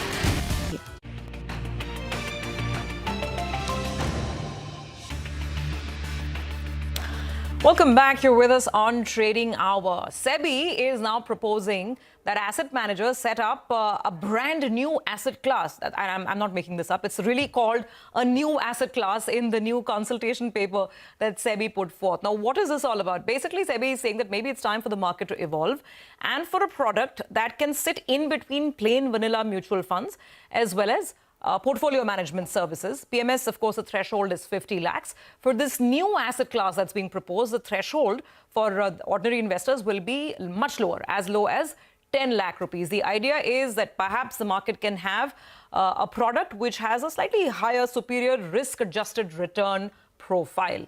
How will this work and what is the industry's feedback on it? Well, let's discuss this with Mr. DP Singh, Deputy Managing Director and Joint CEO of SBI Mutual Fund. Mr. Singh, always a pleasure to have you in the studio, and there's so much to talk about today. We thought we'll talk to you about budget expectations, but then SEBI is always offering something new and exciting, right? So let's start with this first. I mean, the concept of having a brand new asset class, a new product altogether. What's your first take? Yeah, thank you, Survey. Thank you very much for having me on the show. And see, honestly speaking, we are also excited to have a consultation paper on this asset class, because we strongly feel that there's a niche of investors who are actually ready to take a little higher risk, but SEBI feels that they still need some regulations, regulatory platform which is lighter than the mutual fund regulations, but it's a little tighter than the PMS regulations. Today, the PMS regulations are very loosely then, so that because the idea is that anybody who is putting more than 50 lakh rupees is really an evolved investor, and he knows about his risk appetite, about the and the risk taking capabilities also more. But this 10 lakh to 50 lakh is a class which has become 10 lakhs over the period of time with the mark to market also, and they are ready to take higher risks. So that's a very welcome step by SEBI, because today we cannot do derivatives or anything which we can use derivatives in mutual fund platform only for the hedging purposes. But as a strategy, the long short kind of fund and having a call, working on behalf of investors as an aggregator, and giving them some better return on the basis of the skill set which is already there in mutual funds. So that's something I think will be able to create good value for the investor in the times to come. But since, yeah. So, allow me to actually focus on that first. I don't think the eligibility criteria will be an issue for most, asset management companies because it's 3 years of existence and average AUM of 10,000. That's not a concern. A lot of managers will meet that, so that's fine. Let's focus on some of the things that this consultation paper is speaking about. For instance, exposure to derivatives. It's saying that the exposure is going to be allowed for purposes other than hedging and rebalancing. But there are certain caps that total exposure to derivatives should not exceed 50% of net assets. Exposure to single stock via derivatives should not exceed 10% of net assets. So just, explain this to us that will this really help offering a product which could potentially have a bit better return profile? No, definitely. See, as I said, the mutual fund platform is such that where the regulations are very, very tight. And that has been kept so because, regulator wants that the interests of the investors, especially those who are coming for the first time, are protected to the maximum extent. There should not be any room for mismanagement or mis-selling that the mandate of investor is something and the mutual funds are behaving in a different manner, the manufacturers. To take care of that, now they're saying that there's a big asset class, which is actually true, that over the period of time, over the period of last 4 or 5 years, the surpluses in the hands of investors have gone back. Higher, and people are ready. The mutual funds are the argument of why can't I do it myself? Why should I come to mutual funds? So on and so forth. But mutual funds, honestly speaking, have a lot of other skill sets, which we are able to showcase also in PMSs and other classes. For example, if I talk about the long short fund, we are already having one long short fund which is taking active calls on derivatives. That fund in Gift City is generated 5% alpha by actually investing only 57-58%. So that we are not able to, those kind of things we are not able to offer this thing. Once this consultation paper becomes a reality, and with the kind of, with your question of that they are putting some conditions, that rightly so, that we don't want sir, returns. My question, sir, my question, see, at the end of the day, the investor is chasing returns. If an investor is trying to go away from plain vanilla funds, it is in the lure of higher returns, right, elsewhere. And that's what SEBI is looking to now tap into to regularize, regulate, and bring it on board. So every time we talk to you folks and your peers in the industry, we are told that an investor should have a reasonable expectation of, let's say, 12% return on a compounded basis over long periods of time. So realistically, what is the superior return that perhaps you are hoping to bring forth with this new asset class? But one thing is very clear: the golden dictum of higher risk, high return are coming with higher risks.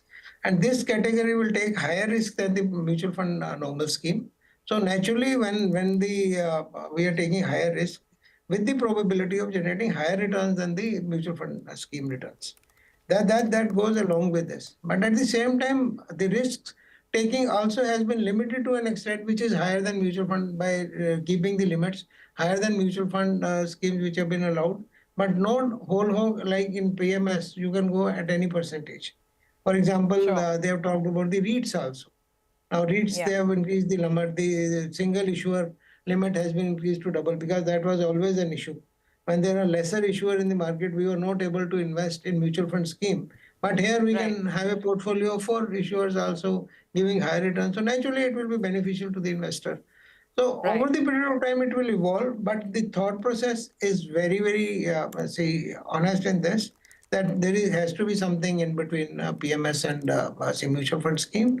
And of course, 10 lakh rupees is also something where we can't say that you can sell it to absolutely anybody who is coming to the market for first time. So that's also is involved in. So I think that this has been discussed also informally before the consultation paper came up. And this was the demand of the industry. This was the demand of investing community as well.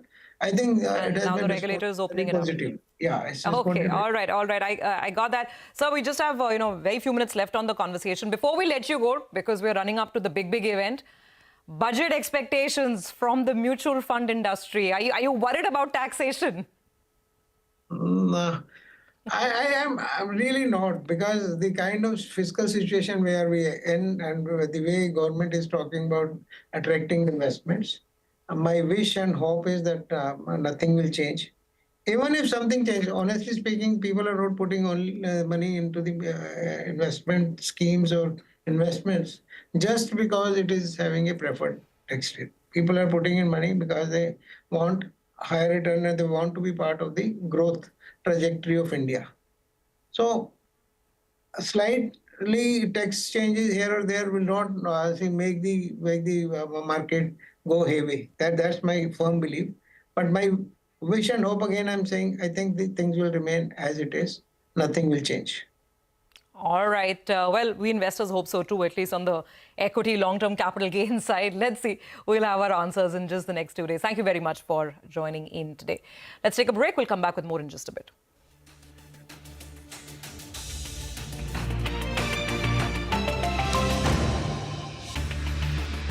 Hour live on YouTube at CNBC-TV18 weeknights at 7 p.m.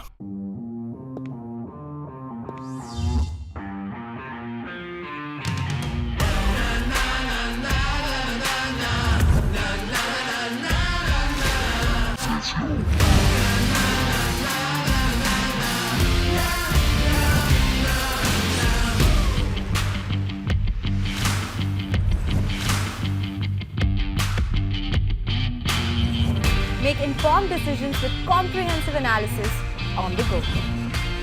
Strengthen your portfolio with real-time market updates on the go. Create effective strategies with insightful expert opinions on the go. Grow on the go with CNBC-TV18, now streaming live 24/7 on YouTube. Big US tech companies have huge cash balances, so they're getting 5% where they were before getting nothing. Although those cash balances are now coming down because they're spending a lot on NVIDIA chips.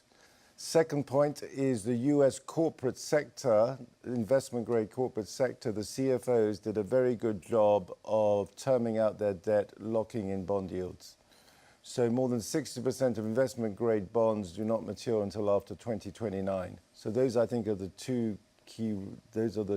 the key reasons why the corporate sector has been remarkably resilient in the face of Fed tightening.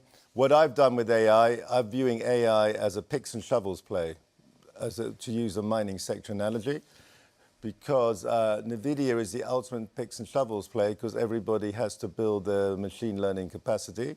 So I've just basically got in my portfolio what I call AI infrastructure plays. So maybe it's going to be a 3-year capex cycle for everybody to build their AI capability. We're approaching 1.5 years so far. But at some point, we have to take a view on whether all this investment is going to lead to monetization. Frankly, I have no view on that. Neither do we. But at some point in early 2025, one's going to have to take a view. But it's more than just building up AI infrastructure. Because when I was in Taiwan last November, which is the other big performing market this year in Asia, I first heard this term AI edge. So what is AI edge? AI edge is AI capabilities going on devices. Okay. And again, I have no idea if people are going to want to buy electronic devices like smartphones with AI capabilities, but I got total conviction they're going to be built, which is why you also want to own the Taiwan supply chain. So if you look at a chart of NVIDIA and Taiwan's outperformance in Asia,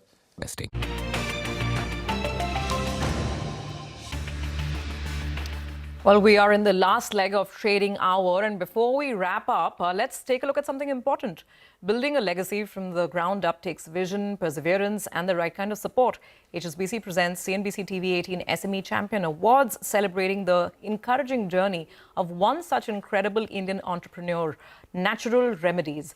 But what were the key ingredients that fueled this remarkable growth from a small team to a global exporter? Let's hear directly from Mr. Anurag Agarwal, the Managing Director of Natural Remedies.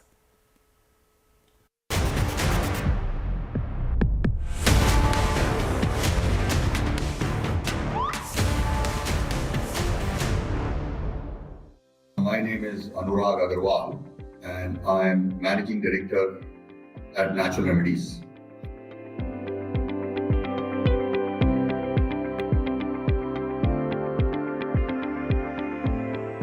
Natural Remedies was started by my grandfather and my father way back in early 50s. It's been a wonderful journey. I have completed almost 39 years with Natural Remedies. From an institution with around 25 people, now today we are close to 1,000 people. Today our products are available globally. We are exporting these products more than 30 countries across various continents. And we are proud of our contribution.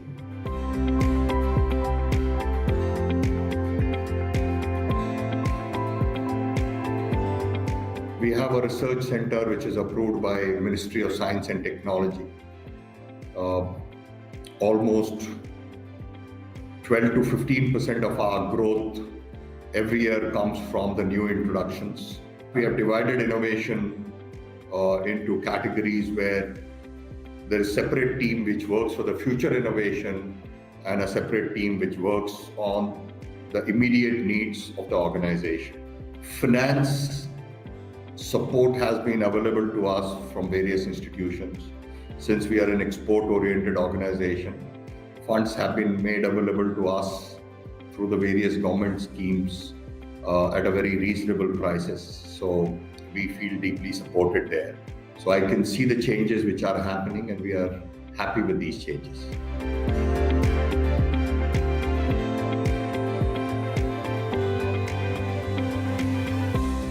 Today, our international business contributes to close to 30% in our total turnover.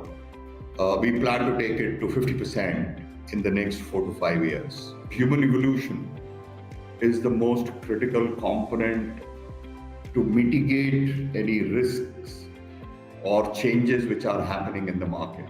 And the better we make ourselves, the more fitter we are to respond to the changes and the difficulties which we may encounter going forward in our life.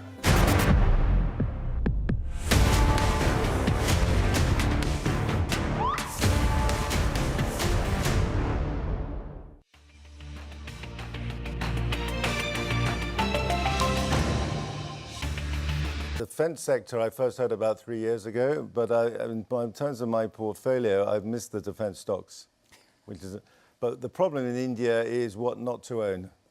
Right. So my portfolio has been basically built on where the performance of my greed and fear portfolios come from the last year, I would say in property, energy and infrastructure, but the missing part of my portfolio is defense. So let's say there's a sudden resolution of this conflict, maybe the defense stocks will correct and that will be an opportunity to add. Please rectify that for us. Yeah. And then another emerging area in which I'm not invested in, but I mean it's definitely getting more and more attention, is the contract manufacturing sector. Right. I believe you call it EMS. Yes. So this is an example of another emerging sector.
Market gives up morning gains as key indices trade near day's low, but mid-caps take a further beating as valuation fears rise. Industrials, utilities and realty are the big losers, even as FMCG and IT, the defensives, eke out some gains.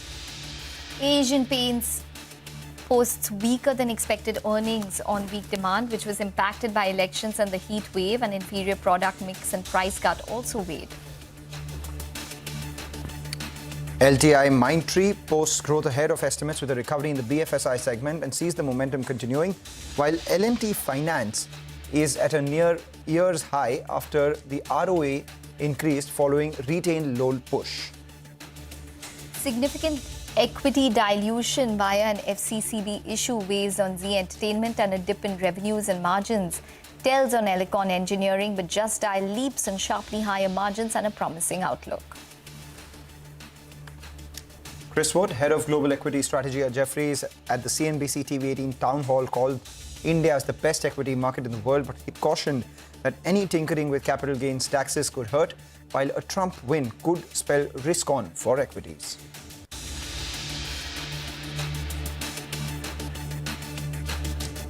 You're watching us here on Halftime Report. Today we're seeing some bit of a sell-off in the markets from the highs. The mid-cap index is faring much worse, down about 800 points. So we'll keep an eye out on that. But right now, as we speak, we have earnings flowing in thick and fast. Let's talk about Asian Paints. The company reported a weak set of the first quarter earnings. We spoke with the management. Let's hear out what Amit Singhal, the MD and CEO, had to say. So actually, if you look at from the point of view of overall growth, even in quarter one, we've kind of got about a 7% volume growth, which has kind of come in. We have seen that despite a very tough quarter where the retail was affected in April and May, we have kind of seen good demand coming back in June in terms of giving us a double-digit volume growth, which has happened in the month of June overall to that extent. We have seen the rural demand uptick, which is happening, which is also another phenomena in terms of what we see would kind of get strengthened in the future as we kind of go ahead with better monsoons in terms of how we have seen the progression.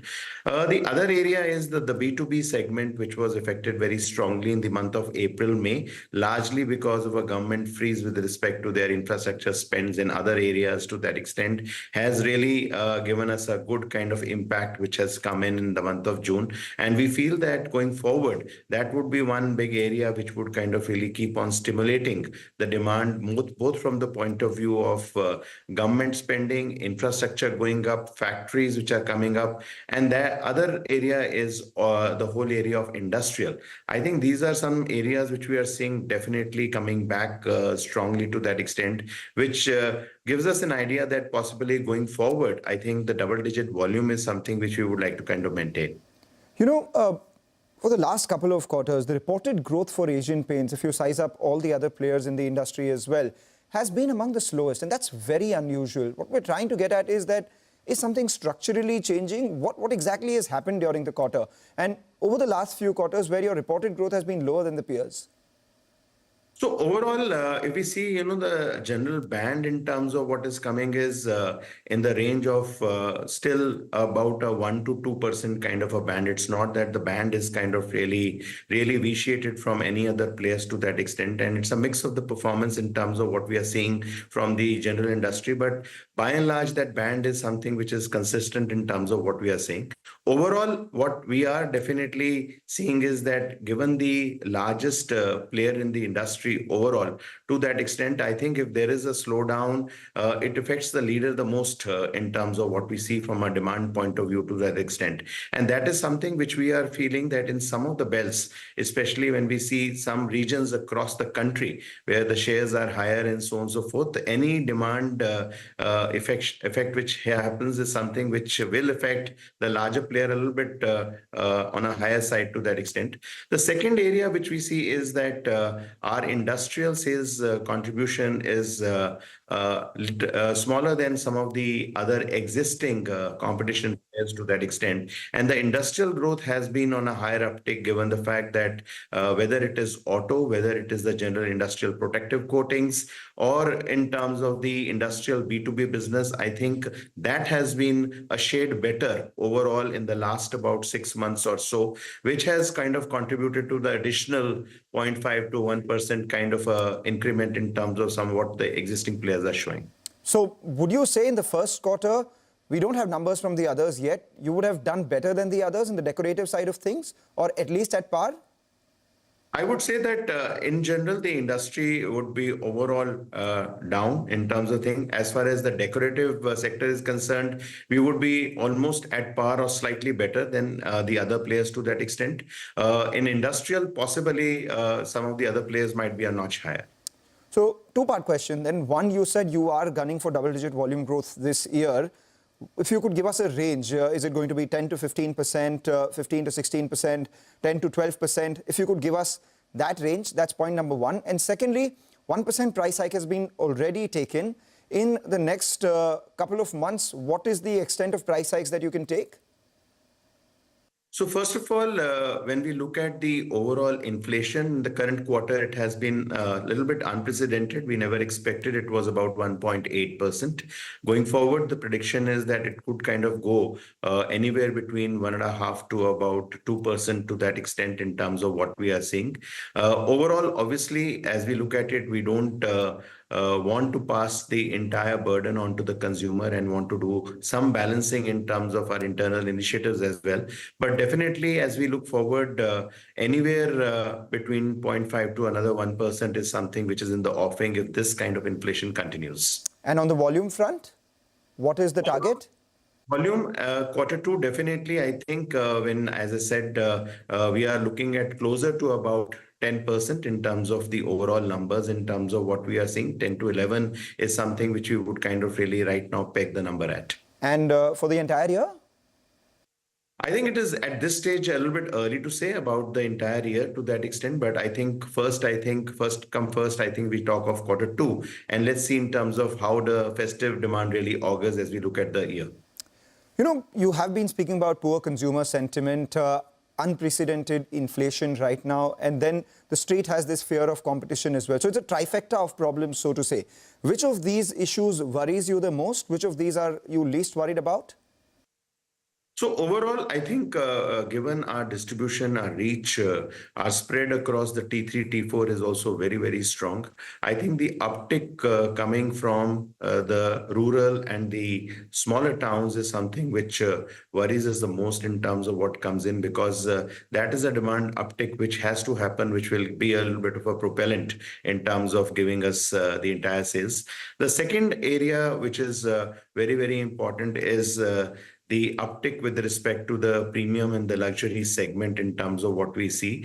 We have seen a little bit of downgrading as well, which has been happening in the T1, T2 cities overall to that extent. That is one area which is a concern to us, because if that area doesn't improve, it kind of affects our value mix in a very strong manner in terms of what we see going forward. And that has a larger impact in terms of the overall performance. And the third area which we see is the institutional builder segment specifically, where it is a large segment, and if the construction activity, which is good as of now in terms of what we expect, but that is a big propellant in terms of the overall B2B sale, which kind of happens in terms of going forward. So I think I would kind of really peg myself on these three areas if you look at in terms of as being a clear source of growth as we go ahead. 18 to 20% margin guidance band, you would look at it at a higher end of the band or lower end of the band? Because right now you're absolutely in the middle, closer to 19%. So I think we would like to be definitely around the 20% kind of range in terms of going ahead. But definitely, I think something around 19 to 20 is we would like to kind of maintain. We've seen an increase, a marked increase in your employee expenses, other expenses. You are improving your distribution and all of that and stuff. Any senior structural management leadership changes in the offing? No, not anything at the overall top level management in terms of what we are kind of looking, but largely we are looking at giving ourselves a far more stronger focus imperative as far as our overall distribution structure is concerned. Given the fact that we keep on adding many distribution points, and over the past about 3-4 years, we have really exponentially added the number of distribution points, and we are closer to about 1.65 lakh retail points. I think we are adding a lot of manning in terms of from the point of view of the front line and the level next to it, which is a supervisory level to that extent, so that we are able to kind of reduce the span of control, have a better focus, and able to really augment various initiatives in terms of what we are taking in terms of reaching out to the consumer. You know, when we speak to you, we also speak through you about all things in the industry. Being the industry leader, you've been able to take price hikes in an unprecedented inflation time, at a time when, you know, there is competition as well. How should we look at that? Have you been able to size the competition up yet? They've been in operation for more than 100 days. Do you think the intensity is stronger than you anticipated, or is it weaker than you anticipated? How are you managing that? So I think overall, like what we have been maintaining, I would like to maintain that it is as per our expectations. We didn't see any big kind of disruption happening in the market overall to that extent. I think overall the newer competition is also struggling in terms of finding their own ways in terms of going ahead. But I think it is still early days to see in terms of what they're doing and how they are kind of progressing forward. As I've always maintained, on an 80,000 crore industry, I think the cumulative new competition in terms of the 3-4 players who have kind of come in, even if they log in even a 2% or 3% of the total number, I think it doesn't really impact the overall industry dynamics in terms of going forward to that extent. So as I have maintained, I don't think so that it is something which is from the point of view of numbers going to make too much of the difference. Yes, the market sees a lot of areas in terms of what is happening. A lot of distribution points get affected. Sometimes the dealer sentiments get affected overall to that extent. But largely from a point of view of numbers, we are still maintaining. I don't think so that this year is something which we will see any movement in terms of largely the market configuring very differently. All right, not this year. So let's wrap it up with your this year's numbers. You said that the gap between volume and value would be around 5 to 6%. So to that extent, can we expect you to do margins upwards of 19%, mid-single digit sort of revenue growth for the full year? If not for the full year, at least the next quarter where you have more visibility? Definitely. I think the Q2 is something where we are aiming in terms of looking at that kind of objective, in terms of looking and definitely improving our margins as we go ahead. And that is something which we are putting our full force in terms of the imperative, in terms of bringing it back. And I'm confident that we should be able to get that going.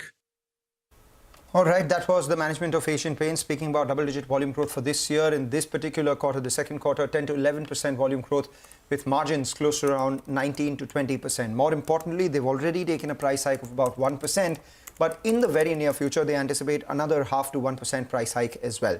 We take a short break on that note, come back on the other side, we'll get you key excerpts from our exclusive conversation with Chris Wood.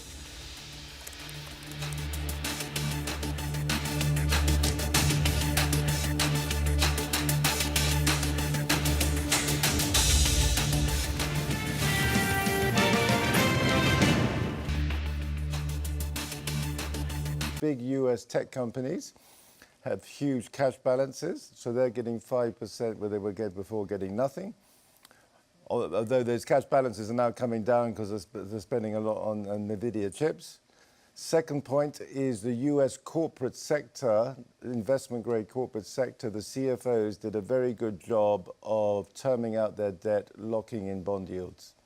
So more than 60% of investment-grade bonds do not mature until after 2029. So those, I think, are the two key.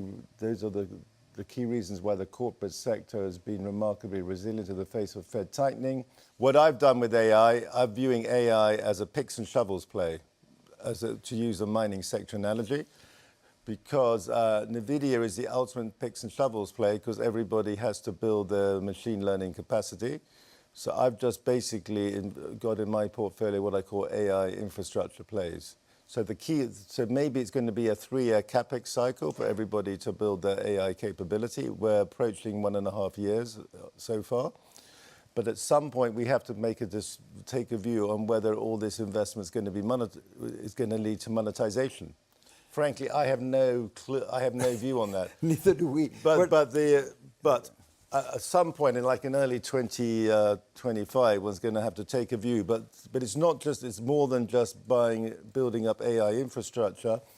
Because when I was in Taiwan last November, which is the other big performing market this year in Asia, I first heard this term AI edge.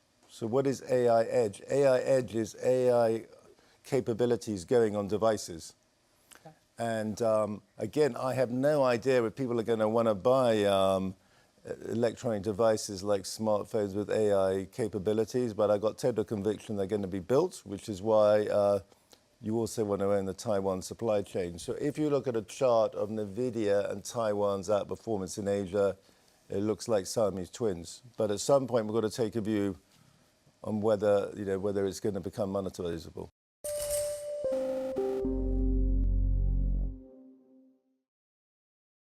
I've been telling investors, well, they got obviously crazily cheap when oil went negative, so there was an opportunity there.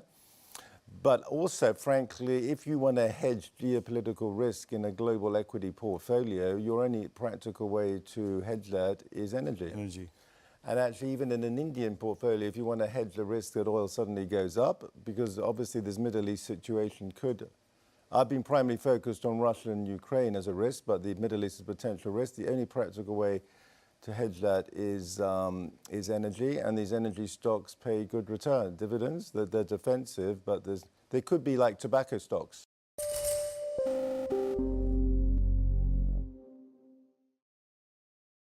From a US perspective, Donald Trump will be risk on for equities because his first act will be to extend the tax cuts.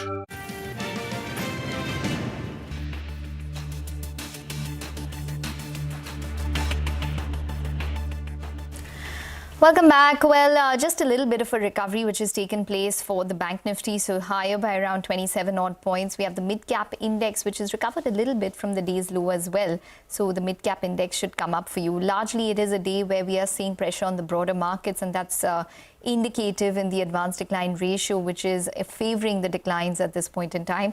So it's around 1:2 in terms of a ratio for the Bombay Stock Exchange. But let's get in some opinion then. India is the best long-term equity market in the world.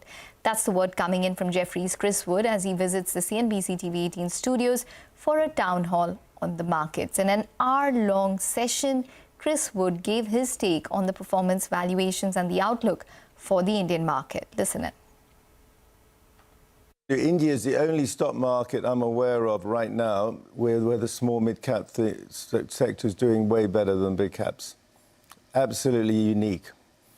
And it's driven by this domestic phenomenon. This is not replicated in any other market right now. India is the best long-term equity market in the world. Clearly, the US has done fantastically well.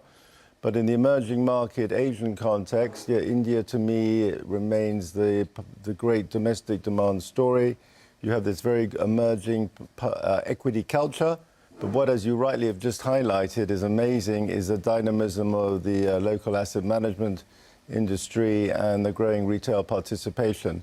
And actually everybody, I've been in Mumbai 2 days, everybody from the financial industry, I think, is staggered by the resilience of the market following the surprise election result.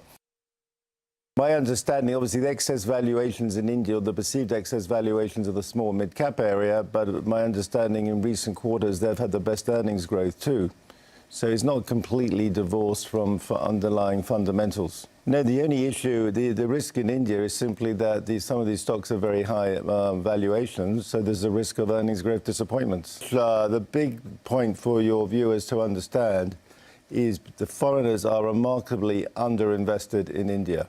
So we believe that the global emerging market funds, who are the prime investors in Indian equities, are barely neutral in India, partly because the neutral weighting of India has gone up because it's outperformed, and partly because they haven't really been able to get into the market because the local money has kept it at valuations where they're not comfortable with.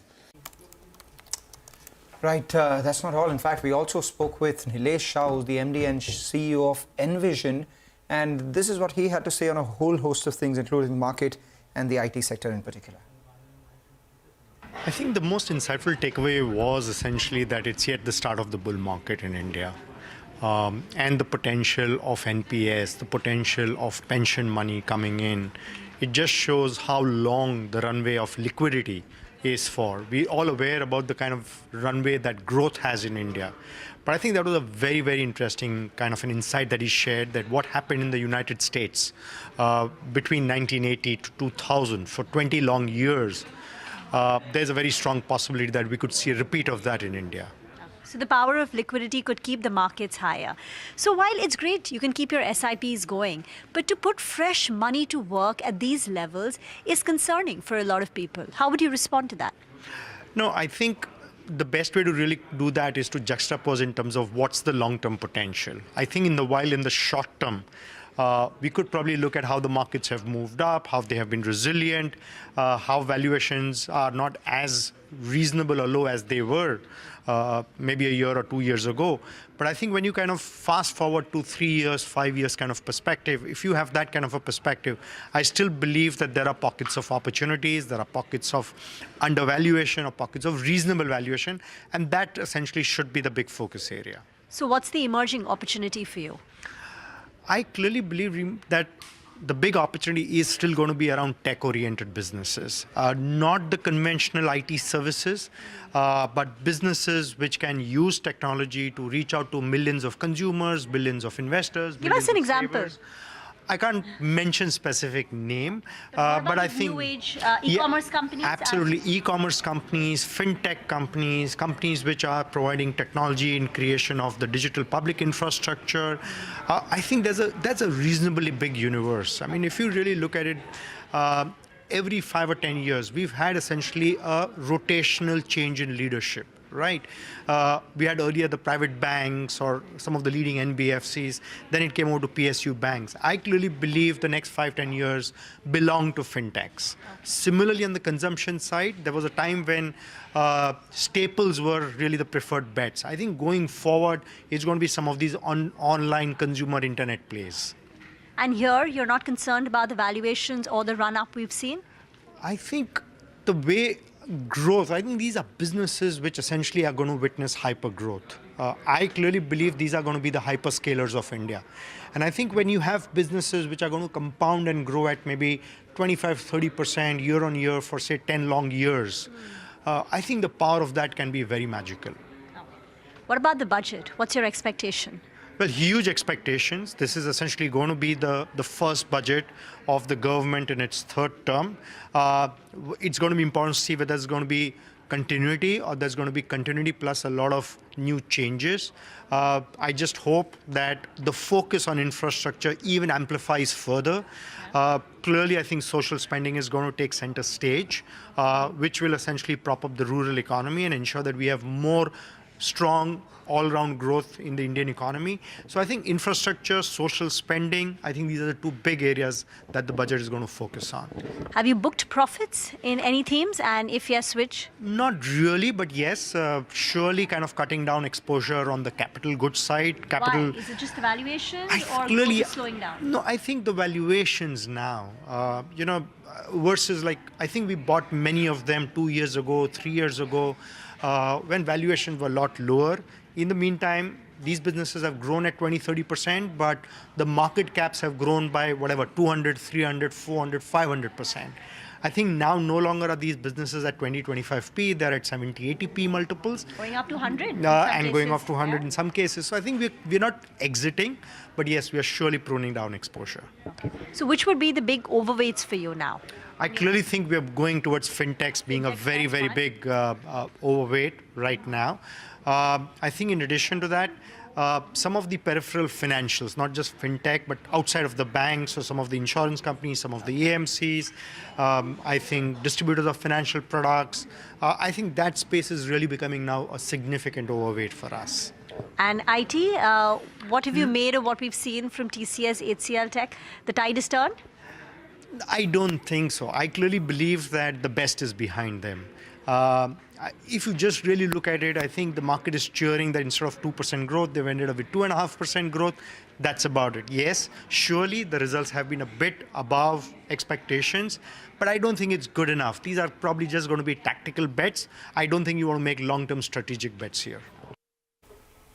Okay, we spoke about IT. That was the last question. But just look at the way TCS, LTI, Mindtree are moving in today's trading session. TCS is your top gain on the Nifty, up 2.5% gained around 9% this month. LTI, Mindtree up around 1.7%, reacting to numbers. That stock has gained around 5% this month. We'll take a short break. On the other side, we'll get you F&O updates. Stay tuned.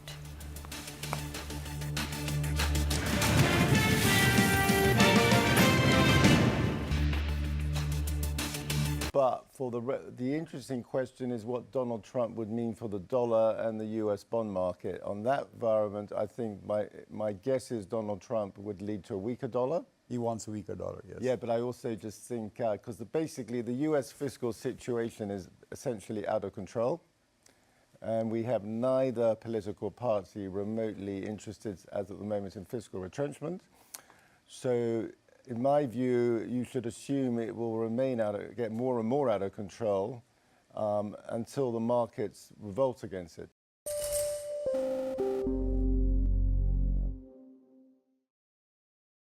The defense sector I first heard about 3 years ago, but in terms of my portfolio, I've missed the defense stocks, but the problem in India is what not to own.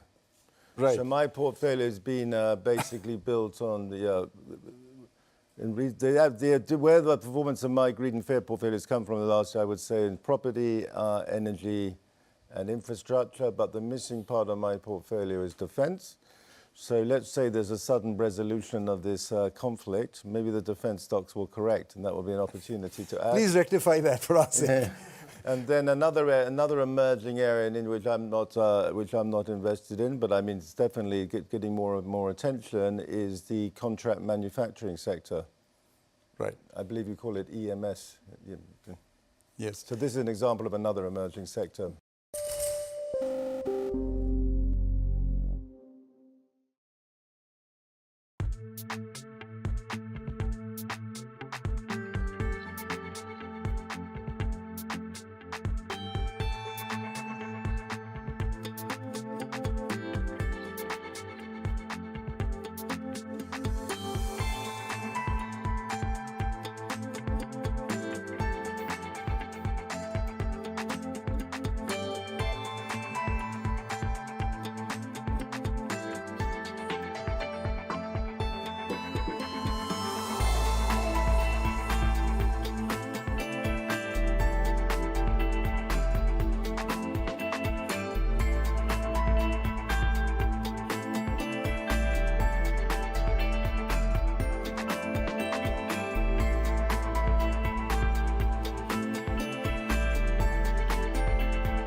Welcome back. You're watching us here on Halftime Report. It's a Thursday. It is Nifty Weekly Options Expiry. Perfect time to actually get you what the FNO setup at midday looks like. It's been fairly volatile for the markets. The indices are off highs, but they're also off lows. In fact, the high on and the low on the Nifty, are pretty much telling you of the range that the street is anticipating. 24,500 was the low in today's trading session. And at the higher level, we went all the way up to 24,678 thereabouts as well. And this, even as the Nifty bank has been slightly under pressure, the mid-cap index more so with a cut of almost a percent point to itself. What's keeping the Nifty afloat is the outperformance that is coming from the IT space. So we have, all the IT stocks coming up for you. Infosys ahead of numbers. TCS doing extremely well. LTI Mindtree too, post a mild beat coming in, has supported the frontline index. And ahead of, all the key events like results, we have Reliance reporting tomorrow. We have HDFC Bank over the weekend and the budget. Then next Tuesday, we have India VIX, which has spiked to around 14.5 as well. Ahead of options expiry today on the Nifty, what are the levels that we're looking at? 24,600 call has been pretty active for a premium of close to around 23 rupees odd. And now we're seeing some short covering out there as the Nifty's moved higher. At the lower level though, 24,550 put is equally active, telling you that 24,500, which is closer to today's low, will see some sort of support coming by. On the way up though, the 24,650 call is equally active. 24,700 is an important zone to watch out for. So short point, 24,500 to 24,700 is the range that the street is working with. But very stock specific in terms of today's market, and I'm looking at 4 stocks which may actually enter F&O ban. India Cements, a lot of open interest beyond the 95% mark in terms of market-wide position limits. Hindustan Aeronautics itself could get into F&O ban. And then we have another couple of stocks as well, the likes of L&T Finance and SAIL. Both of them could enter F&O ban. Okay, all right, Manglam, thanks very much for that. So that's on the F&O space. Nugent Software reacting to what has been a 55% fall in terms of the profitability this time. That's the reason that you're seeing the stock down around 6% at this point. The profit has come in just about 47 odd crores, and the revenue has dipped around 16% year on year as well. As you can see, there's a sharp dip in the stock reacting to what has been a poor performance this quarter on a sequential basis. So 47.6 crores compares to over 100 crores just done in Q4 of FY24. The EBIT has fallen massively as well. We'll have to wait by for more details and what really went wrong this quarter, but it looks like a very disappointing set of numbers. We'll take a short break. Up next, we'll be talking to a management. Anand Goenka, Vice Chairman, Zensar Technologies, will join in to discuss their recent acquisition in the US and the company's business outlook. Stay tuned.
market.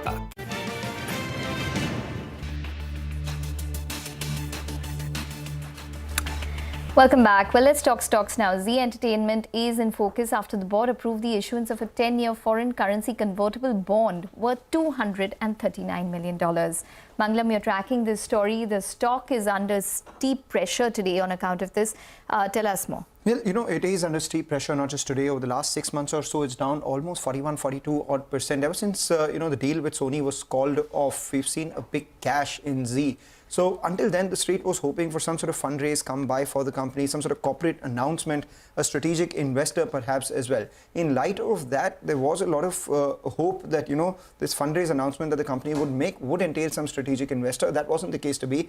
Instead, the company has gone ahead and chosen the route of foreign currency convertible bonds worth nearly $240 million, which eventually would be converted into equity at around 160.2 rupees per share. In case of full conversion, the diversion, the post-money dilution would be close to around 11.7%. And that leaves you with the question of what happens to the promoter stake, which is already at around 3.99%. A 10% dilution in that would take it further lower to around 3.6, 3.7% itself. So in the very near term, if there is no conversion, then it you know, pressurizes their balance sheet with the presence of that debt of almost 2,000 crores on their books. And if there is conversion, then there is the risk of that dilution. Amidst all of this, no sign of any strategic investor or big corporate announcement that the street was anticipating coming by. So only making problems a little more for Z, and that explains the kind of cut that we've seen on the stock price. Okay, as you can see, the stock is down around 8%. That's on the FCCB issuance. But I just want to point out one particular stock which you should keep your eye out on, RPG Life. That stock is up around 5.5% today. It comes out with its earnings tomorrow, but it's been on a tear. In fact, the stock has gained around 23% this week itself ahead of its numbers, which come out tomorrow. And it's gained around 43% this year. So it's been a big mover. RPG Life is the one I'm talking about, 1,922 odd rupees. So let's see what it delivers in terms of numbers tomorrow. In fact, a lot of these RPG group companies are doing well. Even CEAT is up around 3 odd percent. But nonetheless, RPG Life is one stock that you should probably keep on your radar ahead of those numbers tomorrow. But let's look at some other big earning reactions. LTIMindtree surged post reporting its Q1 numbers. It's one of the top gainers on the Nifty today. Reema's here to tell us more. Thanks so much for that. So for LTIMindtree, the beat has come in on the top line. The company has had multiple sluggish quarters. Q4, the revenues declined, but this quarter, growth has bounced back very smartly, 2.6% on a quarter-on-quarter basis, higher than estimate. And the key positive is that BFSI has returned to growth after 4 quarters of a contraction. Margins, profits in line with street expectation. But the management commentary was also fairly upbeat. They talked about momentum sustaining or continuing into Q2. They also spoke about while the broader environment remained unchanged, they are seeing some recovery in high priority transformation projects, particularly in BFS, and BFS itself will sustain growth through the whole of FY25. Motilal Oswal has upgraded the stock to a buy, target price 7,000. They expect LTIMindtree to outperform its peers, and they're expecting the company to report low double-digit growth in FY26. That said, margin is a bit of a concern. Back to you. All right, Reema, thanks a lot for that. In fact, you're also tracking Just Dial, a big mover in today's trading session. It's a big mover on the back of a big expansion in their margins. Look at the margin trajectory of Just Dial. In the last 1 year, the margins have doubled. So from 14%, it now stands at over 28%. And every single quarter, the company has been improving their margins. They now stand at a 2016 high, aided by cost reduction. The paid campaigns has slowed down, but you would say it's kind of steady at about 8% for the last 2 or 3 quarters. The company is targeting mid-teens revenue growth, EBITDA margins of 25%. The board is also working on a dividend policy, and their endeavor is to return 100% of the profits to the shareholders as dividend. That said, Ambit says this margin obsession is costing the company growth because collections for the company have slowed down to 5% on a year-on-year basis. So that's something you need to watch, the margin versus growth trade-off at Just Dial. Okay, all right, Reema, thanks very much for that. Well, very busy week for you. Infosys will also be reporting its first quarter numbers today itself. What can we expect from the IT major? You know, the key from Infosys is going to be the commentary, whether you are seeing some green shoots, because all the peers have reported slightly better than expected numbers. So whether Infosys commentary also echoes the same sentiment. In terms of numbers, expect a pickup in growth. So about a constant currency revenue growth of 2.4%, 2.5%. This will be aided by ramp up of deals which they won last year, and to a reversal of 100 basis points charge that they had on their top line. So the base had got an impact. contracted. Margins seen up 60 basis points to 20.7%, driven by the revenue growth in the absence of wage hike, and profits seen up 3.5%. Expect the company to hold on to its guidance of 1 to 3% and margin guidance of 20 to 22%. The stock is done pretty well, up more than 10% so far this year, but the key is going to be commentary and whether we are seeing some green shoot, early signs of a recovery. Back to you. All right, Rima, thanks a lot for that. The stock up 10% in July, so far ahead of numbers. Let's step into a short break. On the other side, as promised, we'll get chatting with the management of Zensar Technologies to discuss their recent acquisition in the US and the company's business outlook. Stay tuned.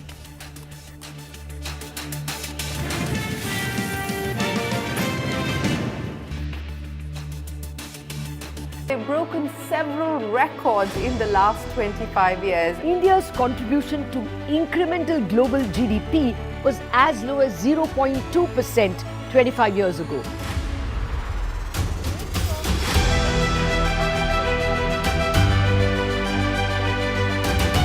Over the last 25 years, CNBC-TV18 has closely followed the remarkable ascent of India's pharmaceutical sector. There was a time 25 years back that it was all about the FIIs.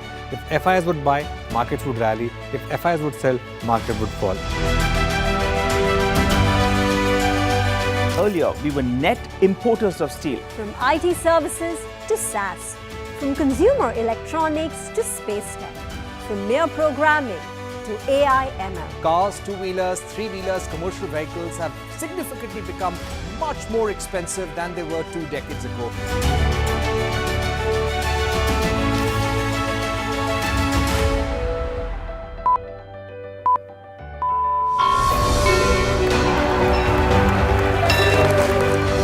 Discounting is high there, but their focus is squarely on the 125cc segment. Now it is contributing 16% of incremental global GDP. Now we are looking at exporting the steel that's made here in India. Welcome to the first ever India Business Leader Awards.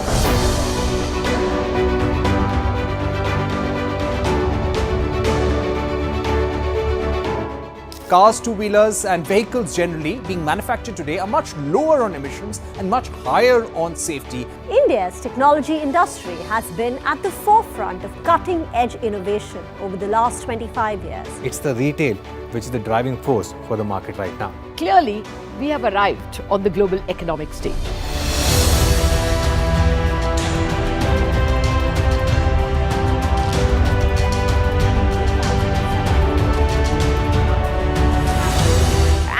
Great way to celebrate our own 25th year with new milestones being achieved on the Lal Street. 21 years of the Nifty from 1,000 to 10,000 today. Sensex and Nifty hit a record high. The Nifty rallying to a record high. We invite you to join us as we persist in leading coverage of the pharmaceutical and healthcare domain, documenting India's expanding expertise in medicines. 25 years of excellence and unparalleled growth. CNBC-TV18, embarking on a quarter century of excellence.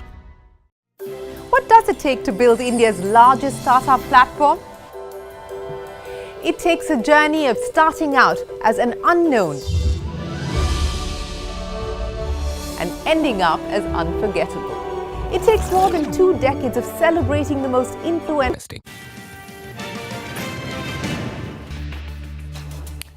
Welcome back. Well, let's talk about a couple of companies now. Zensar Technologies is on our radar. The company has acquired 100% stake in US Bridgeview Life Sciences to boost their healthcare and life sciences focus. To discuss all this about the new acquisition and the business in general, we have with us Prateek Maru, who's the head of the healthcare and life sciences vertical at Zensar Technologies. Prateek, hi, welcome to the show.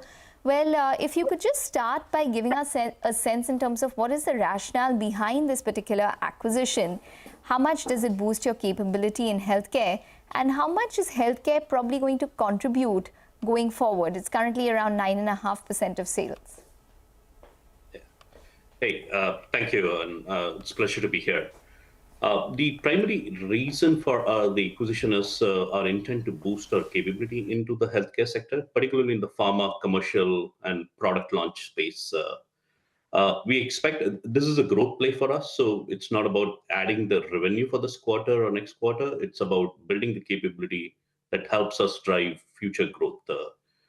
We expect to get to close to the 10% revenue in a quarter post-acquisition, but we expect stronger growth as we continue based on this acquisition. What is this growth? Because, I mean, you also have, to make a payment of around $11 million by December 2027 contingent on some performance. So what we're trying to understand is, what is this performance? I mean, what is the milestone that you have here? If you could quantify that for us. And with this money that you're paying, how much is the kind of return that you expect? Yeah. So we have, typical to acquisitions like this, we've set up internal thresholds of the performance, and we would measure the progress very closely on how well the acquisition is doing. We've not disclosed the specific terms and milestones, but this is something that we are setting internal governance at our end to ensure that we meet the performance benchmark. We also would continue to look for other acquisitions. So this is a template that we're following. This has been successful for us in past when we've done the acquisition has yielded the result. We're not asking you to, divulge internal information or confidential information here, but you are paying upfront $14 million. A couple of years from now, you would be paying another $11 million. So net, $25 million would be the total cost of acquisition. As a result of which, what is the kind of IRR that you're looking at?